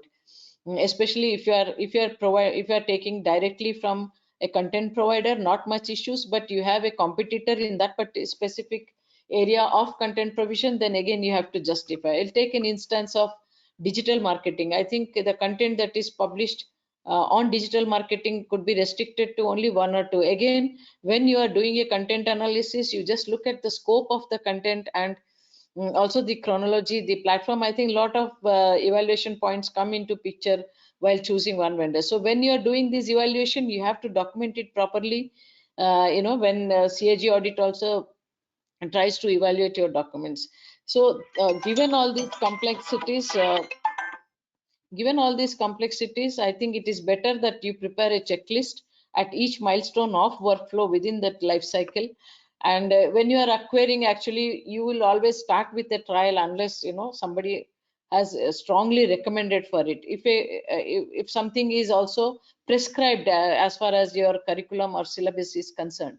So to initiate trials also, you need to negotiate with the vendor. Sometimes the trials could not be free, they could be priced, and then the trial would have its own restrictions where you can't download or you can't use certain features, or whatever you have downloaded during the trial, whether you have to delete it or if you are not taking that. And also the most important thing is garnering the usage statistics. So in print world, you are not wondering very much on who has used this, unless the semi-skilled staff actually gives you a kind of picture as what books were on table, what were written from your transaction logs. So you had some kind of a vague usage on the print resources. But when it comes to your electronic content, I think every library, either in our case, we track usage of ebooks on monthly basis, not only of ebooks, databases, journals and everything, and we also track which is most widely used. So in fact, the usage gives a kind of picture whether this may be an abstract picture of showing the demand for a specific product, but then again the usage again could be a very passive way of looking at the relevance of the content. You have to depend on other parameters as far as choosing the resource is concerned. So you obviously will not go to trial if the research is cost prohibitive and your budget doesn't permit. So, and as far as content duplication is concerned, or the notice period that is required as far as licensing is concerned, so I think every step should have a few checklists that is evolved over a period, and it comes on with your experience. Because we remember we were actually blindly signing the license agreement thinking that there is no scope for any discussion, and they were usually very unilateral. And any scope or any anything that you would like to amend in that content, the Indian publishers would come up with a a common answer that the legal team is based on abroad, and you have to consult them. And this also takes a long process. I remember, I think I was interacting with the legal team of almost all databases in 1 or 2 years to have this license agreement adaptable to our terms and conditions. So they were like so one-sided that it becomes very awkward to sign that you are signing away all your rights without even negotiating, and the country's jurisdictional copyright laws and all that fair use principles were nowhere in picture. I think that is the first time that I experienced this, where unless you ask for it, I think nobody is going to give it on platter. And every year our renewal process, whether it is journals or databases, is very time consuming. If a content is supposed to expire probably in January, I think the process of renewal would begin right from the October, because we track the usage, we see the content, we ask the vendor how he justifies apart from the inflationary cost, or if there were any technical issues, downtime time, troubleshooting, adaptability to browsers, or whatever applications we use, especially for disseminating the e-content, whether they are amenable or not. So all this is very time consuming process. So if your workflows and checklists are not clearly mentioned, I think obviously your staff is going to grapple how to approach the renewal process and how to justify the renewals. So this is something that each and every library should look into. The access issue is apart from the content, I think the access issue is also very crucial, because sometimes you may not have the kind of infrastructure, ICT infrastructure, which is mandatory to have, for instance, the single sign-on or even remote access. So in that case, in case of remote access, again, they only, I think earlier they were only restrictive to few applications which were used worldwide. So when we try to develop our own, like remote access, what is being used by Indian libraries after after our failure to adopt the Open Athens or Easy Proxy, the way it should be configured to give the remote access to your e-content, I think it took a lot of effort to convince the content providers who are not based in India that remote access is also a good proxy solution without any loopholes or without any security concerns. So and then the single sign-on. The single sign-on, if you are your institute is ICT infrastructure is not able to provide, and again some resources would be very strict enough to provide single sign access for a wider access. Otherwise you have to restrict yourself only with the limited user IDs and passwords, and then you have to distribute to your academic community. And if they are in basically in large numbers, I think the staff, you have to have dedicated staff to distribute these IDs and passwords. I think many of the Indian publications still not give access on IP ranges. If you look at subscription of any of your Indian journals, I think they are always restrictive to one user ID and password. And as far as access is concerned, if you are using high-end discovery layers and also link resolver, you have to check whether the resource is able to accommodate all these things. And troubleshooting, especially who is a point of contact in case of any technical issues that are encountered, especially in security service at updation. I think if you are using old systems and your systems and softwares are not up to date, sometimes your access is also becomes restrictive. And most important is again, reviewing the usage statistics and cost per use. You know that many you have counter project and counter and sushi protocols, but then many of these database vendors, they don't subscribe to any of these standards for capturing usage, and then each one will come up with their own way of capturing usage. That again becomes a big job to standardize as far as your own institute is concerned. I think we face this especially with business databases where we don't get statistics like counter, but they are always given like how many usage sessions, how many downloads, or how many have logged in. I think those will not help much, but at least you have some virtual footprints to justify the usage of resources when it comes to either subscription or their retention. So these are some of the guidelines by library associations and federations and universities who have come up. Especially, I think many libraries might have already experimented with the Yale University Lib license. The licenses were, very, I think, so robust with legal language that it takes a lot of effort for a non-legal person to comprehend the terms and conditions mentioned in a licensing contract. I think lib license has eased that to a far extent. IFLA was also I think one of the important organization which actually professed for making this ILL, interlibrary loan, to be permissible as far as e-content is concerned. And the language, I think the jurisdiction also, I think I remember reading somewhere IFLA was also instrumental in employing the jurisdiction, local jurisdiction, not somewhere courts or based in New York or Singapore as far as arbitration is concerned. So I think this evolution has somewhat evolving of these guidelines somewhat pressurize the content providers to be more flexible as far as whether accessibility or usage or the terms of use are concerned as far as electronic resources are subscribed. One very specific development which I think all libraries should also experiment. We were also thinking, I think we were member some time ago of this CERU actually provides a common framework for libraries and publishers to sign the license agreement. If you are a member of CERU and the content provider is also of CERU, I think you don't need to sign a different license agreement.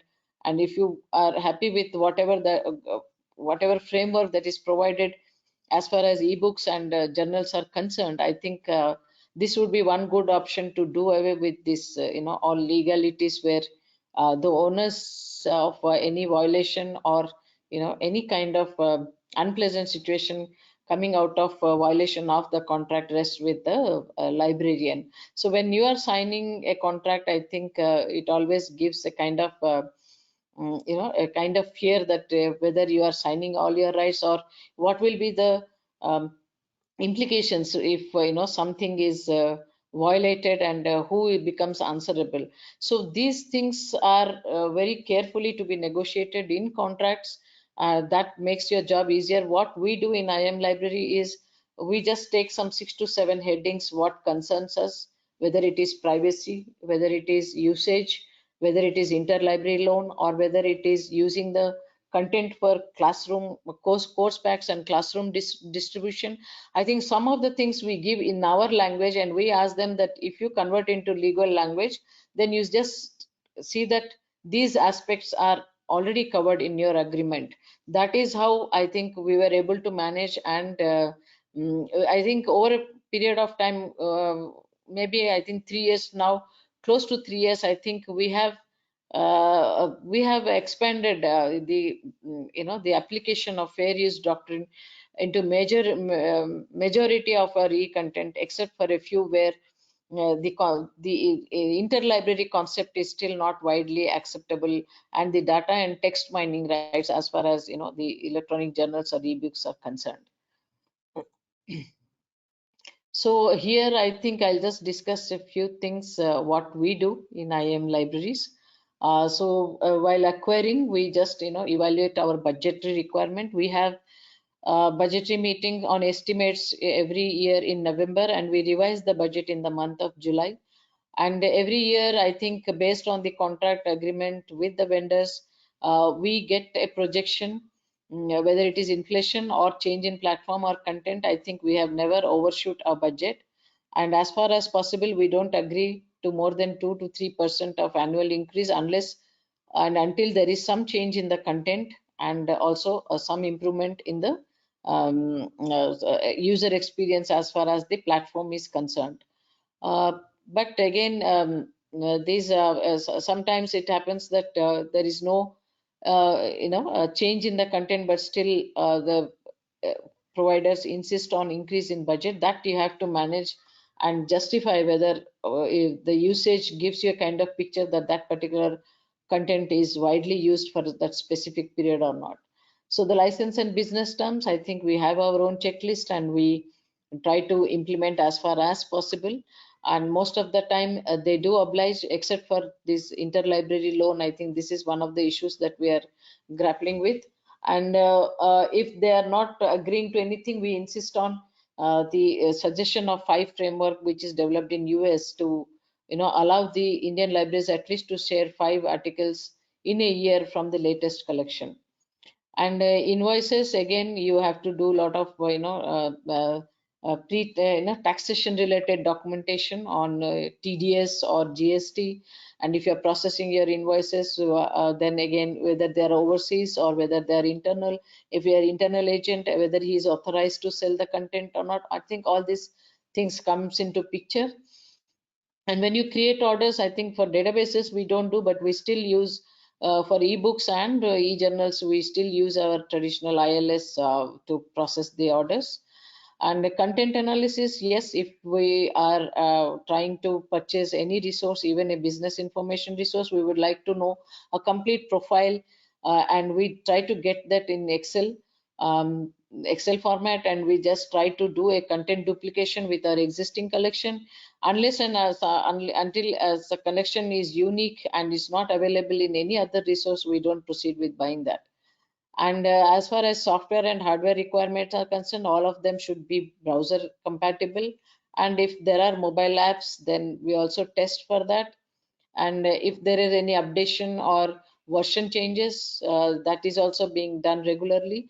And whatever the troubleshooting that happens, especially with either with the cookies or clearing your browsers, so all that is also tested while acquiring. And then we initiate the trial. So during the trials also, we insist that the entire content to be open without any restrictions, even for shorter period. But initiating trials, I think you have to have a dedicated team. We usually involve faculty and research scholars because students would not usually have that much of time. And if you're opening a content only for a brief period of say 15 days to 1 month, I think this has to be a very extensive evaluation as far as content is concerned. And that is how we acquire the content. And then we also look at generally what are the pricing models are available for e-resource. As I said, I was restricting it to only to these types of resources. Usually in e-databases, you will find modular pricing. If you are looking at any business resource or any aggregators package, I think some content would not be open. If you look at the ProQuest dissertations and abstracts international, you will see they are actually modularized as per the subject content. So if you are taking it only the arts and humanities, I think the price will be different. But if you are taking the entire collection, obviously the price would be much higher. Sometimes the content is restrictive only to the subject. If you're taking only business and management related, then that access is only open to you if the database providers also deals with other subjects. The content again would be based on FTE. If you have more number of people, the price obviously increases. But if a resource is very cost prohibitive, again you would not take the content on FTE basis. You will take very restrictive IDs and passwords for concurrent access. And then again, long-term contract. Sometimes the publisher offers you a 3-year or 5-year contract without any increase, and that database is widely used. You may consider, but you will also run into audit problems if you sign beyond these 2 to 5 years. That has been our experience, because I think there are alternate competitors who can provide better content. So it is always advisable not to enter into long-term contract with the content providers. So if you look at e-journals, again, you'll have subject packages. I think if there is a consortium which is acquiring the e-journals, they will have custom collection, because each institute will have its own core collection based on the research focus. You have pick and choose, and again, this the pricing, one of the factors is also on the FTE, and the access based, whether you are taking for perpetual access or you're going to archives, and then what mode of access you are actually looking into. And the rolling archives usually is a concept that is associated with the newspapers or maybe the citation databases. Like if they open up the content, say for 10 years, it keeps on rolling. Suppose you are subscribing a resource in 2021, you will have rolling archives for the 10 years, then 2011 year content will be accessible, but next year that will go away and you will have from 2012. So you have to look into those aspects as far as archives are concerned. If you're purchasing archives, I think you should also keep in mind that if your rolling archives give access to the latest collection, then you buy archives up to a certain period. And you have, of course, pay-per-view, which is very, very expensive, but still, used by some libraries. And you look at ebooks, you have, patron-driven acquisitions and demand-driven acquisitions. You have evidence-based models, and sometimes the subject collection is thrust on you. And some publishers also give the entire collection for a copyright year, where you won't be allowed to pick and choose. Of course, pick and choose model is also available in ebooks, but then again, it will be restrictive to certain amount or certain number of titles, because I find it very few publishers opening up their collection to buy even one title. So that is still a challenge. And if you're buying one title, it is usually through aggregators, which is, again, I think the publisher price would be much lower than the aggregators price, like, Procast and EBSCO, where you can also get individual titles of other publishers. So the administration of the content is very challenging when you are providing access to a large, community, and then your accessibility varies from one database to others. Like for instance, we have some databases where it's based on user IDs and passwords, and some just open a click of mouse as on IP range, and these are again made accessible on remote access through proxy. And then the title list changes, especially when it comes to the journals. I think one or two journals move out to other platform, then you have to negotiate with the other publisher as far as those particular journals are concerned, if they are part of your core collection.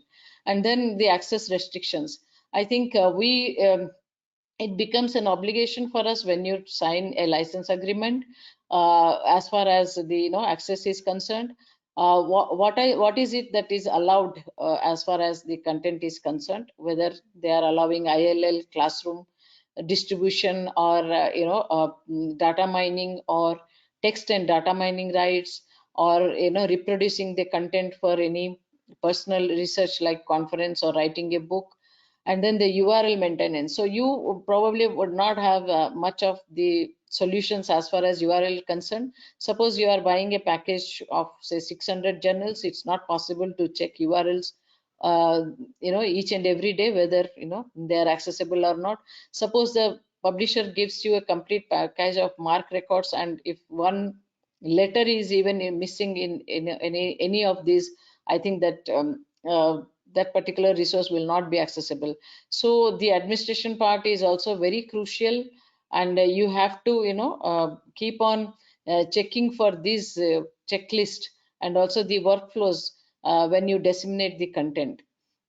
And especially when you have very limited user IDs, and suppose you are having only 3 to 4 user IDs, and then you have to distribute to the community, then you must have systems at place where people would be able to book for that particular content for accessing on certain period.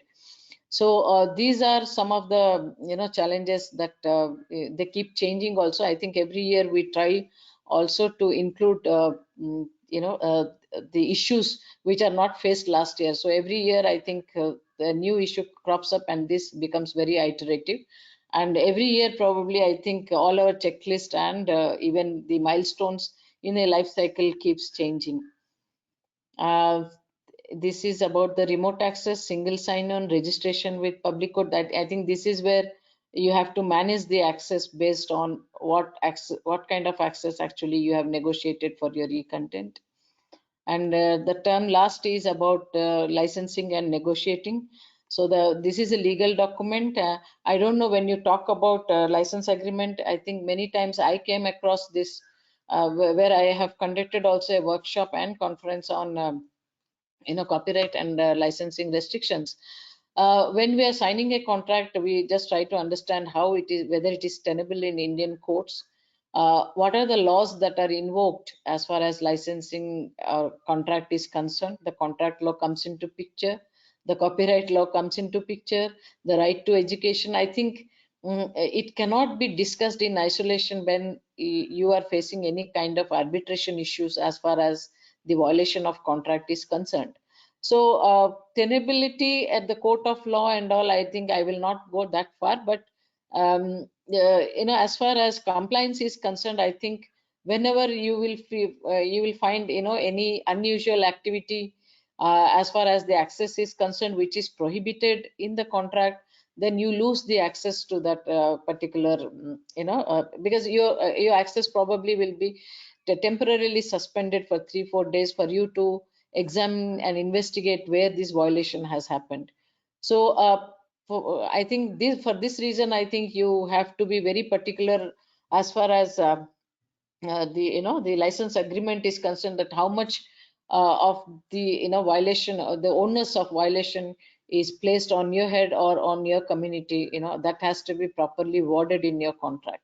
So when you come to the licensing regime, you will have these kind of licenses. I think what we deal today is again written agreements. I think during the pandemic, many of you might have also signed the contract through digital signature because libraries were physically closed. So but then again, when you assign the digital licensing, you have to check whether the license was available for preview, where you will download the entire agreement and see whether they comply with your expectations or they're unilateral or there is any point of any terms that are negotiable. So these are some of the things. I think when you're buying actually any DVDs or any content where it comes with browse wrap, it's all the more difficult if the particular item what you purchase is non-functional, and then how you're going to deal with it for its replacement. So it is always good to have a written license agreement, whatever product you purchase, where it gives you scope for negotiating the terms as far as its authenticity or safety or the quality of the product is concerned. So when you look at the licensing workflows, I think you have to have these licensing models, discount on multi-year deals, consortium agreements. Then you are also defining authorized users and authorized sites, because some institutions will have multiple sites in where the physical location is different.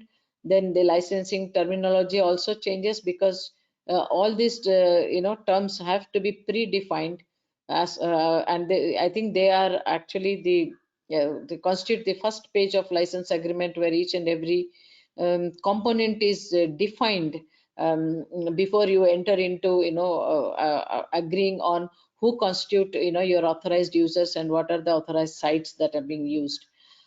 Perpetual and archival rights, that also can be negotiated. And copyright compliance for classroom instruction, I think many may be signing without negotiating this clause. If you are not negotiating, I think all the more it is difficult to distribute it for classroom.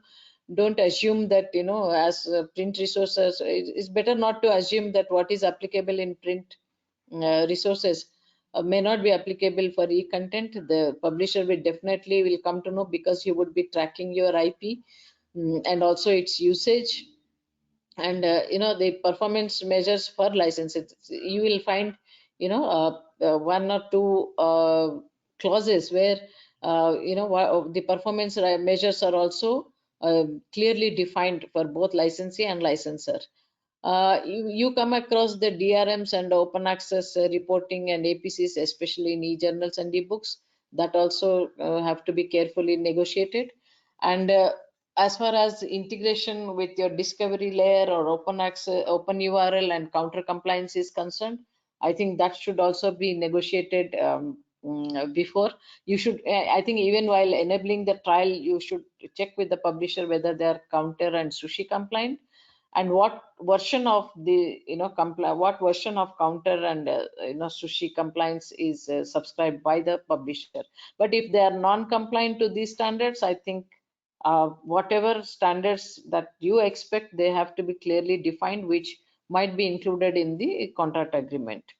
So what is being now, I think, widely discussed is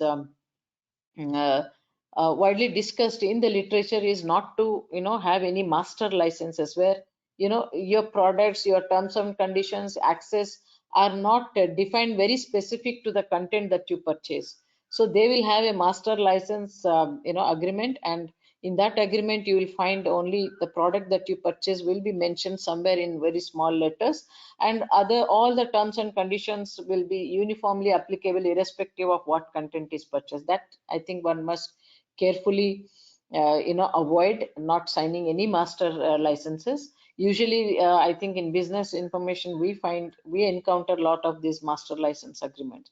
And what is now being discussed is also transformative agreement, where you are, I think read and publish is one of the models which is widely promoted by some publishers, where you are paying for APC APC fees for publishing content, and then your subscription price reduces to a large extent, and then your own in-house publications are placed in open access. So this is, I think, the recent development, which is I think a couple of years, where we have not experimented it yet. We have not signed any contract. I think some publishers are really offering this read and publish model. So what are the do's and don'ts for negotiating contracts? You should always avoid auto renewal, because if your auto renewal is something that if you are signing it, I think somewhere it would be mentioned that for termination of the contract, you have to inform the vendor 3 months ahead of the actual expiration of the content. And if you are forgetting even 1 week, or if you are trespassing 1 week, I think that is again considered as an auto renewal. You can't drop that particular content. As I said, we are having these problems of budgetary allocation because of the annual increase in the inflationary prices or the changes in the format. So if you are signing auto renewal, I think whatever price he offers, and if you have not negotiated for it, I think you will be bound to pay, and you cannot actually drop that particular resource. And also avoid using unilateral, because every access or every point in every term in the license agreement should be available for negotiation, and unless you mutually agree on what are the terms and conditions, I think you should not sign any agreement. And regarding the downtime, the downtime duration, suppose a particular resource is down for almost a week, I think that should be compensated by the provider. So he should give ample alerts to you whenever a resource is going downtime. Some server is down, the other server will not be activated on time, or there will be some maintenance issues. I think every year every product actually takes 1 or 2 days to maintain its server, and you will not have access to that resource. And then you should also define what constitutes a reasonable amount of for reproduction. Especially you will face this in while you distribute the content for classroom distribution. So reasonable content is a very ambiguous term, and you have to have more clarity what it means, whether it means 1 chapter, 1 article, or some percentage of content. So this has to be predefined in your agreement. And then again the renewal notice. So even 1 day before the access gets terminated, I think you should be allowed to drop that particular resource. So these are some of the things that you should keep in mind. And what are the do's? I think you should authorized users you can define, and you should tell them that even so people who walk into your library should have access. If your library is open to public, you have to be very clear on ILL and document delivery. usage metrics. There should be subscription to standards, open URL linking, especially your content should be visible even on Google Scholar. Text and data mining rights. If you are not pre-negotiating, I think if your scholars are trying to access it, I think they should be available. The data mining rights should be available. Sorry.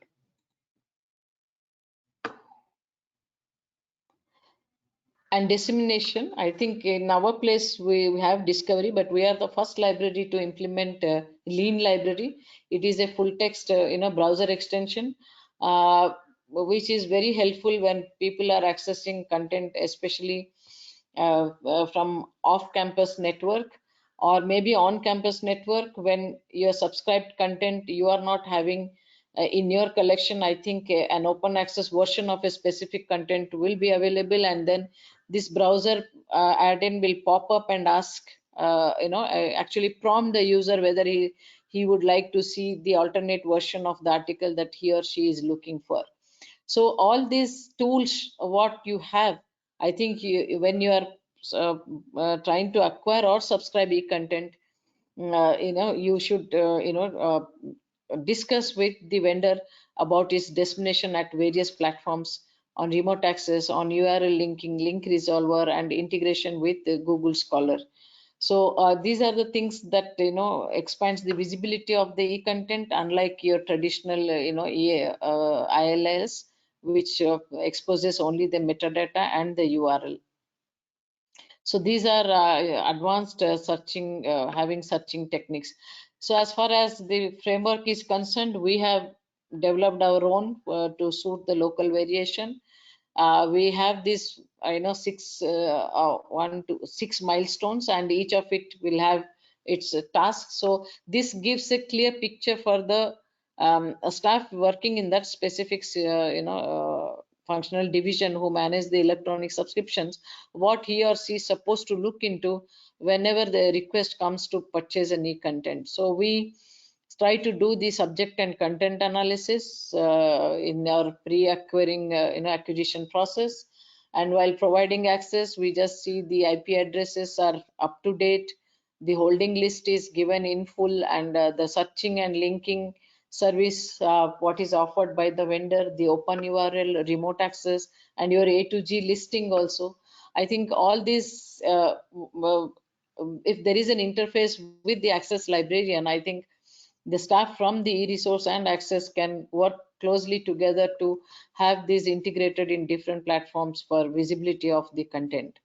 So administration, again, what are the user rights and restrictions? I think every year during orientation, we take a specific session on how, what are the terms and conditions of using the content. And we also prepared, a resource guide for each resource, what is permitted and what is not permitted. So that is given, that is what is, hyperlinked here, the copyright compliance. So if you click at it, you will actually get a tree kind of structure. It defines the terminology, what is allowed and what is not allowed. And then for each and every resource during this acquisition, actually, that particular resource guide is also updated if there is any expansion of the existing terms and conditions as far as the access is concerned.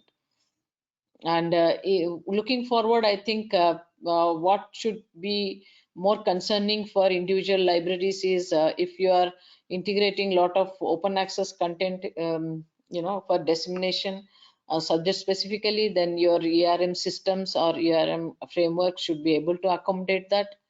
And you also look at affordable knowledge bases. I think when you're having your own in-house application for managing your e-resources, I think these knowledge bases are up for sale by the content providers. I think this should be made free because they are having the complete metadata of each and every resource, which can be easily used by the libraries.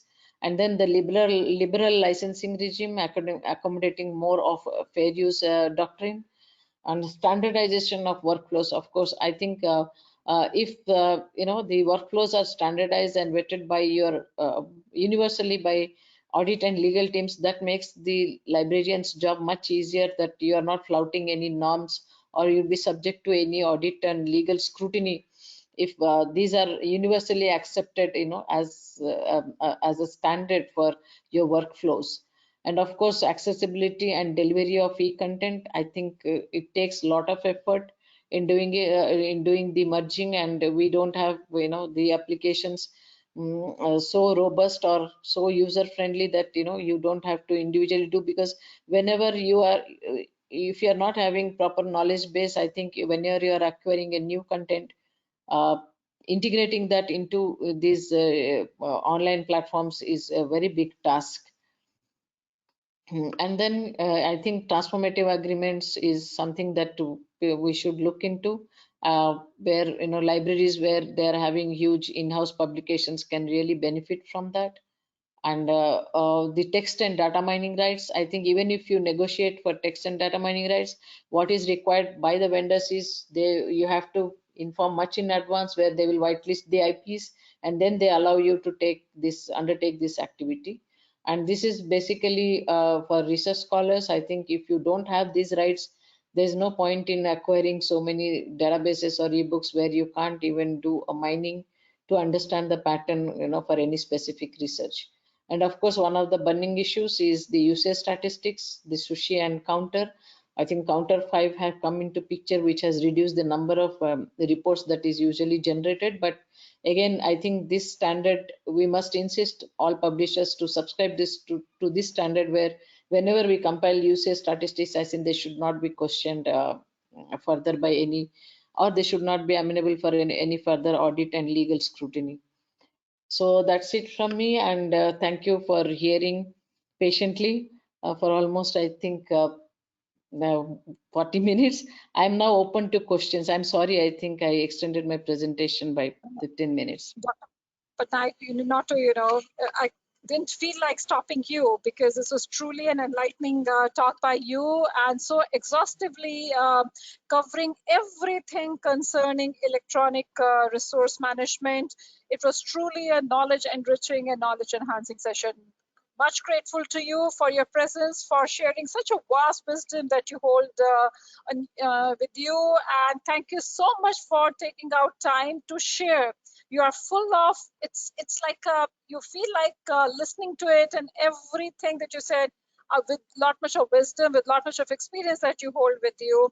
And I think for our library and information science professionals, this has been a session for managing, we could not have thought of anyone else other than you to have done the best, justice with the topic, informing the professionals do's and don'ts, words of caution from a distinguished speaker like you with so much of experience with you. I think you must write a book. I believe, if I'm not wrong, Dr. Patnaik, correct me, I think you do have also some of the nice good book chapters. I have gone through one or two on electronic resource management, but you must write a book. That's our sincere request to you, especially the Indian library and information science professionals, and even worldwide, because we have been able to get that feel from your presentation that you hold a great experience and wisdom. So it would be really something that the professionals would immensely get benefited.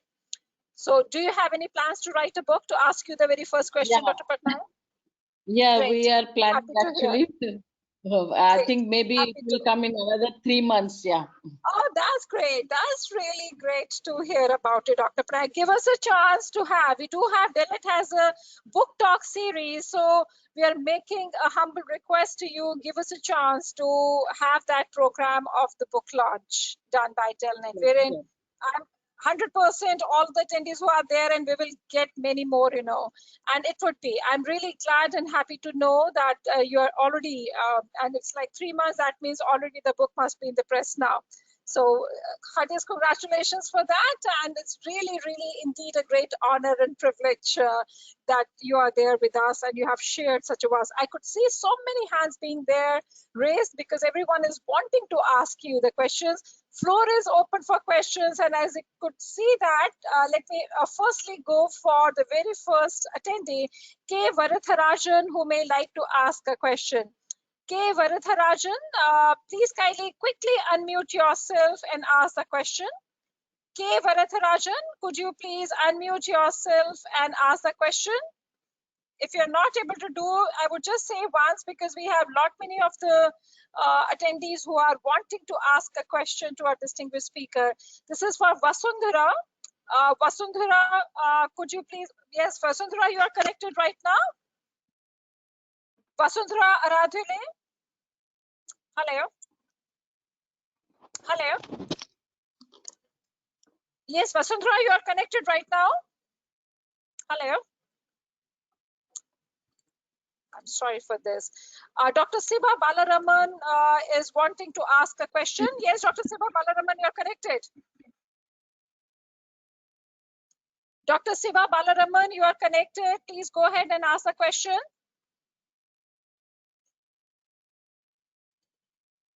Let me just see if we have on the chat box, if they have posted the question. Okay, this is from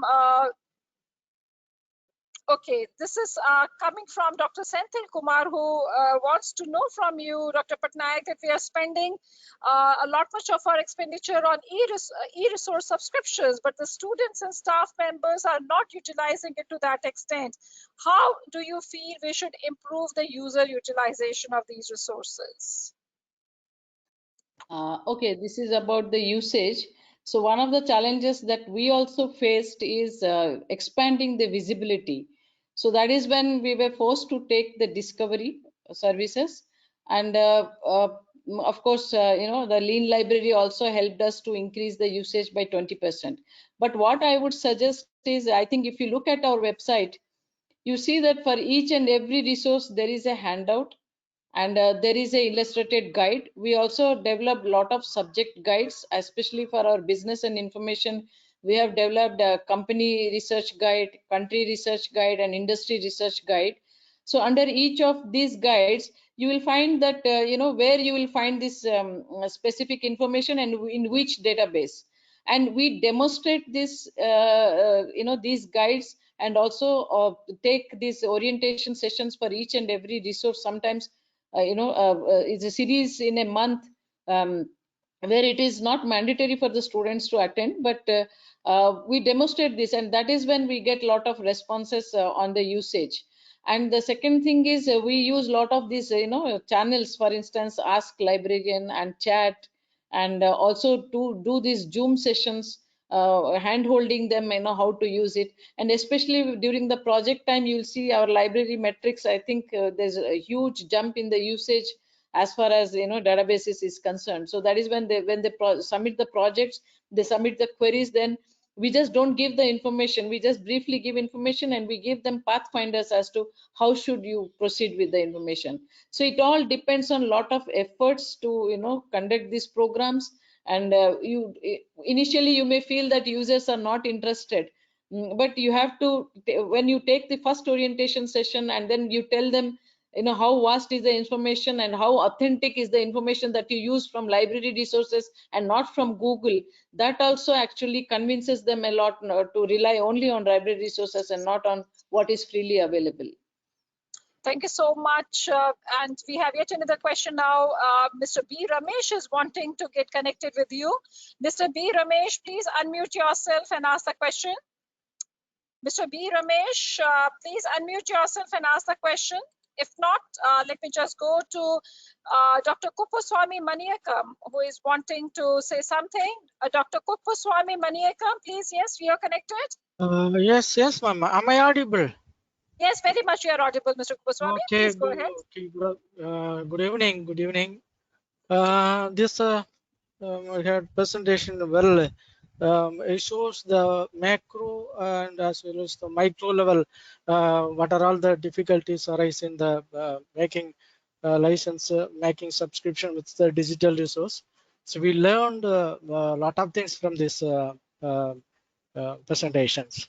So my question is, we are in the small budget institutions. So when we are going to the subscription of digital resources, the consortium basis model of consortium basis digital resources is much lower budget people we have. Is correct, or other than we have the digitally available free literature is is enough. We can something I need to the discussion about the So, freely available content validation to serve to our users. Will you please, ma'am? see, I think you cannot just depend on open access content, but it's very limited as far as the authority and integrity of the information is concerned. You have open access journals, and if I come from a business school, I can also tell you that some of the information related to business is also available freely on internet. But do the users have so much of time to do on their own? So you can also build some content based on what is openly available. And if you're looking at purchase of proprietary content which is not available in open access, you can still explore consortium options, or you can become a member of any consortium if you are eligible to do. But if you are a small college and all, I think you can also take membership from other libraries to supplement whatever deficit you will come across as far as provision of content is concerned. It all depends on what subjects you deal and how much of content is openly available for you to compile it and distribute it to your community.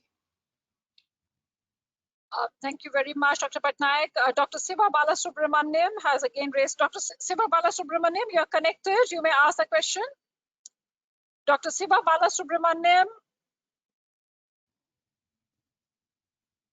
Okay, he's not able to get connected. One question for you again, Dr. Patnaik, saying that we are facing the problems on the evaluation of e-resources. Could you suggest some points in this direction?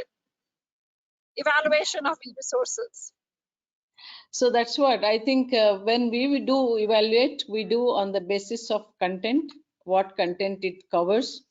If we drop it, what difference it would make, and also the usage. So usage is always passive.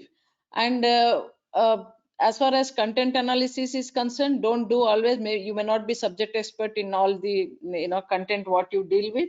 We closely work with doctoral students and also faculty.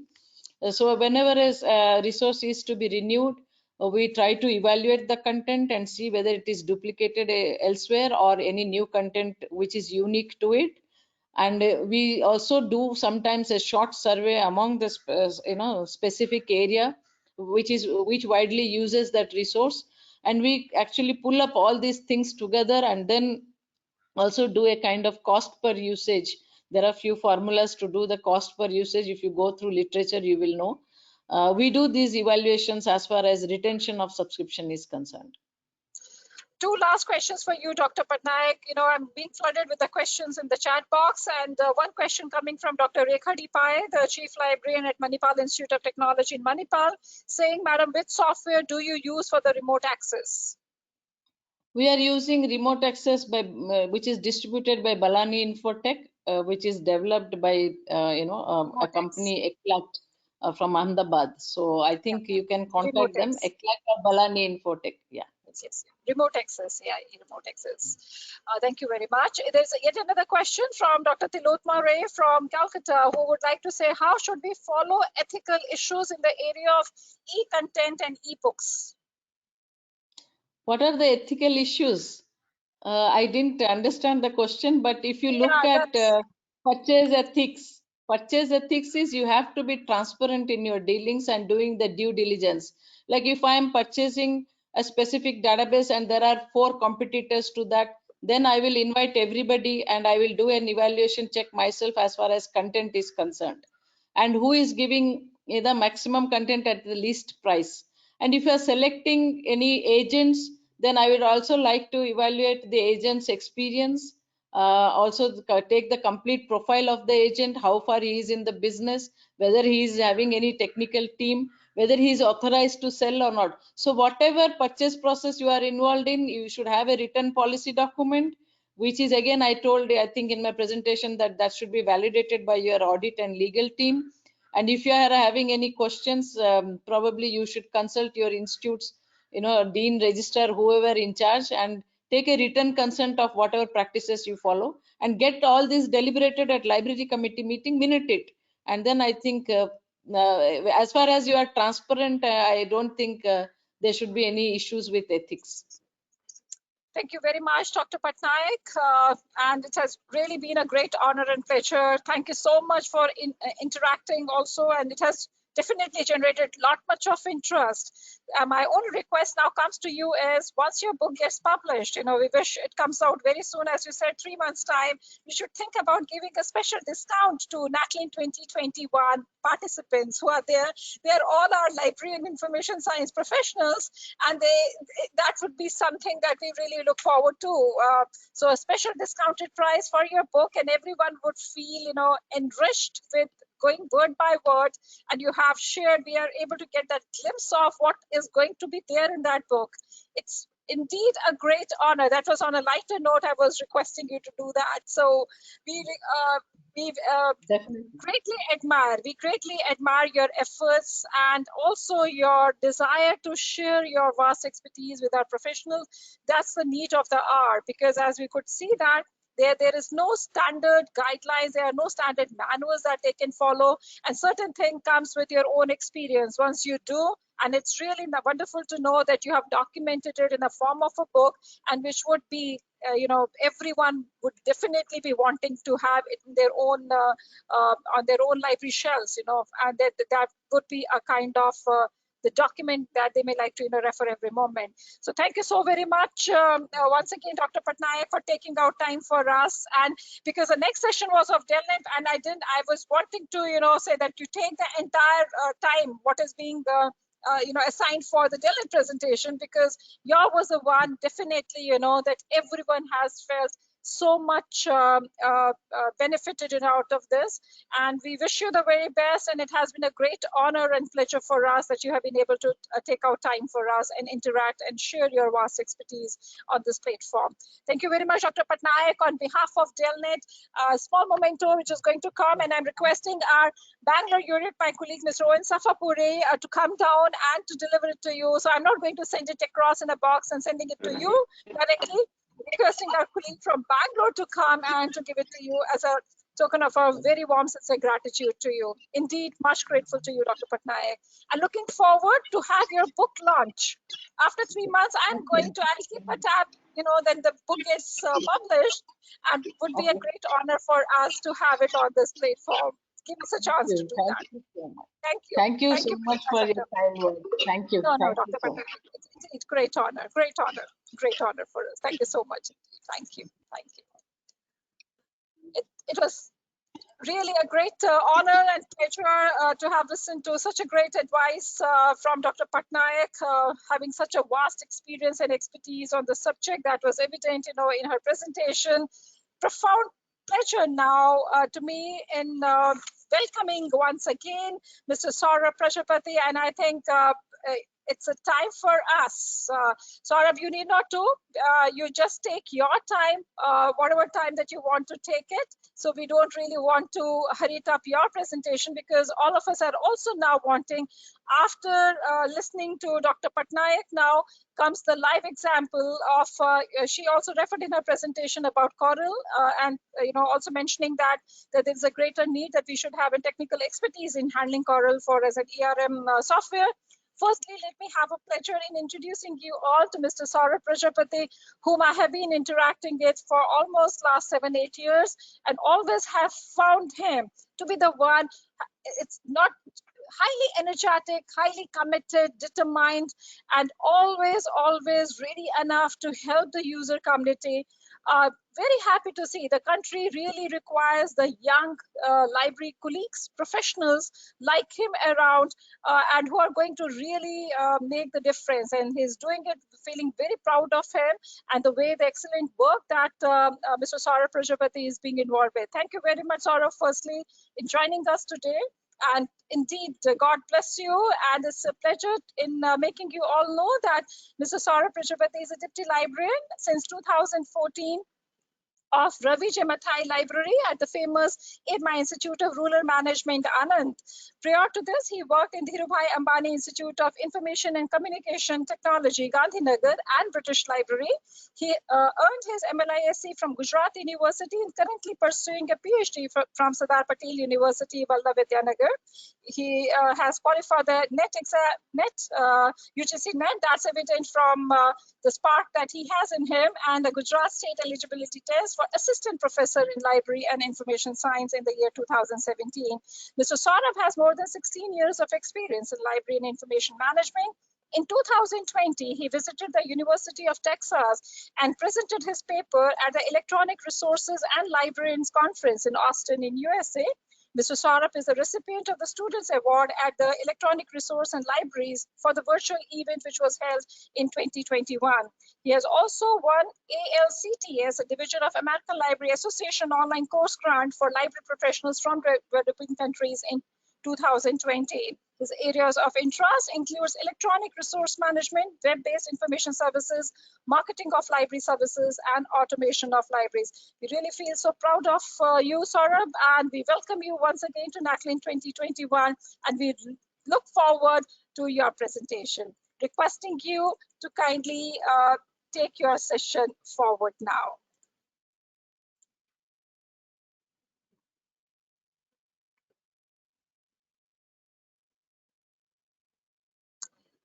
Saurabh, just unmute yourself. Yes, perfect. We look forward. Saurabh, unmute yourself.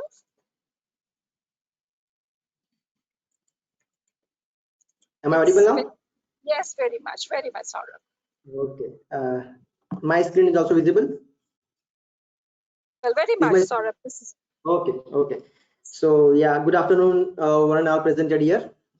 It is my privilege and honor to present and share my thoughts over here. And for that, I am very much thankful to Dr. Sangeeta ma'am and the entire team of Delnet for providing me this wonderful opportunity. So today I am going to speak to you about electronic resource management in libraries using Coral. So it's an open source solution for the libraries.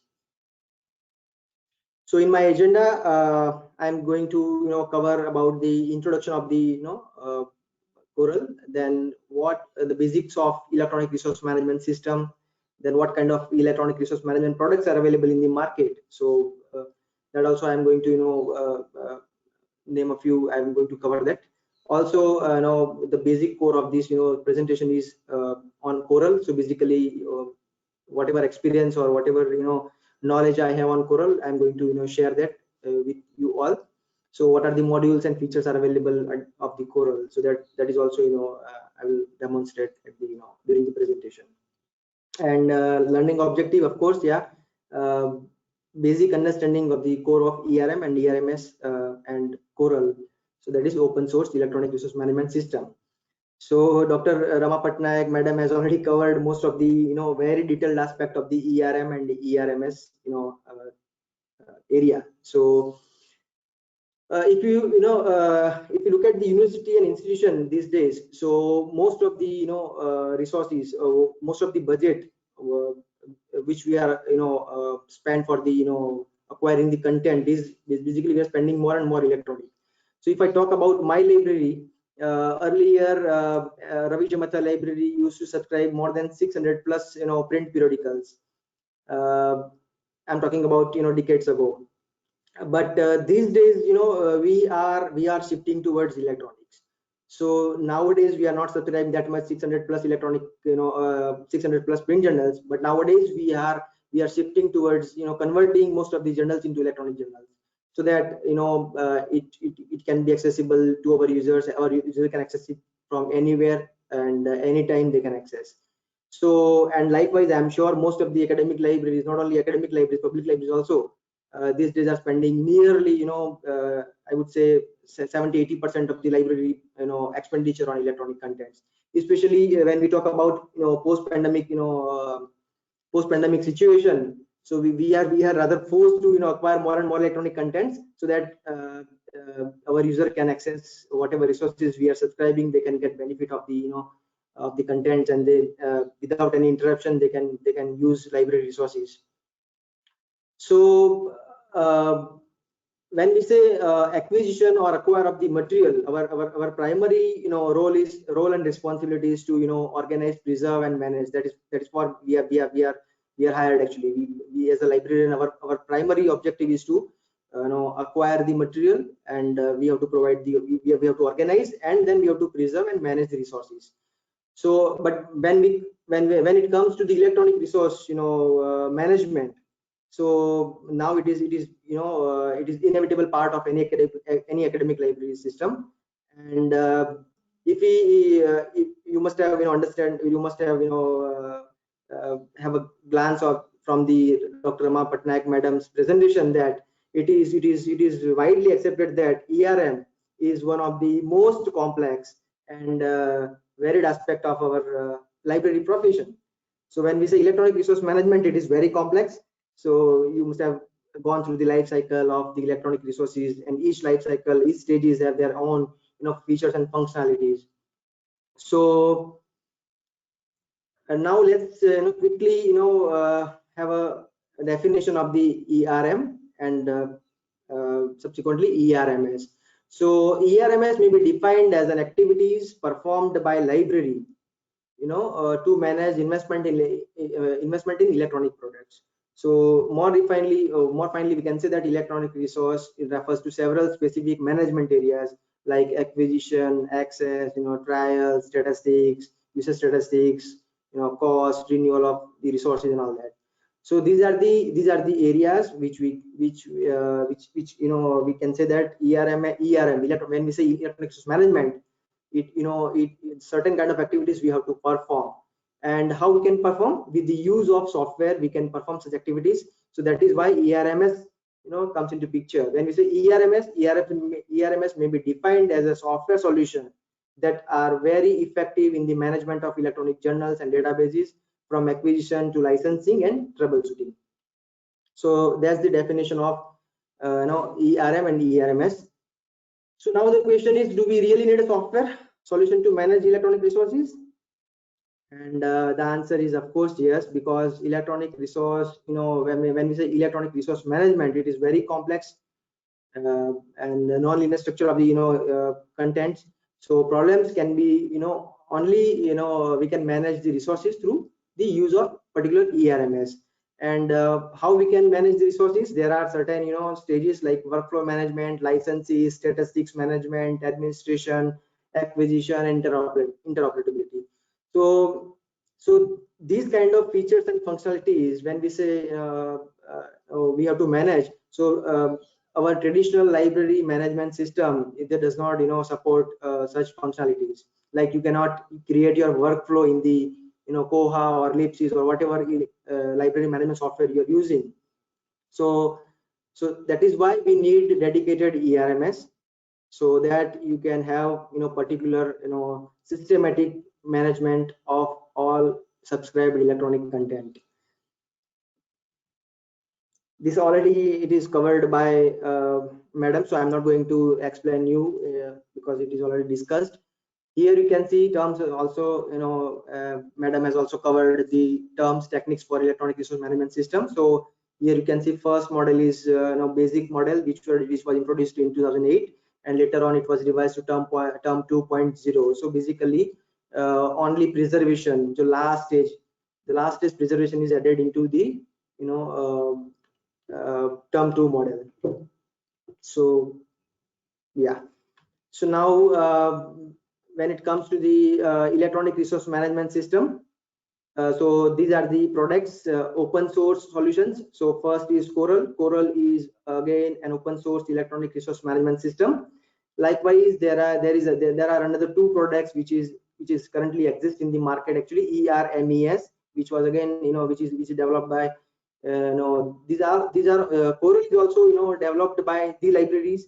ERMES is also another open source solution for the library. And recent one is Folio, FOLIO. Folio is again it's not a dedicated electronic resource management system. Perhaps it is library service platform. It's a new concept. So basically, Coral, when we say Coral, it is a dedicated electronic resource management system. So it only helps you in managing the entire resources. But when we say Folio, it covers both. You can manage your traditional as well as electronic print as well as electronic resources. So it's a complete package of the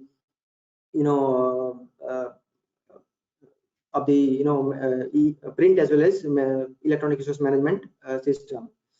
So of course we are going to discuss only on Coral. So likewise, open source, opposite side proprietary also, there are certain products, proprietary softwares are also available in the market, like AppSco subscription management. It is another proprietary software. 360 management services, which is again Alma.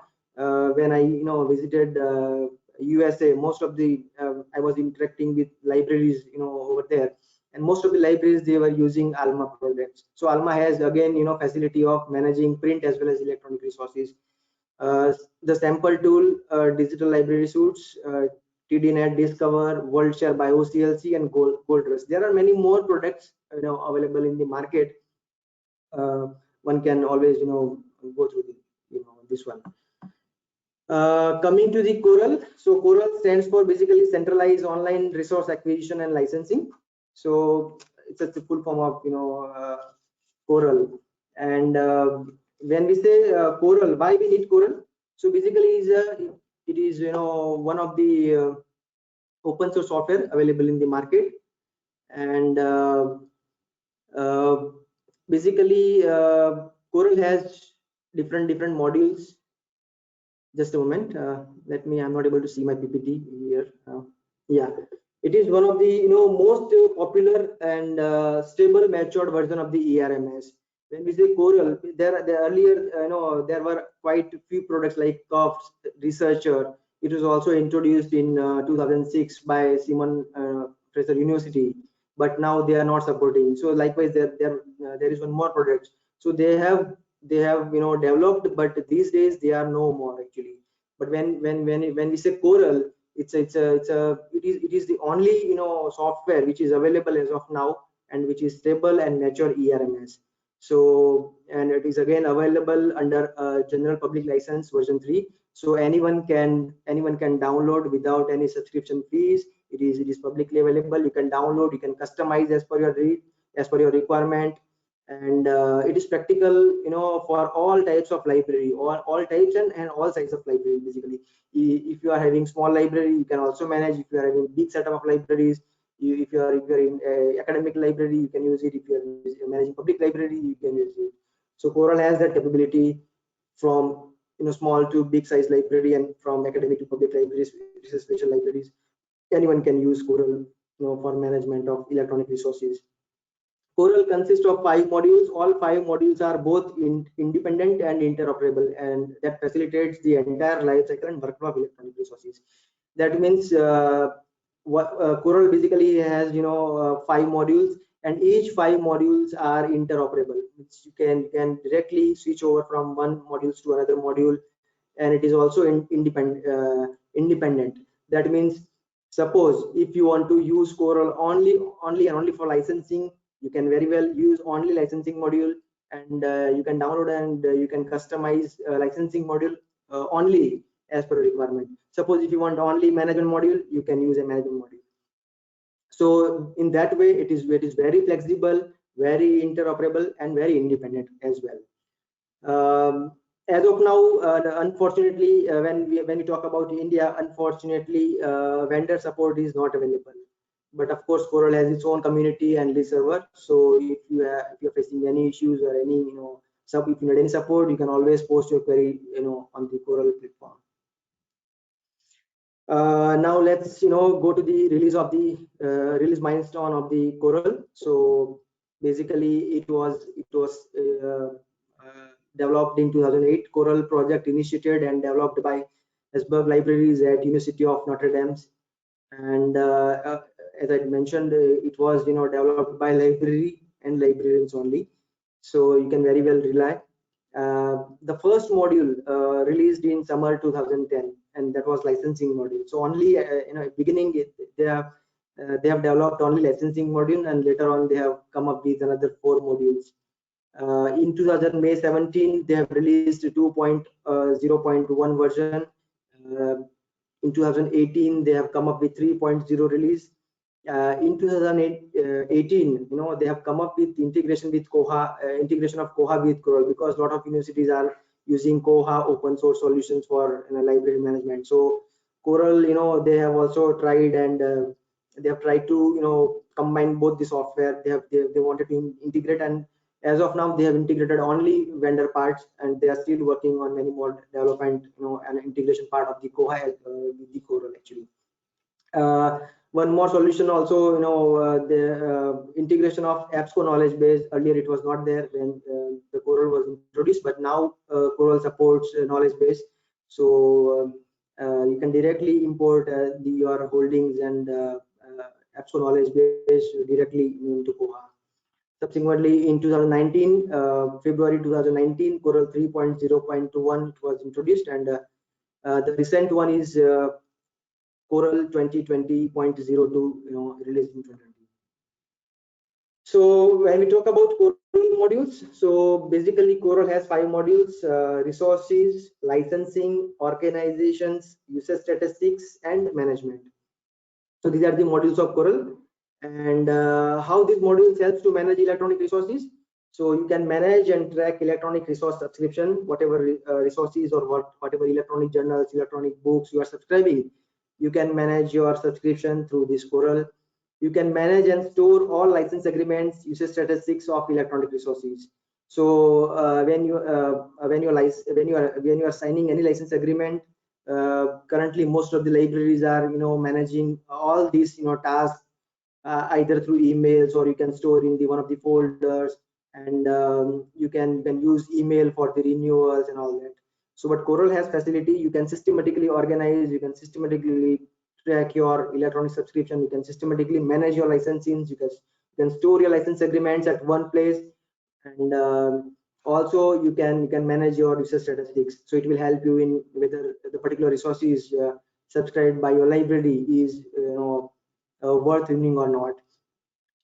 It also helps in managing publishers, vendors, and aggregators. So you can have central database for all your publishers, vendors, and aggregators contact information, or whatever details or important details are associated with the publishers, vendors, and aggregator. You can manage those details in that particular Coral modules, and you can store, import documents related to electronic resources and subscription. So basically it also facilitates if you have any electronic resource subscription policy or any other important documents related to electronic resource management public policies, workflows. So whatever documents you have, you can manage and store all your important documents within the Coral. So now the basic question is how you can install Coral. So it's basically what are the system requirements for installing Coral at your library. So it's a basic database basically used by Coral is MySQL 5.5, which is again open source, or you can use MariaDB 10 or above. Server side requirement PHP 5.5 and above you need, Apache 2.2 or above, and browser side requirement is the latest version of any browser like Chrome, Firefox, or any Safari, or any other browser you can use. And of course you need one person from IT background, because as a librarians, most of the librarians are active these days, and they are also having good knowledge of computers. But when it comes to the typical programming side, one should have always safer to have IT support for the background, because I have installed Coral at my end, and still I'm struggling with so many issues. So so if you have any IT experts with you, it would be always beneficial to you. So now let's come to the Coral modules and functionalities. So Coral has 5 modules, and each modules have their own functionalities. Like when we say resource modules facilitates you in creating orders, managing orders. You can do acquisition, you can manage your access, you can do cataloging of the resources, you can manage your contacts, issues in case if you have any issues with the resources, and most importantly, you can create your workflow as mentioned by the Rama madam. Each library have its own setup on policies and all everything. So one has to create workflow as per their requirements. So there is no static workflow available in the which we can say that this is the only workflow. Library or librarian can decide the workflow based on their own setup and experience. When it's a licensing modules, basically you can store, retrieve, and archive all license agreements. You can add and compare expression for electronic resources. So whatever license agreements, it contains various expressions like who all are your authorized users, who can use, with the public outsiders can access your resources or not. So this kind of license agreement you can compare, you can actually store, you can actually compare your license agreement, and overall it will help you in when you are negotiating with the publishers. It will help you in negotiating the license agreement with the publishers. And you can track renewal of the licenses. So these days actually, if you are managing your resources manually, then one has to depend on the whether you have to flag whether when particular license is going to expire and all that. So basically these modules helps you in automatically you will get a notification prior to 30 days or 60 days of the expiry of the licenses. You will get the notification, okay, so and so license is going to expire, and kindly initiate the process of renewal. So basically it will help you in renewal of the resources on time. Basically organizations modules, you can store publishers, vendors contact information, and also store publishers credential, login IDs. Basically you can store whatever user ID ID and password. You can also store here. You can highlight issues with the publishers, so it will help you when you when you are actually renewing the resources.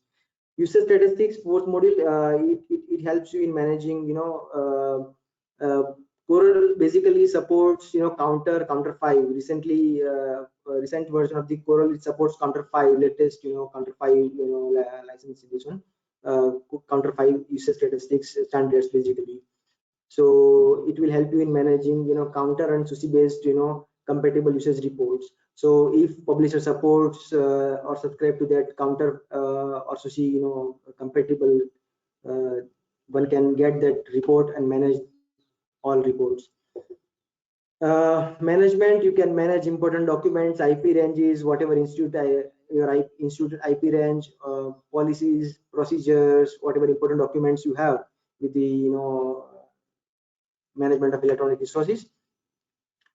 Here you can see how it looks. This is the first basic screen of the electronic resource management system, Coral, and you can see all 5 modules at the front end. Once you log in into your page, it will show you the modules, and you can click any of the modules based on your requirement. And as I mentioned, you need not to install each and every modules. One has to be careful. You have to assess your requirement, and based on your requirements you can opt for the module. Whether if you want to go for only licensing module, while installing it will ask you how many modules you want to install. You can just pick only one licensing and you will get access to licensing module. So here, just for the sake of giving you the glimpse, I have given the all 5 modules installation. When we see the resource module in depth, here you can see you can add your new resource, you can import your files, and right side you can see change modules. So from here also you can jump into another modules from resources to, you can, if you want to jump to license module, you can jump into license module. And when we say when we enter into any particular enter any particular electronic resource details, it will help you in you can see left side is there are menus, sub menus like orders, acquisitions, access, cataloging, contacts, and all that. So once you enter your new resource, it will allow you to create orders. You can manage your orders, you can manage your acquisitions, you can manage your access, cataloging, contacts, and at the last you can see workflow. That is very important. Workflow, you can set up your workflow here. So if multiple staff members are working on this particular electronic resource management, you can give proper rights to at each workflow stage you can give rights and access. Here's the glimpse of licensing module. You can see you can enter your license. Here I have mentioned, here I've added one eligible license Scopus license agreement which were recently signed the agreement. And second, you can see expression comparison. So you can have here, you can store multiple licenses, and simultaneously you can have express comparison also. And here you can see some of the other three modules, glimpse of the other three modules, like organizations, management modules, and user statistics module. So in organization modules, you can manage your organizations, how many publishers you are dealing with, like Cambridge, LGBR and all that. So you can enter all organizations details over here, publisher details. You can manage contact details over here. You can manage accounts details over here. And management modules, you can see you can store important documents like cancellation of electronic journals. There is one process manuals stored in this particular management. So likewise, whatever documents you have, important documents you have with regards to ERM, you can store all your license agreements, all your important documents over here. When we say user statistics, you can see you can ask actually publishers to provide the counter-file reports, or if publisher is compatible with the SUSE, you can directly import your user statistics over here, and overall it will help you in deciding whether particular resources is useful or not, whether you want to renew or discontinue the resources. So that was the glimpse of the Coral. Now let's come into the benefits of using Coral. Why one should install Coral, and why one should use Coral. So basically it will help you to manage electronic resources effectively and efficiently. So I did one survey in 2018, and with most of the libraries, I found that most of the libraries they are using electronic resources. However, they are spending more money on electronic resources, but when it comes to the management, they are managing manually, either through email or partly with the LMS, whether they are using Koha or any Ellipsis or any other software. So it will help you in effectively managing the resources. And since it is web-based application, seamless accessible to all library staff. That means your staff members can seamlessly access Coral modules. So you can create multiple users within the Coral, and you can give rights to the Coral to your staff as per your policies. Only view policy or highly customized access to the Coral and everything. So you can also define that also key. Only a certain number of staffs only should be able to view the content, or view the license agreement, or view the license expressions, and certain staff members, they are allowed to do the changes in the Coral. So basically it provides a solution to store, retrieve, and access digital copies of your subscribed electronic license agreements at one place. It will help you in analyzing the cost. Once you have your users reports stored in the Coral, you can have you can always analyze the cost per users, and will help you in taking the decision. It serves as a single platform for managing all resources. In case of renewal, alert notification through email, as I mentioned, you will get notification prior expiry of the particular resources. So on time you can initiate the process of renewal, and you can provide uninterrupted access to your user. It will also help you to create A to Z list of all electronic journals. So that means suppose if you're subscribing 10,000 electronic journals, you can have A to Z list of all electronic journals, so that it will help you in it will help your user to how many electronic journals your library has access to. Small local server space are needed to host the Coral. So it's not that it's a heavy application. I've installed only in my computer, and I'm experimenting with the Coral right now. So you need not to have big server to install the Coral. Even if you have small computer, highly good RAM with good enough storage, you can install Coral, and you can explore that actually. And vibrant Coral community and dedicated steering committee members. So if you stuck up at somewhere, you can always take help of the since it is open source, it is completely on community based support is available as of now. Of course, I'm in contact with few vendors in the India, and if I've also requested them to initiate the process of providing access or vendor supports to the Coral, so that if any library wants to implement or if it's stuck up at somewhere, one can always take professional help from the vendors basically. So weakness of the Coral, of course, it has also limitations, like professional and technical expertise are required to implement the Coral. It is not that the with basic knowledge you can simply install the Coral. Integration of Coral with the LMS is a big challenge. As I mentioned, as of now, only integration happens with the Koha is only vendor integration. The rest of the integration is yet to be done. So integration is another challenge, or we can say it's a weakness of the Coral.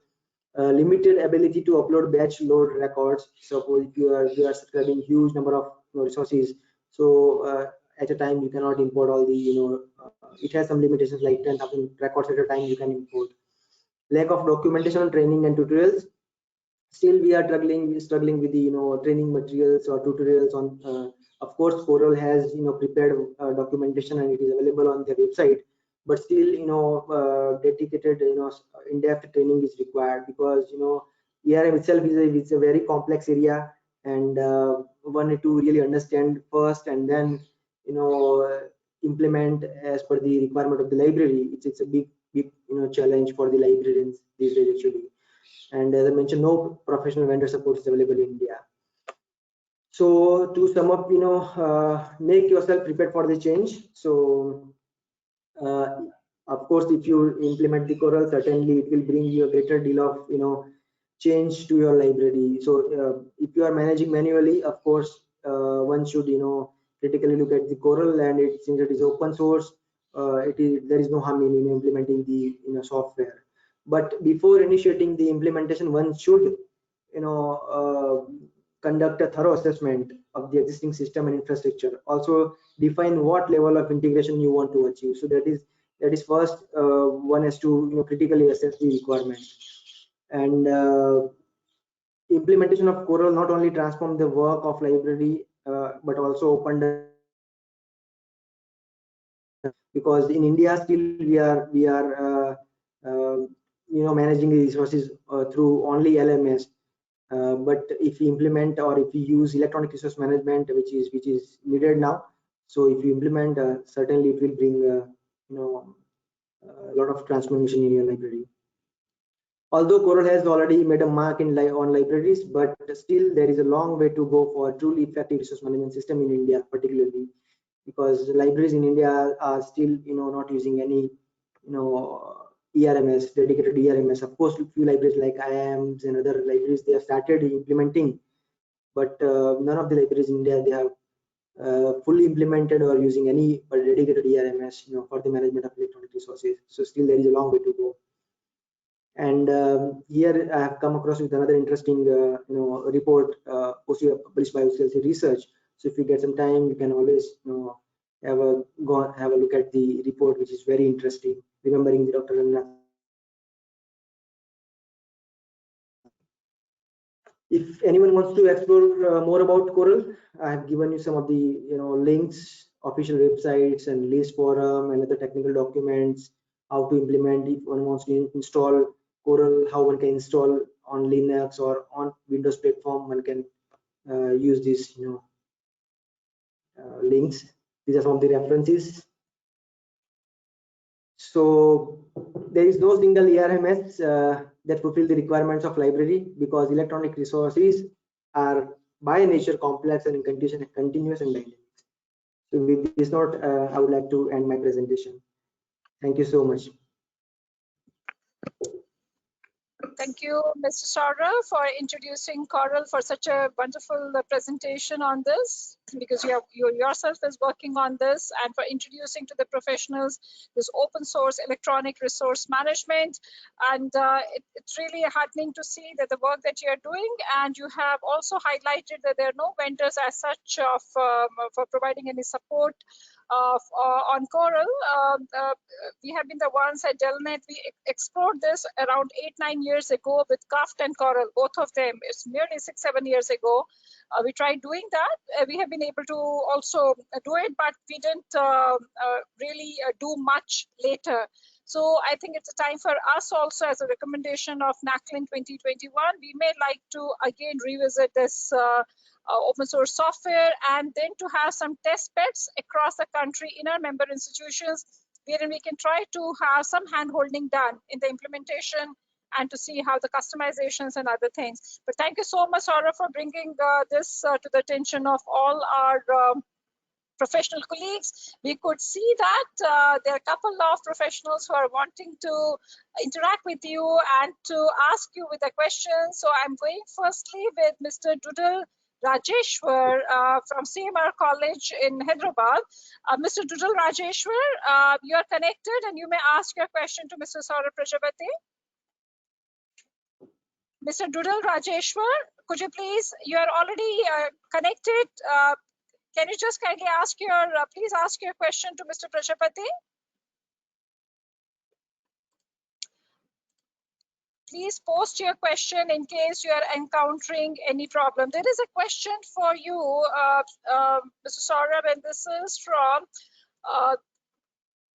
is from Dr. Mahadev Rana, saying that Coral is an open source software. Then should we go to the publisher directly for the purpose of licensing? As at present, there is no vendor. But I know licensing, I think Saurabh would be able to mention because he has got it confused with the licensing, because it's for managing your electronic resources that you have subscribed, the metadata and all. But Mr. Saurabh, one thing out of your own experience, how comfortable are the publishers in parting away with the metadata of the electronic resources subscribed? Do they provide you with the metadata files for the subscribed resources? Only the metadata? Yes, actually, basically, if you ask for the some of the publishers like AppSco, if you ask them to provide the content or knowledge base, they're ready to of course they are also charging. Actually, it is not completely freely available. As far as metadata is concerned, they are providing metadata for the resource that you are subscribing. But if you ask for the knowledge base, they ask for the charges actually. So yeah, it depends on the publishers actually. And when it comes to the license agreement, actually, when you're signing a license agreement, Coral basically helps you in managing your licenses basically. So whatever license agreement you're signing with the publishers, you can store those licenses. Currently, what is happening actually when you are signing a license agreement with you are signing and just you're filing in paper file. You are just filing it actually. But Coral basically helps you in when you're signing a license agreement. You can scan that license agreement and you can store in the Coral. And at the end, you can also have that license agreements. After 1 year, or 1 year, 2 years, 3 years, you can actually store your licenses and you can compare your licenses actually. Also, Mr. Saurabh, I just request you there, because same question asked by 2 or 3 professionals, so I think we need to clarify to them between DSpace and Coral. There's a little confusion which has happened. So DSpace is for if you want to build up your institutional repositories, and Coral is entirely meant for electronic resources subscribed. Saurabh, you please just kindly, I request you to explain, the difference between the two. There are 2 professionals who have asked the same question. Yes, actually, it happens actually. When I floated one questionnaire to the Gujarat librarians in Gujarat. So basically, when I asked, is your library automated? Then most of the librarians said yes, it is automated. When I said specifically which library software you're using, they are clear. They are very much clear about that. We are using Koha, or we are using Ellipsis, or we are using any library management software. Then again, I asked one question. Is your library automated? Is your electronic resource management is automated? Is your electronic resource management cycle is automated? Then they are saying, okay, we are using DSpace for that license electronic resource management. So basically, see, as mentioned by the Dr. Rama Patnaik madam, electronic resource, they have their own life cycle basically. First, one need to understand that actually. So when we say electronic resource management, it covers the life cycle, like starting from trial, then acquisition, then cataloging, then provide access, then troubleshoot, then cancel and renewal. So these are the life cycle of the electronic resources. When we say DSpace, DSpace only helps you in, up to metadata level. You can enter your metadata and you can store that particular file. But when you are subscribing any particular resources like electronic journals or electronic books, you cannot do actually ordering or cataloging or acquisition, or you cannot provide access to the resources through DSpace. So DSpace is a platform where you can actually store your scanned documents, whatever scholarly materials or publications you have. But whereas Coral basically helps you in managing the entire life cycle of electronic resources, basically, starting from trial. So suppose if you are planning to subscribe any particular product, so of course first we need to go for trial. So once you go for trial, that particular activities can be handled in the Coral actually. On the similar lines, yet another question from Ms. Champa R, who is wanting to know, can we upload any number of resources to Coral? For example, we have 5,000 journals which are subscribed and open access, which is recommended source. Which one is the recommended source in between the Drupal and Coral? So Drupal, which is a CMS, and Coral. So similar kind of confusion has existed, like whether they should go for a Coral and or for a Drupal for managing their e-resources. When you're talking about Drupal, it's a content management software. So you can, of course, you can have your content in the Drupal, and you can provide access. You can just showcase your list to the audience, actually, your end customers, your users, basically. Basically, Coral is a backend, for the librarians. Basically, it is not for the user, basically. So once you import your complete holdings into Coral, then Coral has the facility to create A to Z list, and that A to Z list can be embedded into the Drupal actually. So you can have that add-ons into your Drupal. So directly from Coral, if you want to showcase your resources to the Drupal platform or any Joomla platform, you can always configure and you can highlight that actually. Saurabh, please kindly just correct me. We do hope that Coral also has got a user interface that is for the end user to access these. Because when we are merging from the backend, we are merging all these metadata of the various, let's say ABC, 4 publishers, 5 publishers metadata we have merged. We do have a user interface wherein the end user can just put a keyword, and it is irrespective of the fact whether that resource is subscribed from EBSCO or from ProQuest or from Gale or from Tata Magro, it's going to fetch. So I do hope that we do have an interface. Yes. Also, you can highlight your license expression, whether particular ILL is available or not, something like that. Also, you can showcase that. That is available. True, very true. Perfect. Thank you so very much, Mr. Saurabh, once again for sharing with us this open source software Coral, and lot much of appreciation which has been posted on the chat box. Professor Manoj Kumar Sinha, all appreciation for you for your efforts and saying that, sir, it's a very good software and we would definitely adopt it. Many more, everyone has been feeling greatly benefited with this presentation of yours, and we are much grateful to you and thankful to you, Mr. Saurabh, for being there with us, sharing your expertise, and we wish you the very best for your all future endeavors. It's very heartening to see that you are exploring these open source softwares, and there is a greater need and also not only for doing it, but also for establishing the open collaborations. And we are pretty sure that our own library professionals in the country would also be approaching you, and also we can have a hand-holding done wherein we can think about working collectively on this open source software for electronic resource management. It was definitely a great pleasure for us. Let me tell you one thing. Basically, Coral installation guide is only available on Linux actually, and librarians are not compatible with the Linux. So if anyone wants to implement Coral and wants to install Coral on Windows platform, I have prepared step-by-step guides. So if anyone wants, one can always drop an email to me. I'll share my installation file. Thank you so very much. Yeah, thank you, Mr. Saurabh. And we would like to present to you.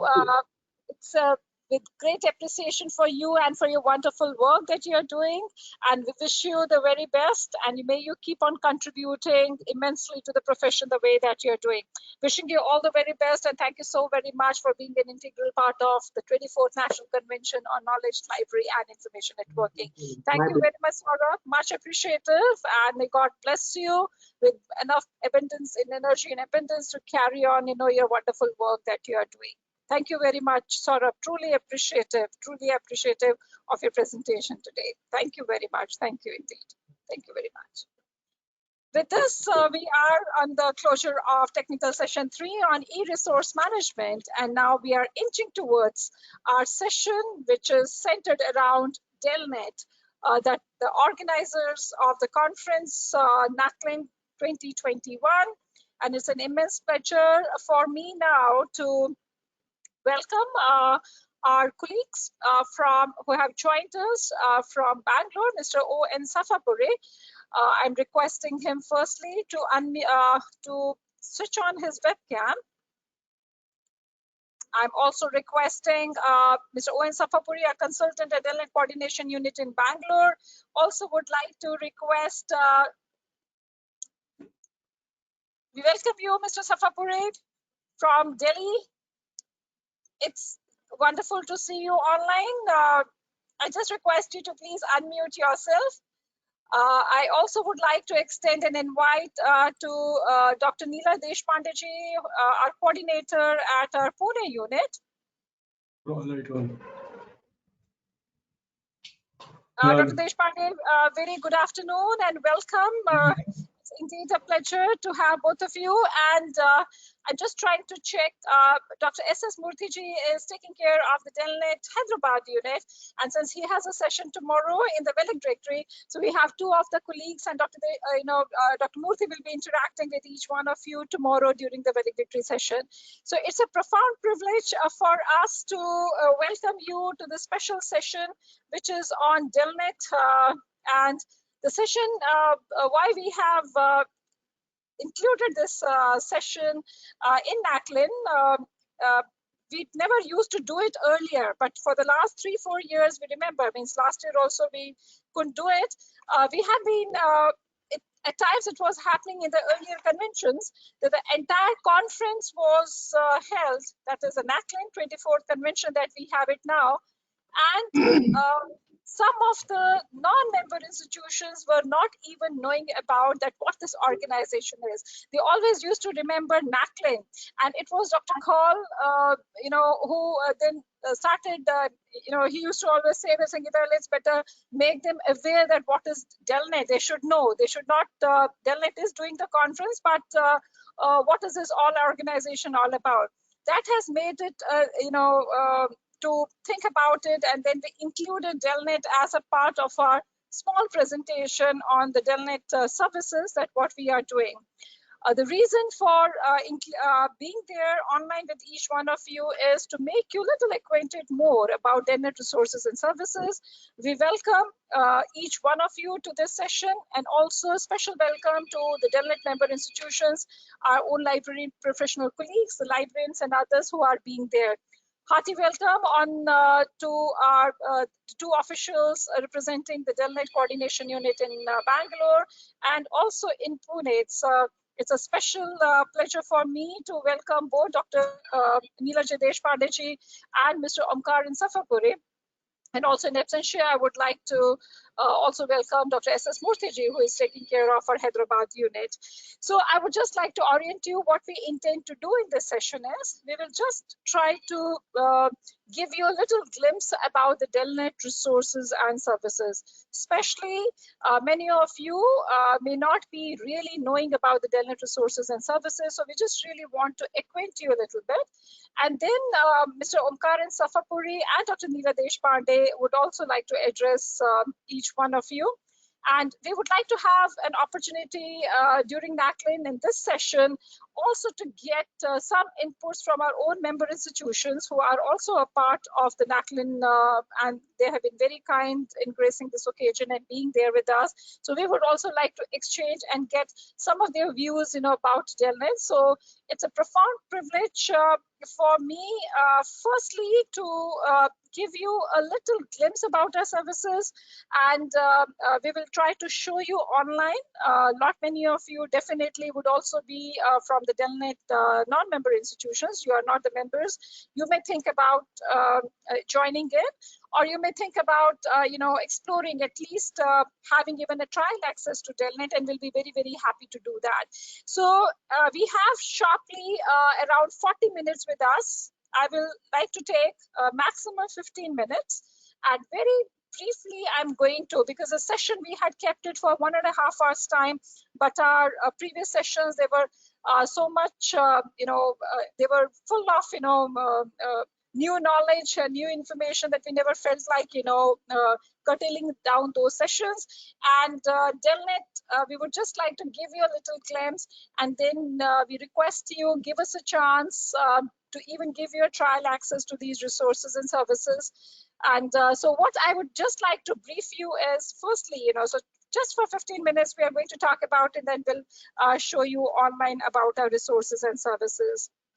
Those who are the members, you may be knowing about it already, and but it's always a pleasure for Delnet to keep on telling you all about the entire journey of this networking, which could not have been made possible without the tireless efforts of a great visionary, Dr. H.K. Kaul, whom the organization, this has been set up, it was just, we have been talking about the ideation. It was in the morning today that ideation has to be done.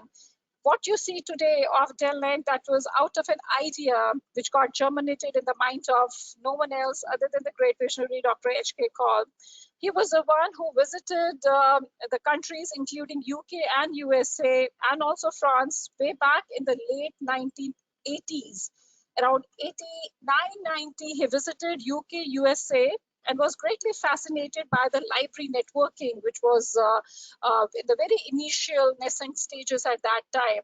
He literally got inspired by that, and after returning back, it was in 1989, he started thinking about, started conceptualizing about, and started dreaming about the networking in the city of Delhi. India was too big enough in those times, means to think about the networking. There were no computers in place, and that idea of his, that vision of him, like that resulted into the network what we are seeing today. So the early work started way back in the year 1988, and it was by him that he started conceptualizing. He started creating the entire MOA of the organization, started dreaming about it, that what this organization would do, and that resulted into the registration of Delnet as a society in the year 1992. Many of you may not be knowing that Delnet is a registered society. We are a non-commercial organization, and being established in 1992 with the name of Delhi Library Network, Delnet. In those days and times, there was no computer. There was no computer anywhere in the institutions, anywhere across the country. And the only dream in those times, what everyone used to, think about was that somehow to make the, make your entries in the systems. It was all a manual cataloging we used to do. We used to look at the shelf cards for searching for the things and all. So in the very early stages, from 1995 onwards, 1992, we got registered as a society. And in the very initial stages, we were offering the support to the libraries and using CDSISs. Many of you, those who are in the age group of 40s and 50s, would be the ones, because CDSISs was the package which was provided by UNESCO free of charge to the libraries in India. Department of Science and Technology, NISAT was the body which was helping the libraries. And Delnet, in our initial work, in the early days, we used to provide the installation of CDSISs in the libraries. So our own staff colleagues used to go to the libraries in Delhi. Even the bigger libraries that you see today's day and time, all of them, they started their computerization using CDSISs package. I think many of you would be remembering that, and it was just simply punching in. It was just putting your title author and then making a search and seeing that. And that was the early work what we used to do. Besides this was yet another pioneering work which was done by Delnet in those times when it was known with the name of Delhi Library Network, Delnet. That's a city-based library network, and that was providing the email services. We still remember that we used to have a 32 megahertz system. It was which was the server, the email server. And our small little office, I'm going to show you a picture of that at India International Center, wherein Dr. Kaul served as a chief librarian for nearly 42 years. And he requested the management of ISC, which is considered as an intellectual hub of India. He requested the management of ISC to give a small little cubicle. And yeah, I'm going to give you a glimpse of that small little cubicle from where that entire journey of Delnet, what you see in today's day and time, started off.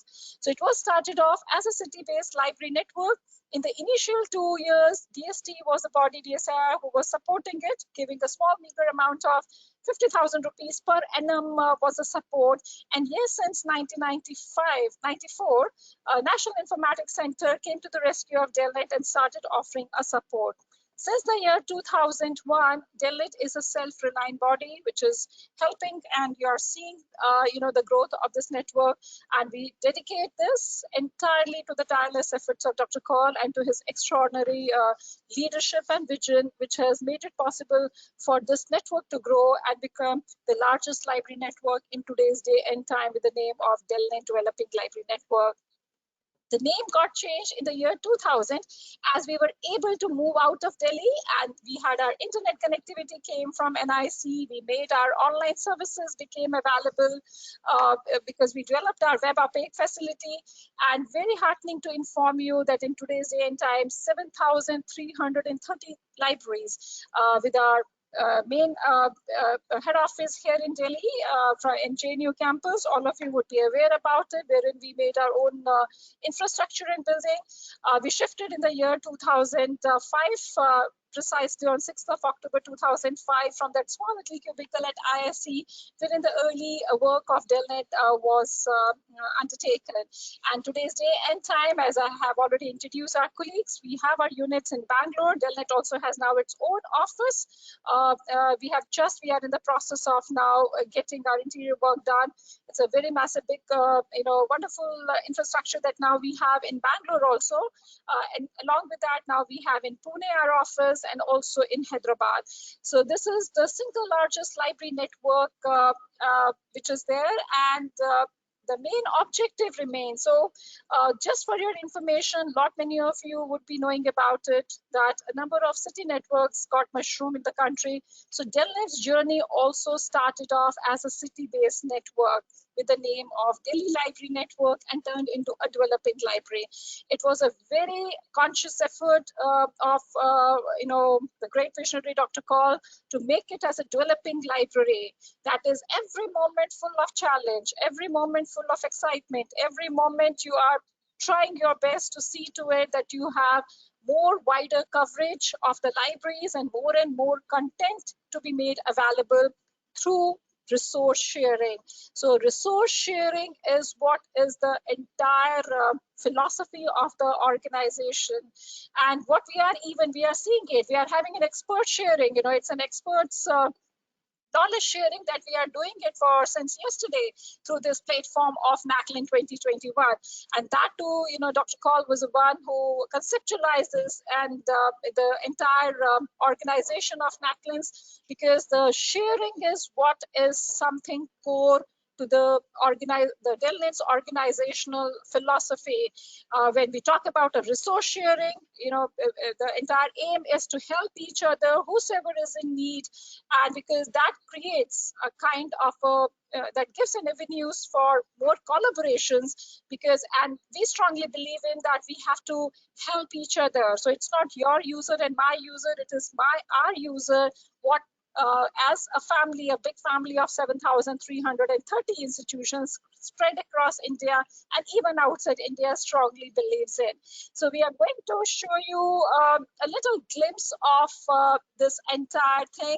And this is, we celebrated the Silver Jubilee. We are going to complete our 30 years of our operations on 30th of June next year, 2022. And this is a collage to show you, this is in fact being made on the occasion of the 25-year Silver Jubilee year of Delnet. And if you happen to visit us, some of you who have already visited Delnet head office here in Delhi, this is on our main entrance area. And you can see Dr. Kaul being there, and this was like when we came a model of Delnet. And most importantly, this is across the country. You can see here in also the NACLINs. We showed you this NACLIN 2014. We are into NACLIN 2021 now, which was inaugurated by Dr. Kalam in Pondicherry. We had NACLIN 2016 at Tezpur University, which was inaugurated by our honorable former Vice President, Mr. Ansari. And you can see over here, this was our foundation stone laying. And I'm going to show you, this is about across the country. And you can see here Dr. Kaul with Mr.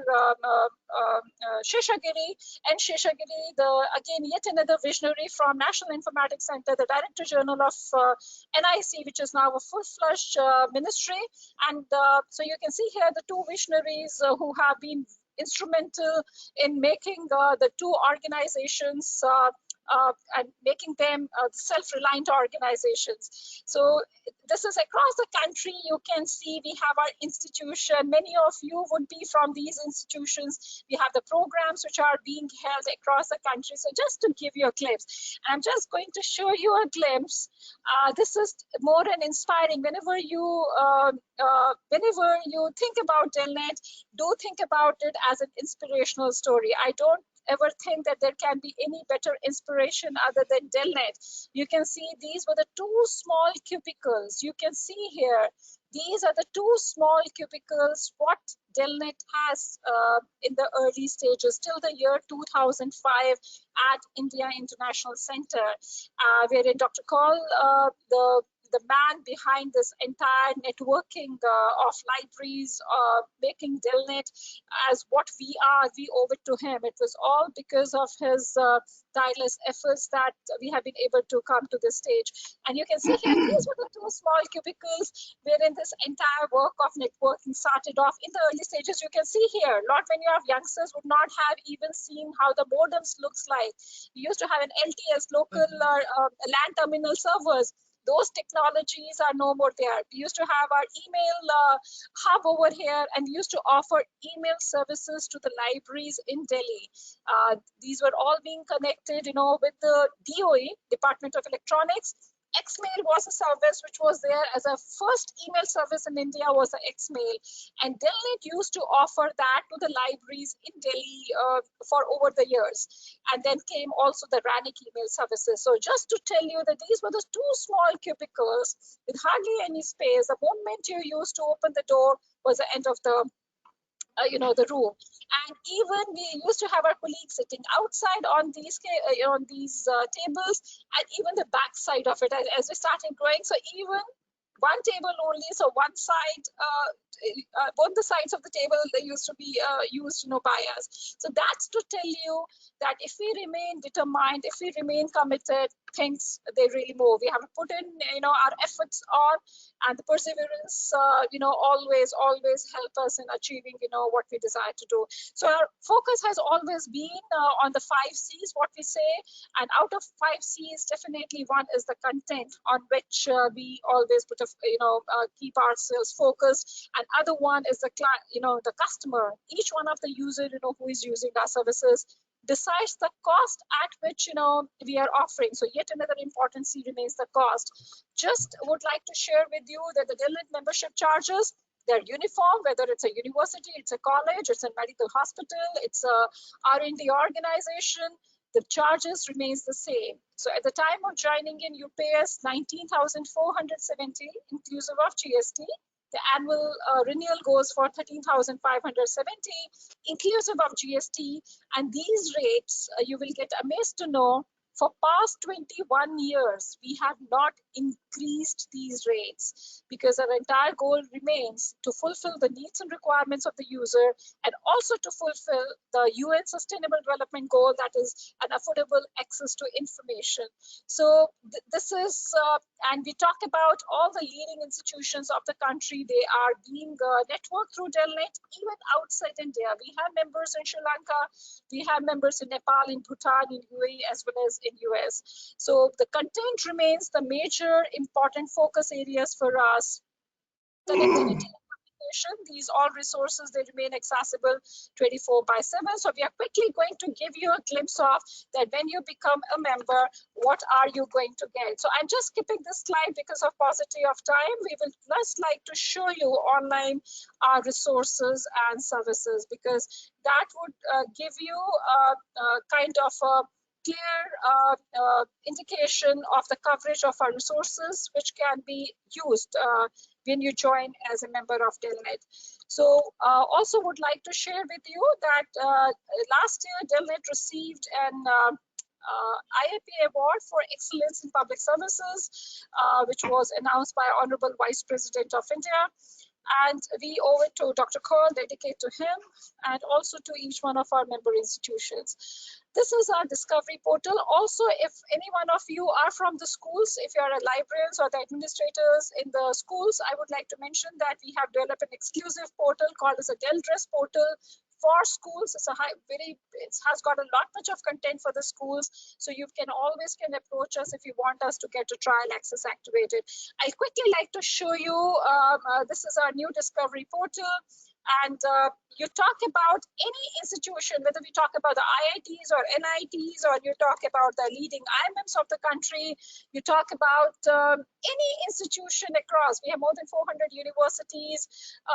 In any discipline you talk about, we have the members, and the entire aim of the network remains to help in resource sharing, and also to create a large knowledge base to help the researchers and scholars in this country. We also have medical hospitals, wherein at times it happens that the doctors are needing articles, and you just simply have a window of not more than 2 hours or even an hour, and you have to dig out a reference of 50 years old. So, and it's any discipline you talk about, we have a very high fill rate. It's 94–95% fill rate, any discipline that you talk about. And the beauty of this library network lies in the fact that you may be looking for an engineering title, which you may be able to get it in a library specializing in management. You may be looking for a good literary title, which you may be able to find it out in a library who may be specializing in economics. So the visibility of the resources becomes much better. It means you cannot think of otherwise approaching those libraries for those resources, what you are able to do that. So this is just to give you a glimpse, and just show you, I'd just like to show you an example over here. Just give me a minute, please. I'd like to show you an example. Let's say, for example, you're looking for some books. Your researcher or a user is wanting some titles on economics. This is our union catalog, which has got, in current day and time, we have got around 3.7 crore books which are being available. And interlibrary loan and document supply is one of our most popular service. I just skipped those slides, but let me just tell it to you. We also offer a support for open source softwares, including on DSpace as well as in Koha. DILNET also provides a software called Del Plus free of charge to our member libraries, wherein you can undertake all library automation activities, including you can go for a barcoding also. So I'll just show an example here. Let's say, for example, you're looking for some books on economics, so how it really works. So once you do that, even once your library records are there, Delnet OPAC can become a web OPAC of your own institution. You can restrict your searches even for your own institution also. I'll show you an example. Let's say, for example, right now, economics that you have done. And now once you have done, you can sort them, these result sets. You can say date descending. And what you are going to get now is you are going to get the titles, of 2021, this year's publications first. On the right-hand side, you can see over here, these are the locations denoting the various states in which the institutions are who possess that particular material. So when we were in Delhi with the name of Delhi Library Network, we never used to give a 2 small case letter code. But in the year 2000, when we moved out of Delhi, institutions from outside Delhi started joining in. We started giving a 2 small case letter code. Reason is, in today's day and time, 7,300 institutions, the state which is giving us the maximum number of users is the state of Tamil Nadu, wherein we have got around 960 institutions as a member, followed by Maharashtra, nearly 930 institutions as our members, followed by Uttar Pradesh, equally around 850 institutions that we have. So you can see here, those which are without any 2 small case letter code, that means this library is in Delhi. And then otherwise you can see GJ, Gujarat, Indian Institute of Management, Ahmedabad, CH, Chandigarh, Punjab University, Chandigarh, PV, Punjab University Library, Patiala. You can keep on moving down. GJ, Gujarat, Maharaja Sayaji Rao University, Baroda, JK, Jammu and Kashmir, University of Kashmir, TN, Tamil Nadu, and you can see how across WB, West Bengal, Vishwabharati, Shanti Niketan. So now herein you have seen, these are the titles which are being there across. So once you take the cursor, it will tell you which library. So MH, you know for sure yourself that this library is in Maharashtra. HP, Himachal, Abhilasha University, Mandi has got this book. You can keep on moving down and you will be able to see a large number. And we have the features here. If a book is also on Google, you will be able to get a Google link. You will be able to find a link of Google. So we have sorted out, this by the latest titles which are being there in the database, and you can move and can see across the country the libraries which are having these collections. And we'll just show you an example wherein the book is also being available. Now, see here, KR Kerala Kannur University Library, MP Madhya Pradesh, and ITTR Bhopal has got. And see here, this book is also on Google, Mathematics for Economic Analysis. And if you click onto this, so you will be straight away be taken to the Google page. And being a user, if you're selectively wanting something, you can always let us know about it. By seeing the content, you feel like, no, I want to get this book on loan. And how it works is, you go to this, get more details. Once you click onto this, being a user, you can just copy it, paste it, send across the mail to your librarian saying that I want this book through Delnet. And what our own library colleague is going to do is requesting this book, requesting for interlibrary loan. This is one of the most popular service which is greatly being availed of by, whether we talk about IITs, NITs, universities, IMMs, you talk about any institution across, they are greatly utilizing the service from Delnet. So there is a password. The mail comes, we have, from Delhi office, and our coordination units, they play a very significant role in helping out. The books are being sent across to the libraries on loan. At times that it happens, the books are out of print. Even if you want to purchase, they are not being available. And yes, the researcher, the work will get affected, if you are not able to have an access to that particular title. So through interlibrary loan, you're able to get, and what Delnet charges you out of this is only the nominal courier charges. So the books are being sent for a period of 4 weeks. You can keep it with you. Any number of titles you can ask us, and there are no restrictions, on getting that. So this gives a kind of a reach to the user community, to the scholarly community, to access this 3.7 crore titles in various disciplines you talk about, and we can get you the material. And also I would like to share with you that it's not that only within the India, we do transact even outside India to our member institutions, who are looking for the material. Yet another source I would just quickly like to say, because of paucity of time, I'm a little faster in doing the and telling you all about this. We have this knowledge gainer portal wherein you can get around 1.7 crore full text material which is being there, and you can give any kind of a search. Let's say, for example, you're looking for some books on marketing. For example, let's take a case of marketing. So you just say marketing, you're looking for some titles. So this contains the full text ebooks. You're looking for ebooks, e-journals. May I request? Not getting facial tissue, sir.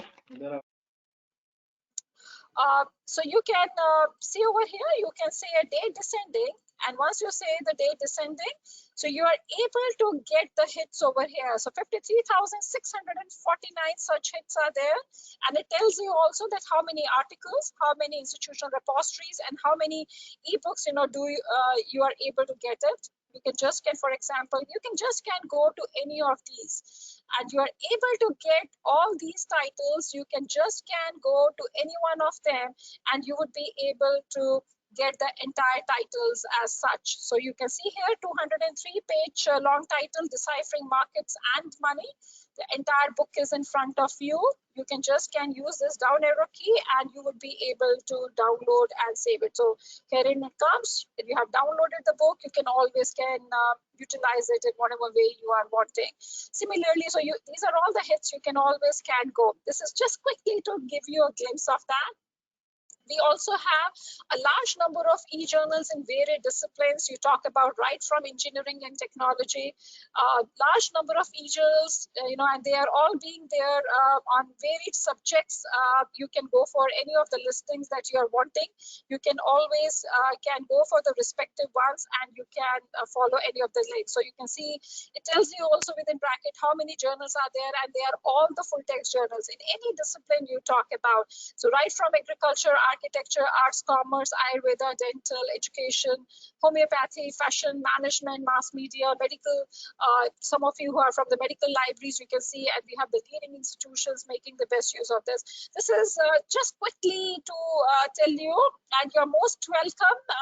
Those of you who are not the members, even you know your ILL book status, you have requested us for something and you want to get the status of that, you can always get to see that particular one. So you can see here, these are the transactions being made, and you can see even that what is the status of that particular.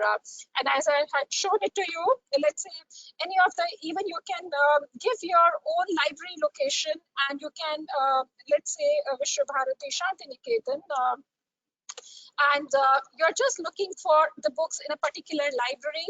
So you can give that, I think I've just done, maybe perhaps we'll just do NCERT and education, the location of the library, and we'll just show it to you that how it works. So you can see here, I think I've just gone a little faster on this. So you can, but these can also be the titles which can be there. So, but if you are using any of your location code, you can do, let's say, for example, KN-PESIT, and we say engineering. So if you're contributing the records of your library, you can search these titles, and you will be able to get your own hit. So you can see over here, it's only your own libraries coming together. So all the hits belonging to your own library. Why I try to show it to you is, if you are contributing your records to Delnet, it also becomes an interface for searching 24/7. Your own library collections can be searched. So this is quickly to tell you, we'll be very happy. You have our email IDs with you. We'll be very happy if you want a trial access. If you're not availing of the services and you want to get benefited out of them, you can very well, we'll be happy to give it to you at least 2 weeks trial access. And the access can be made on the IPs, ranges, or login and password. So both the things are there, and both concurrently it works. So we will be happy to give you login password, and also we will be happy to, you can let us have your IP addresses, and we'll be very happy to get that activated. Because of paucity of time, there are a couple of other things, but perhaps once you have the trial access, you can very well can explore, or we keep on organizing a large number of webinars on Delnet for our member institutions. So you're most welcome to get to know furthermore. let me have this opportunity now in requesting my colleague, Mr. Omkar Insafapuri, because before we make the floor open, after that, Dr. Dinya Deshpande is going to speak, and then we'll make the floor open because we have our library colleagues whom we would really like to hear on this platform. So we look forward, firstly, I would look forward, it's a pleasure for me to welcome Mr. Omkar Safapuri, a long time, a wonderful colleague of ours since 2003, taking care of Delhi Bangalore unit, and very happy now that he has got one of the most sophisticated office in Bangalore, which very soon the Bangalore unit would be shifting, over there. So it's a profound privilege for me, Mr. Safapuri, to welcome you, and profound privilege on this platform of NACLIN to have you with us, and he's doing and contributing significantly to the growth of Delhi institutions, member institutions, especially in the states of Karnataka, Tamil Nadu, and Kerala, and Pondicherry also. So it's a pleasure for me now to welcome my wonderful colleague and to request him to kindly share his views and to address all of you. Over to you, Safapur sir. Good evening, dear colleagues.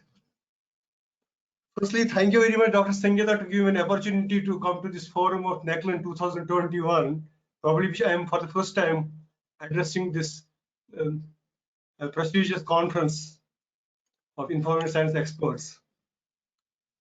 This coordination in Bangalore, we started somewhere in 2003, June to be precise, June 2003. I still remember Dr. H.K. Cole, who is a visionary founder director of Delnet. He called me, he gave a phone call somewhere in the month of April or March. He said, can you take up this job? It's a small job to start with, and can you do this? Then I said, let me see. Then finally, he called me once again and said, are you serious? I said, yes, I am serious. We'll start it. And we started with a small room. And then we had only one colleague there who was appointed by them from Mysore University. He was a good colleague at that time. And we started together. He's not with us now right now. He worked with us for 5-6 years. And this is how we started working from Bangalore. Once we signed an MOU with the AICT in the year 2001, then there was a surge of institutions which came, technical institutions into Delnet fold. And then we felt a necessity to have some unit in Bangalore which can cater the requirement of South. At the time it was Andhra Pradesh was also with us, Karnataka, Tamil Nadu, Pondicherry, and Kerala. And this is how we started. And there were actually 3 objectives at that time in our mind. This is what briefing I got from Dr. Sangeeta Cole and Dr. H.K. Cole. Firstly, it was ILL. That was the main objective. Then the second objective was the data collection from member libraries. That's how our resources got collected, which is now at this time around 3 crore. We look at details. And then we had to sanitize our library professionals who are new to this networking business. How resource can be pooled together and how it can be shared. That is how we started with this. And at that time, we used to go individually to member libraries. And in initial years, I was also myself joining that small young colleague. And we used to visit libraries ourselves and listen to them and help them out. And they used to try to understand, and we used to do workshops also. And we used to invite their faculty members, their students in a small room where 50-60 members used to come and invite their professors to join us. That is how this moment started. It was like a moment at that time. I still remember I went to PSIT in the year 2004, and my Nandish was my colleague at the time. He said, sir, there is a PS Institute, which is very prestigious institute. Let's go and meet that librarian. Dr. Gayatri Sain, she was a librarian at the time. And I don't know, I think Dr. Subhash Reddy must be with him, who is the present librarian there. And she asked me, Mr. Safapuri, can you help me? I want one book, particular book. Can you help me? I have been searching this book last almost 4 to 5 months. My person wants this book.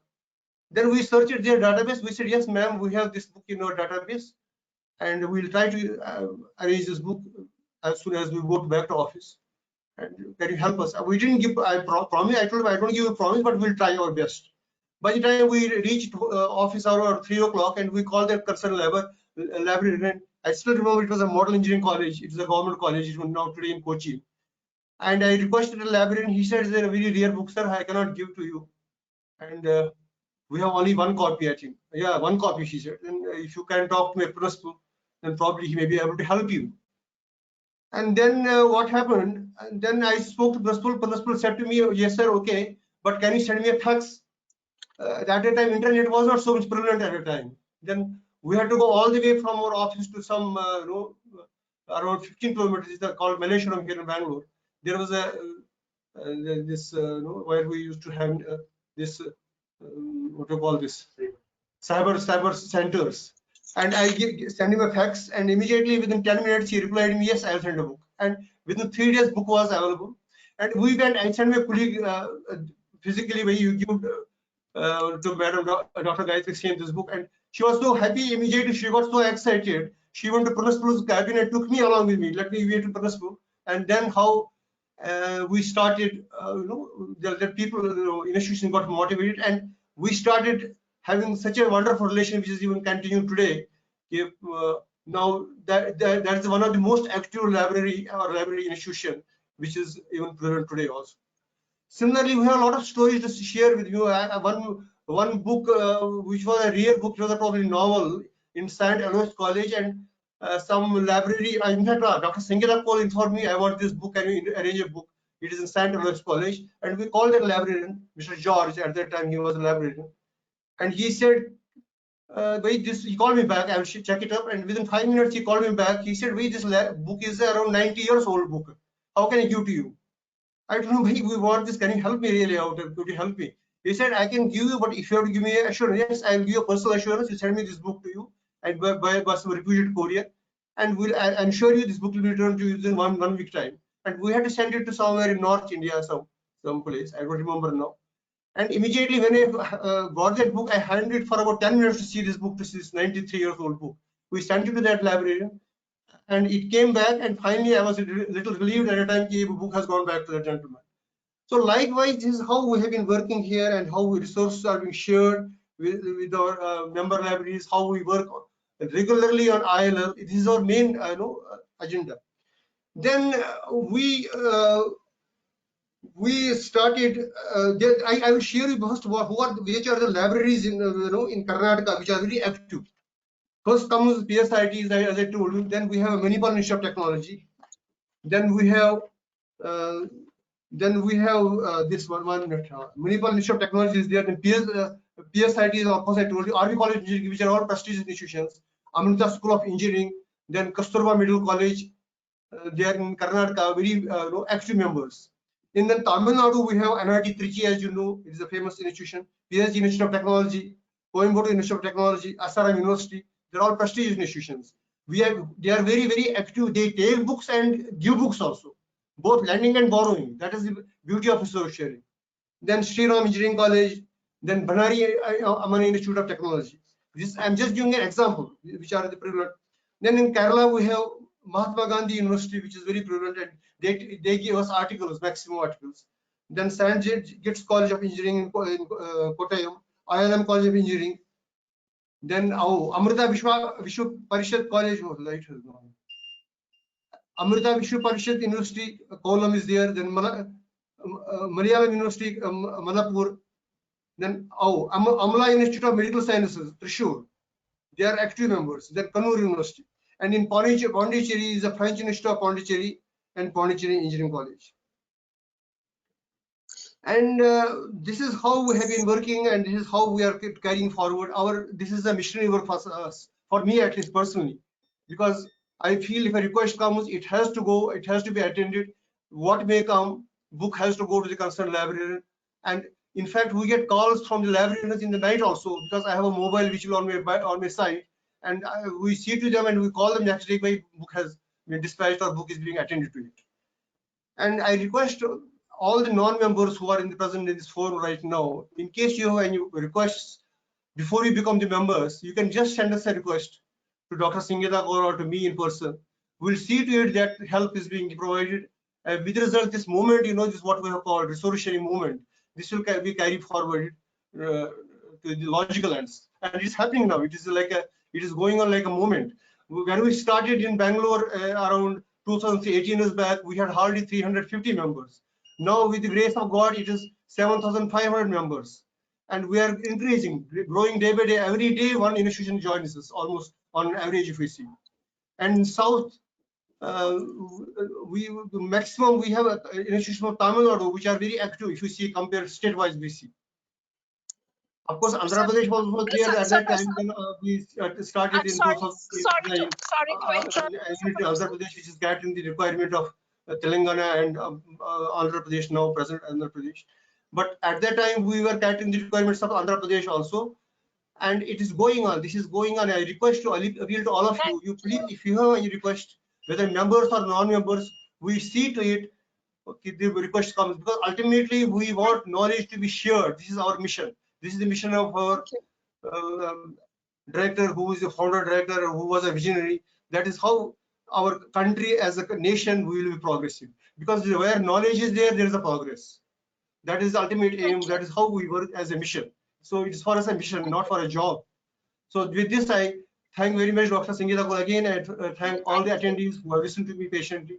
And thank you so much, sir. Thank you very much. Thank you very much. Thank you, and sorry for interrupting you because of paucity of time. It's a profound privilege for me now to welcome Dr. Neela J. Deshpande ji, the former university librarian and head of the department, University of Pune, who is heading our unit in Pune and very instrumental in making Maharashtra as a second leading state for DELNET membership. And very shortly, it's going to surpass Tamil Nadu, it seems so.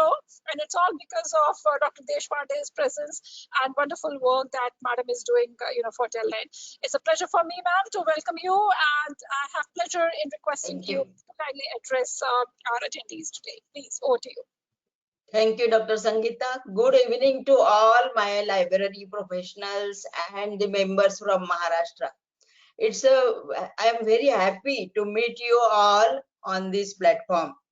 Actually, when we say that this is a DCUP unit, that is DELNET Coordination Unit at Pune. And the main function of this type of centers are to promote the DELNET activities. So for promoting the DELNET activities, whatever the databases DELNET has prepared, that we are using. And everybody is well aware that we do have a number of databases. Dr. Sangeeta Madam told everybody that union catalog of databases of different sources, so this union catalog is helpful for giving the popular services, that is the resource sharing. And what I find that this type of resource sharing activity is given, what I observe, that is from the DELNET itself. And the other databases, just like I will repeat few, because what I find that is an important thing. This Omkar Sarvari, he has traveled with this type of things. So if I say about the institutions, it will be very difficult. It will take 1 hour for saying that these are the institutions. But I say that the DELNET is playing a very important role for promoting the activities and the number of activities we give it. So considering that here many Maharashtra members from Maharashtra are here. So what I feel that the activities, everybody is well aware, because we have organized in this year near about 15 orientation webinars this year.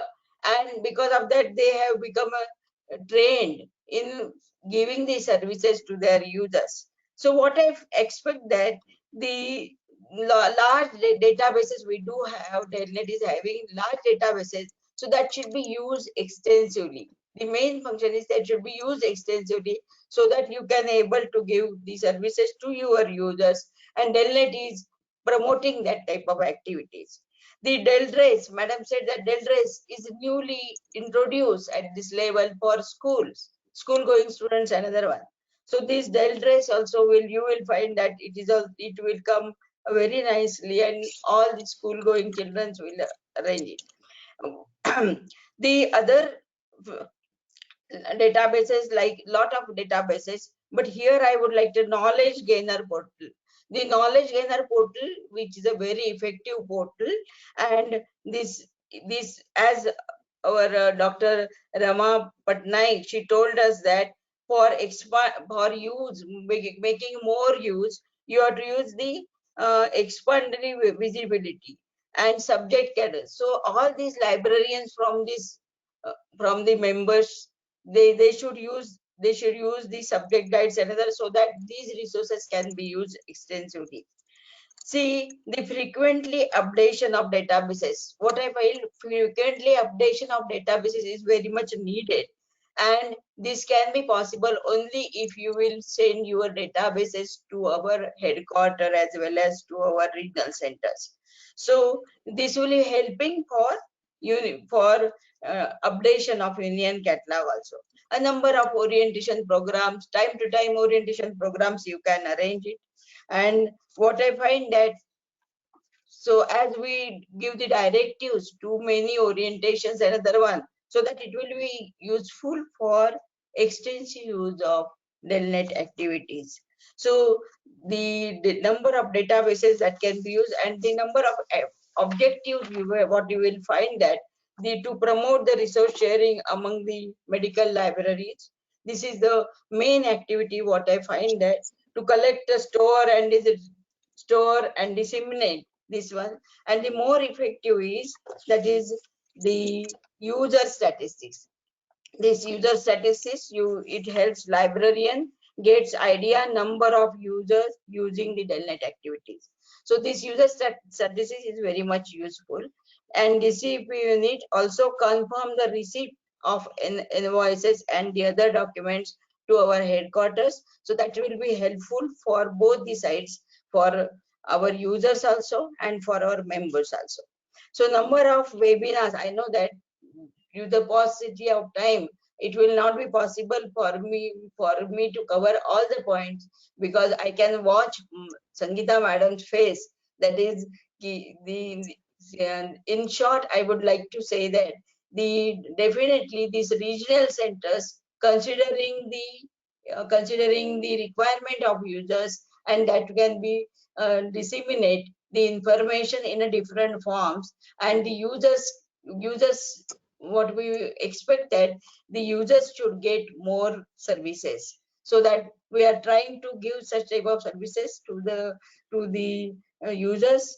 And thank you very much. Thank you very much. Thank you so much, Dr. Deshpande, for covering so exhaustively. In fact, lot many things which I couldn't really cover, you have been able to supplement that. So I'm really, really thankful to you, because lot many features like user statistics you can generate, and couple of things. Webinars is something that we are doing it continuously. A couple of lot many things, So I think, but it's an occasion now for us. It's a wonderful opportunity for us now to hear something from the DELNET member institutions. And as I could see that from right now also, we have around more than 450 attendees who are there still online at this time. And if I start from the alphabet A, I can see that even our first Mr. Abdullah Mudabar from South Asian University, a great taker of our services, who is there. But please kindly raise your digital hand. We have large number of our member institutions here who have joined us, professional colleagues, Mr. Abhishek Yadav, and not many others who are there. Please raise your digital hand, and we will be very happy to give you an control. We have with us Dr. Subhash Reddy, the Chief Librarian at Passett, Bangalore, one of our great takers and also one of the most active member institution. It's a pleasure for me to get connected with Dr. Subhash Reddy. Dr. Subhash, I have unmuted you, requesting you to unmute yourself and share your views about DELNET. It's a pleasure. Yeah, good evening, madam. Can you, I'm audible, madam? Yes, very much, Yeah. very much, yes. Good evening, everyone. Myself, Dr. Subhash Reddy, librarian, PS University, Bangalore. Subhash, you may accept that. Member from last 18 years. Yeah, I would like to express my thanks to Dr. Sangeeta Kaul, madam. Yes, you are there, Subhash. Yes. Yeah. Yeah, when we started as a subscriber to DELNET in the year 2003. So sorry to interrupt you, Subhash. Yes, I would just like to say that for each one of you who would like to say something, we are going to make you as a panelist.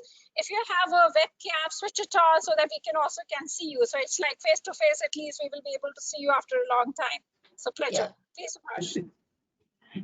Thank you, madam. We were very focused on the growth of our collection and also extending the scope of our services and facilities and building collaboration with other reputed libraries for knowledge sharing. So we found Delnet had a large network of libraries under its fold, so and capable of providing books on loan on many disciplines. So Delnet offered us books on loan which were not immediately available in our collection. So with speed and efficiency, which highly improved our user services in a great mode. So what impresses us is most their thorough professionalism of the Telnet.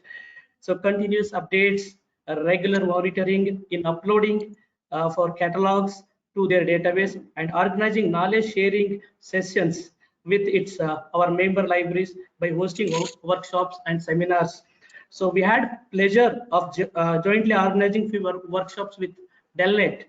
So NACLIN 2005 was held in PS University with, and also we had some of the seminars, workshops. So still also our faculty and university authorities and faculty members were appreciated that event which we had in the year 2005. So we feel privileged to avail the services of Delnet and wish all success in its endeavors. Thank you, madam, for this opportunity.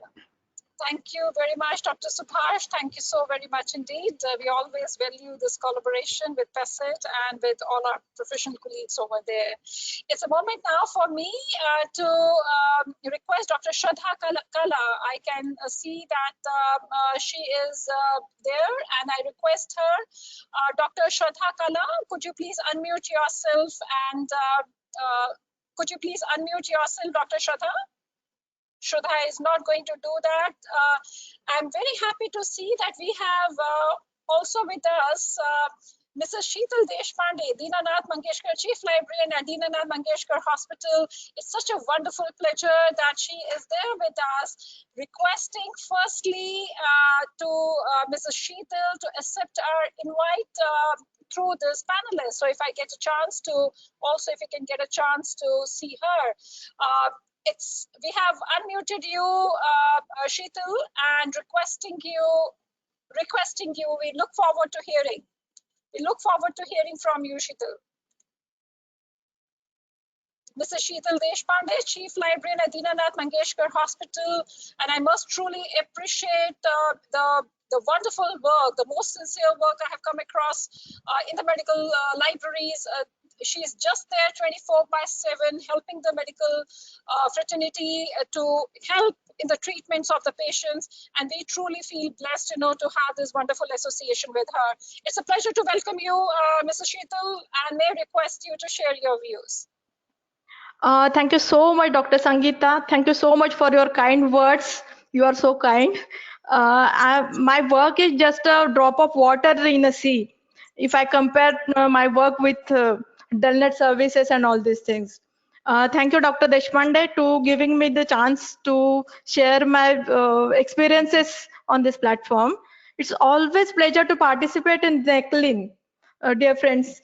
I'm availing this Delnet services since last 15 years, and I observed the Delnet service. Delnet is updating their services from only paper to e-paper services, and it always deals with the user needs of our member libraries. I always receive prompt response to queries to my queries. Even during lockdown, when almost all the libraries closed their physical doors, really friends, it was a very tough time, but I witnessed the same work spirit of Delnet. Dr. Sangeeta and her team always come to my rescue whenever we face the information emergencies. Few times we knock the doors of Delnet at midnight and at weekends. Even for older publications, as old as 60 to 70 years old, and as well as few publications which are ahead of print yet not published in volumes. I never forget your urgent help, dear Sangeeta, on the specific topic that is ARDS, acute respiratory distress syndrome, which is which was urgently required during this lockdown period by our consultants. You promptly provided us that text, the full text of that, along with the procedure video within no time. Our services are incomplete without Delnet. I would also like to thank all the member libraries who helped us directly or through Delnet. And sincerely, I bow to endless efforts of Dr. Cole, who nurtured such an esteemed organization. Thank you so much. Thanks again to giving me a chance to express my views. Thank you so much. Thank you. God bless the entire Delnet team. Thank you very much, Sheetal. May God bless you too. And we continue with our great spirits to keep on contributing to the society around. Thank you so very much. Your presence has really, truly been valued. We have Sentha Milselvi A. Sentha Milselvi A. I'm sorry for my pronunciation. Sentha Milselvi A. Could you please unmute yourself? Sentha Milselvi A. Could you please unmute yourself and give your opinion? Sentha Milselvi A. Not able to do that. I have with us Mrs. Surekha Kaul from BrahMos. It's a pleasure, Surekha, to have you online. It's a pleasure in requesting Mrs. Surekha Kaul from BrahMos. Could you please unmute yourself? We really look forward to getting your views. Yes, we are connected, Mrs. Surekha. Good evening, everybody. Sangeeta, I'm right now traveling, but I can't stop saying something for Delnet. You are really a torch bearer. Really, in the true sense, you are the torch bearer. And what I want to from the Delnet, is it possible, like whole presenters who have some quality in one way or the other way, you can help and you can collaborate with them, and we can do something for the society, for the professionals, for the libraries, knowledge centers, because today I was hearing new concepts and like design thinking and resource management softwares. So is it possible for Delnet, they can collaborate with the presenters, and we can do something for the society, for the organizations, for the institutes, libraries. So that is my request. And God bless Delnet team. Thank you so very much, Rikaji. Thank you so much. Definitely, as you know, our main areas of working definitely focused on the library networking and also on the issues pertaining to our libraries, to the LIS professional, and that's the reason we are deliberating and trying to see. And definitely, we try to firstly address those issues and take those issues which hold significance for all kind of libraries, for all kind of library professionals who are there in our libraries, because we have to see that how many of them would get benefited if we try to introduce any kind of a new facility or any kind of it can be a new support system that we try to do it for a specific thing. But yes, definitely, as we have been deliberating, the two takeaways definitely, right away that we are going to work on this disaster management, some manuals to be prepared for that, and also to see for visually impaired users in our libraries, can we do? We always keep our thinking very open, as you know. Also just wanted to share with you, I forgot to mention in my presentation, that we are also working on a vision portal, that is video sites online. That portal will be live somewhere in next 2 to 3 months time, and that would contain the video lectures of our experts who are spread across the country in our member institutions. Even otherwise, we have already requested our member institutions to kindly help us out in having those video lectures made available. So we always try to see firstly those areas, and there's not much ground to cover for Delnet. We have the agendas with us. We are also working on our agenda for 2030. We are going to have deliberations with our member institutions in next couple of months time. because we would also like to hear more from them. But yes, there are set agendas, and thank you so much, Surekha ji, for always being of great support to us. And we always work on the suggestions of our member institutions. And you always give us the way ahead. You always tell us, what are the areas in which you want us to work. And definitely, it has to be everything and anything to do with the libraries and library professionals remains our top priority area. But yes, we are always working at least on 3-4 different projects, and as you can understand, it does take not much of efforts in making. For example, we have introduced as best practices for data sharing. We are very happy to get a very positive response from our member institutions. We are building up a very special portal on this Vision portal, also for public libraries, because we do have plans to introduce the Delnet services for the general public, because there is a huge demand. Even we get a large number of emails and phone calls every day from the individual researchers and scholars in the country saying that can they avail the Delnet services themselves, and they are not being connected currently with any institution or a library.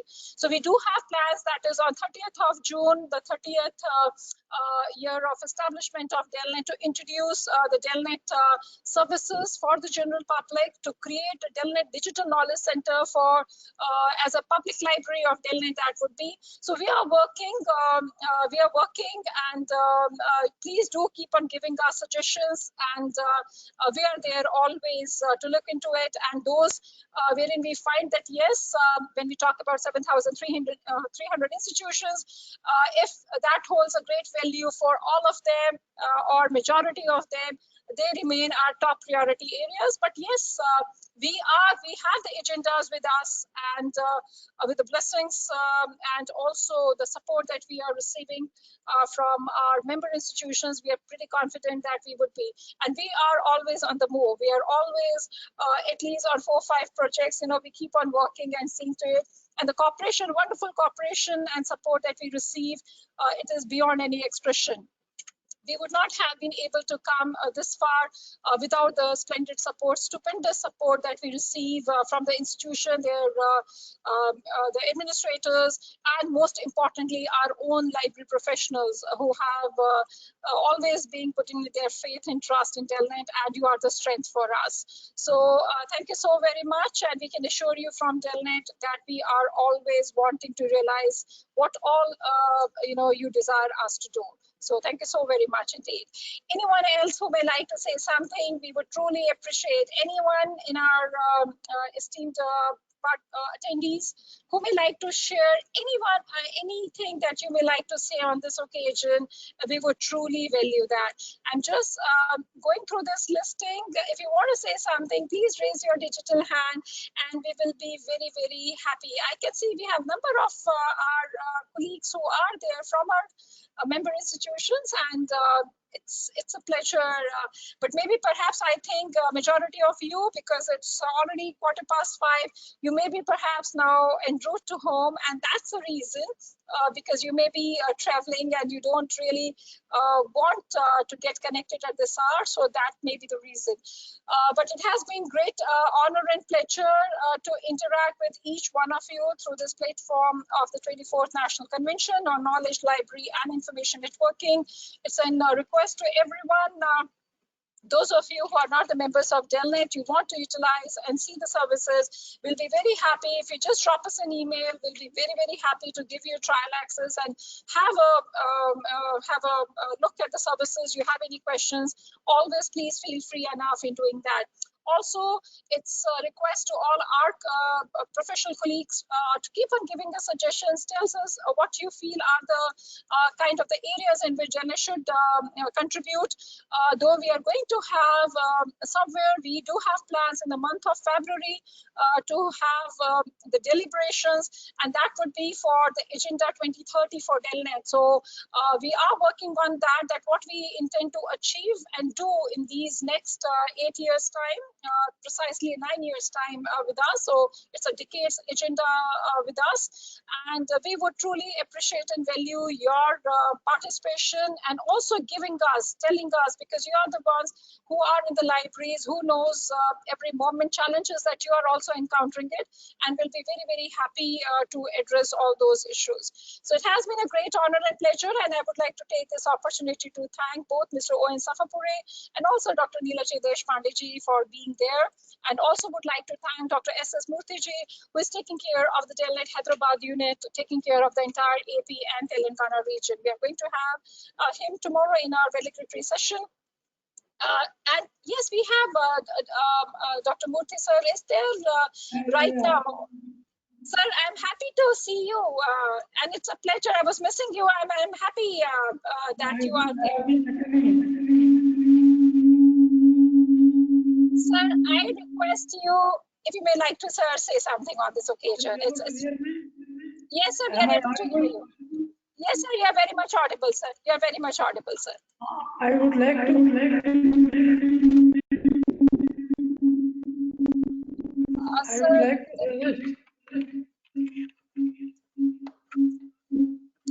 I think, sir, there is an echo which is coming in. Perhaps, sir, your mobile phone is somewhat nearby somewhere, is it? I think, sir, because of that. Could you please say something, sir? I think it's better now. Is it okay now? No, sir, sorry, sir, there's an echo happening. Sir, there's an echo. It's echoing.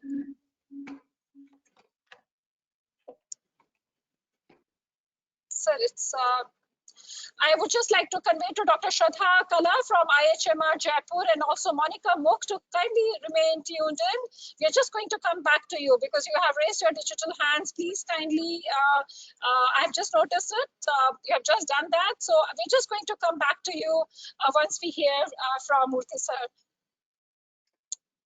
Sir, could you please? There have been a lot of requests. Sir, there is an echo, sir, happening. Sir, there is a continuous echo which is happening. I think some. I'll just come back to you, sir, with your permission. I'll just come back to you. I'm just requesting Kushal to speak to you just to figure out this issue, sir. I'll just come back to you. Kushal just call up Murthy sir to find out. We have Dr. Shraddha Kala from IHMR, the librarian at IHMR Jaipur. It's a pleasure, Shraddha, to have you. Could you please unmute yourself, Shraddha, and we look forward to hearing from you. Okay. Yes, we are connected. Yeah, very much, Dr. Shraddha. Okay. You are very much, yes. Thank you, Dr. Sangeeta and Dr. Neela, and myself, Dr. Shraddha Kalla, librarian at IHMR University, Jaipur.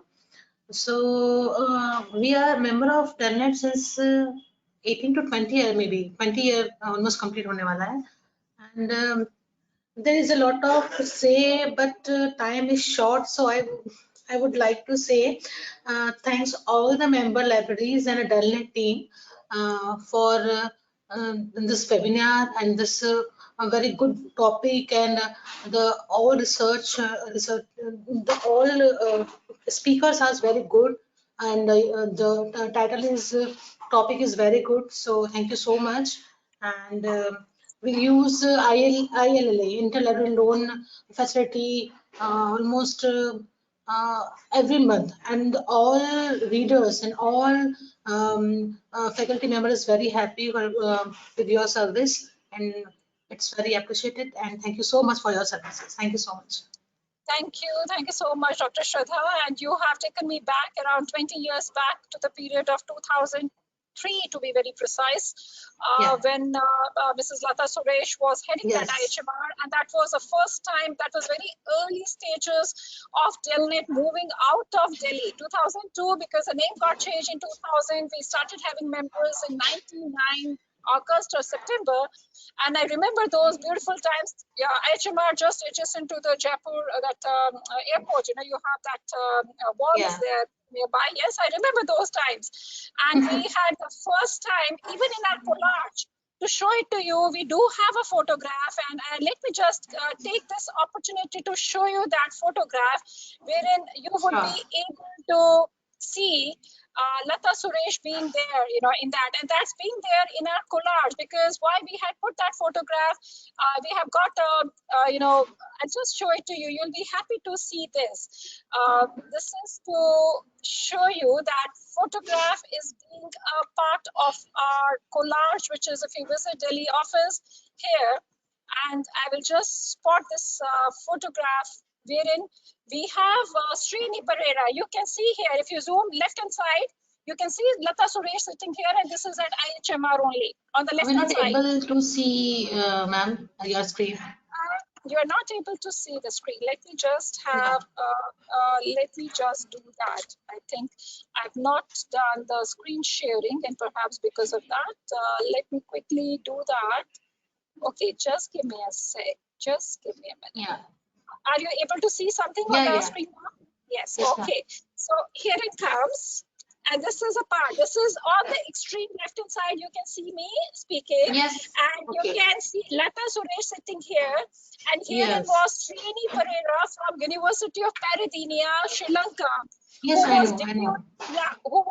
who was sent to Delnet on a WHO fellowship for a 15 days period, and a wonderful friendship became eventually, and this is of IHMR way back in the year 2003. Yes. And Yes, on a blackboard, you can see with a chalk, it's written Delnet services, and Lata is sitting over here. Yes. So you have brought back wonderful memories of 20 years old memories, Yes, and this is being captured in our journey revisited. Thank you so much, ma'am. And yeah, Lata ma'am is not continue with us at Shaman University. I know She that. is I already know in that. Delhi. Yeah, I know yeah. that. I'm That's aware just very about good it. memory, ma'am. Yeah. Yeah. So it's indeed a pleasure. It's indeed a pleasure, and thank you very, very much, Dr. Shraddha. We greatly value your cooperation and your using of the services. Thank you so very Thank you much so much. indeed. Thank you. Thank you so much. We have with us Dr. Praveen Kumar from in his IIPS Mumbai, in the Institute of Population Studies from Mumbai. It's a pleasure to welcome you, Dr. Praveen. Could you please unmute yourself? Dr. Praveen Kumar from IIPS Mumbai. Dr. Praveen, I request you, could you please unmute yourself? Dr. Praveen, once again requesting you, please unmute yourself. No, I think Dr. Praveen is having an issue, one of our very good member institution. We have Mrs. Neha Chandel, the librarian at Fortune Institute of International Business in Delhi.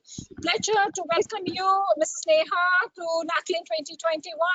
And I really look forward, we all look forward, Good evening, ma'am. Good evening, Neela, ma'am. Great pleasure to be part of NACLIN conference and be a part of Delnet member institutes. A great pleasure, and we are able to avail your services. It's our gain. So that's all. I just want to say big thanks to you and your team members, ma'am. Ranjana, Kushal, all are very great support system for Delnet and for us also, ma'am. Thank you so much, ma'am. Thank you so much for your advices. Thank you, ma'am. Thank you, Neha. Thank you so much indeed. We are much thankful to you for always being of great support, and also for popularizing Delnet services at FIB. It's a pleasure to hear from our professional colleagues. Anyone else may like to say something, requesting Dr. Praveen, if you may just kindly try to re-log in again. And we have, yes, Mrs. Monica Mook. Monica, I have unmuted you. Mrs. Monica Mook, could you please, yes, we are connected, Monica. Yeah. A very, very good evening, one and all present here. Myself, Monica Mook, and I'm not the member of Delnet, yes, but after attending, ma'am, it's been two days I'm attending this fruitful this conference, and I'm really very happy. And it is not that you people are just saying, the words are in action. So it means a lot to me. And being a school librarian, I'm a librarian in school, and I'm doing PhD from Banasthali University. So I would like to thanks to my guide, Dr. Rajneesh, who has enlightened me about this NACLIN 2021 workshop. This conference. And ma'am, really it hit me with lot of new things which I have learned through this conference only. And being a librarian, a school librarian, as you have told us, we have the platform for the children as well. And sometimes it's not I would like to say it's not only about the school librarians or the school management. We don't face this hardcore fact that sometimes we don't have the resources for the children, and we want footfall in the library. So Delnet can be the best resource to connect with the user education or with the user information resources. So I'm really very happy to attend this. I'm really very happy. Thank you so very much. And what should I say in one word? Thanks We are much, we are much happier than you, Monica. Let me just tell you that. So indeed, very happy, and we do have a special school libraries and our school library professional colleagues. They remain our focus areas. We have developed this portal, as I just mentioned it to you a while ago. So we'll be very happy even to get a trial access activated for a school portal, Monica. I would appreciate. Do drop us an email and let the management and you just brief them about it, and we'll be very happy if we can really do something. Thank you very much. God bless you and wishing you the very best also for your research work. Yeah, thank you very much, Monica. Thank you. I would just like to go back to see if we can get connected to Dr. S.S. Murthy ji. Sir, hello. Hello. Murthy sir, I have unmuted you. Could you please say something? Hello. Hello. It seems that there is some technical issue. I think we need to sort it out because sir has to also preside over tomorrow's valedictory function. We have once again trying for Senthamil Selvi. Senthamil Selvi A from Tamil Nadu. I need to know from which institution. Could you please unmute yourself? On the right hand side is this icon of the microphone. Just click onto it to get connected. Senthamil Selvi, could you please yes, we are connected. Please say something. We are connected right now. Mrs. Senthamil Selvi, could you please say something? We are connected right now. This happens with the technology. When you require it the most, it would give up. So this is something which is very unfair. We find, we are desperate to get in touch with us. She is desperate to get in touch with us, but we are not able to. We have Mr. Kupuswamy Maniekam. Dr. Kupuswamy Maniekam. Yeah. Good evening once again. This is Kupuswamy from. Good evening. Yes, you were there. And you asked that very important question. Yes. CK College of Engineering and Technology, Kadalur in Tamil Nadu. Okay. I'm very much thankful to you for giving the wonderful services. In the conference also is very interesting. We're learning a lot of things. Apart from this, the Delnet, we never forget. We are the member of the Delnet services. Once we utilized the interlibrary loan. We received the fantastic books. No, the books are not available in Tamil Nadu. So we requested you the Delnet properly send them books. Then yeah, we available lot of services. Then if any doubt in the digital structure, digital data, we will ask to the Delnet team. Perfectly, they will giving answer and guidance, everything. Thanks once again for Sangeeta ma'am.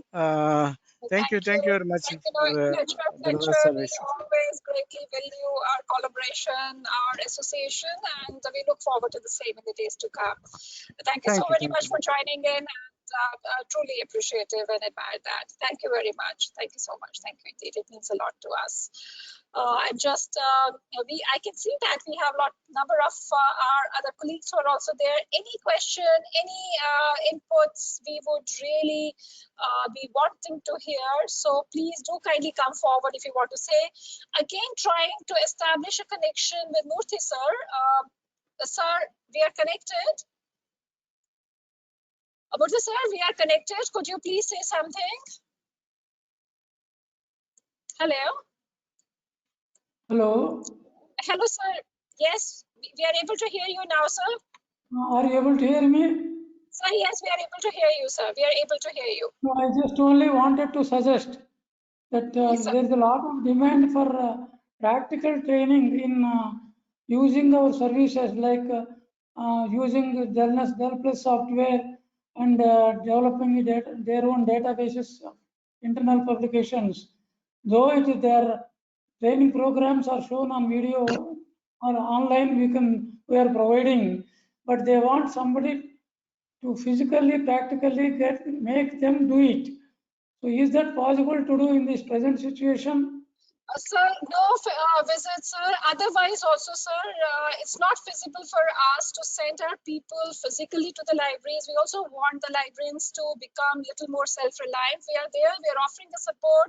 Dell Plus, remote installations we are doing. We have made the exhaustive video files.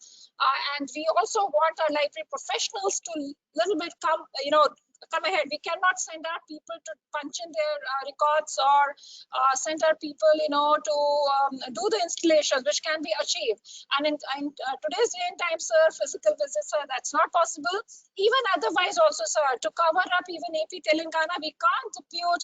You have 1,200 institutions. We can't depute, sir, our colleagues to visit these libraries. No, but the support system is very much there.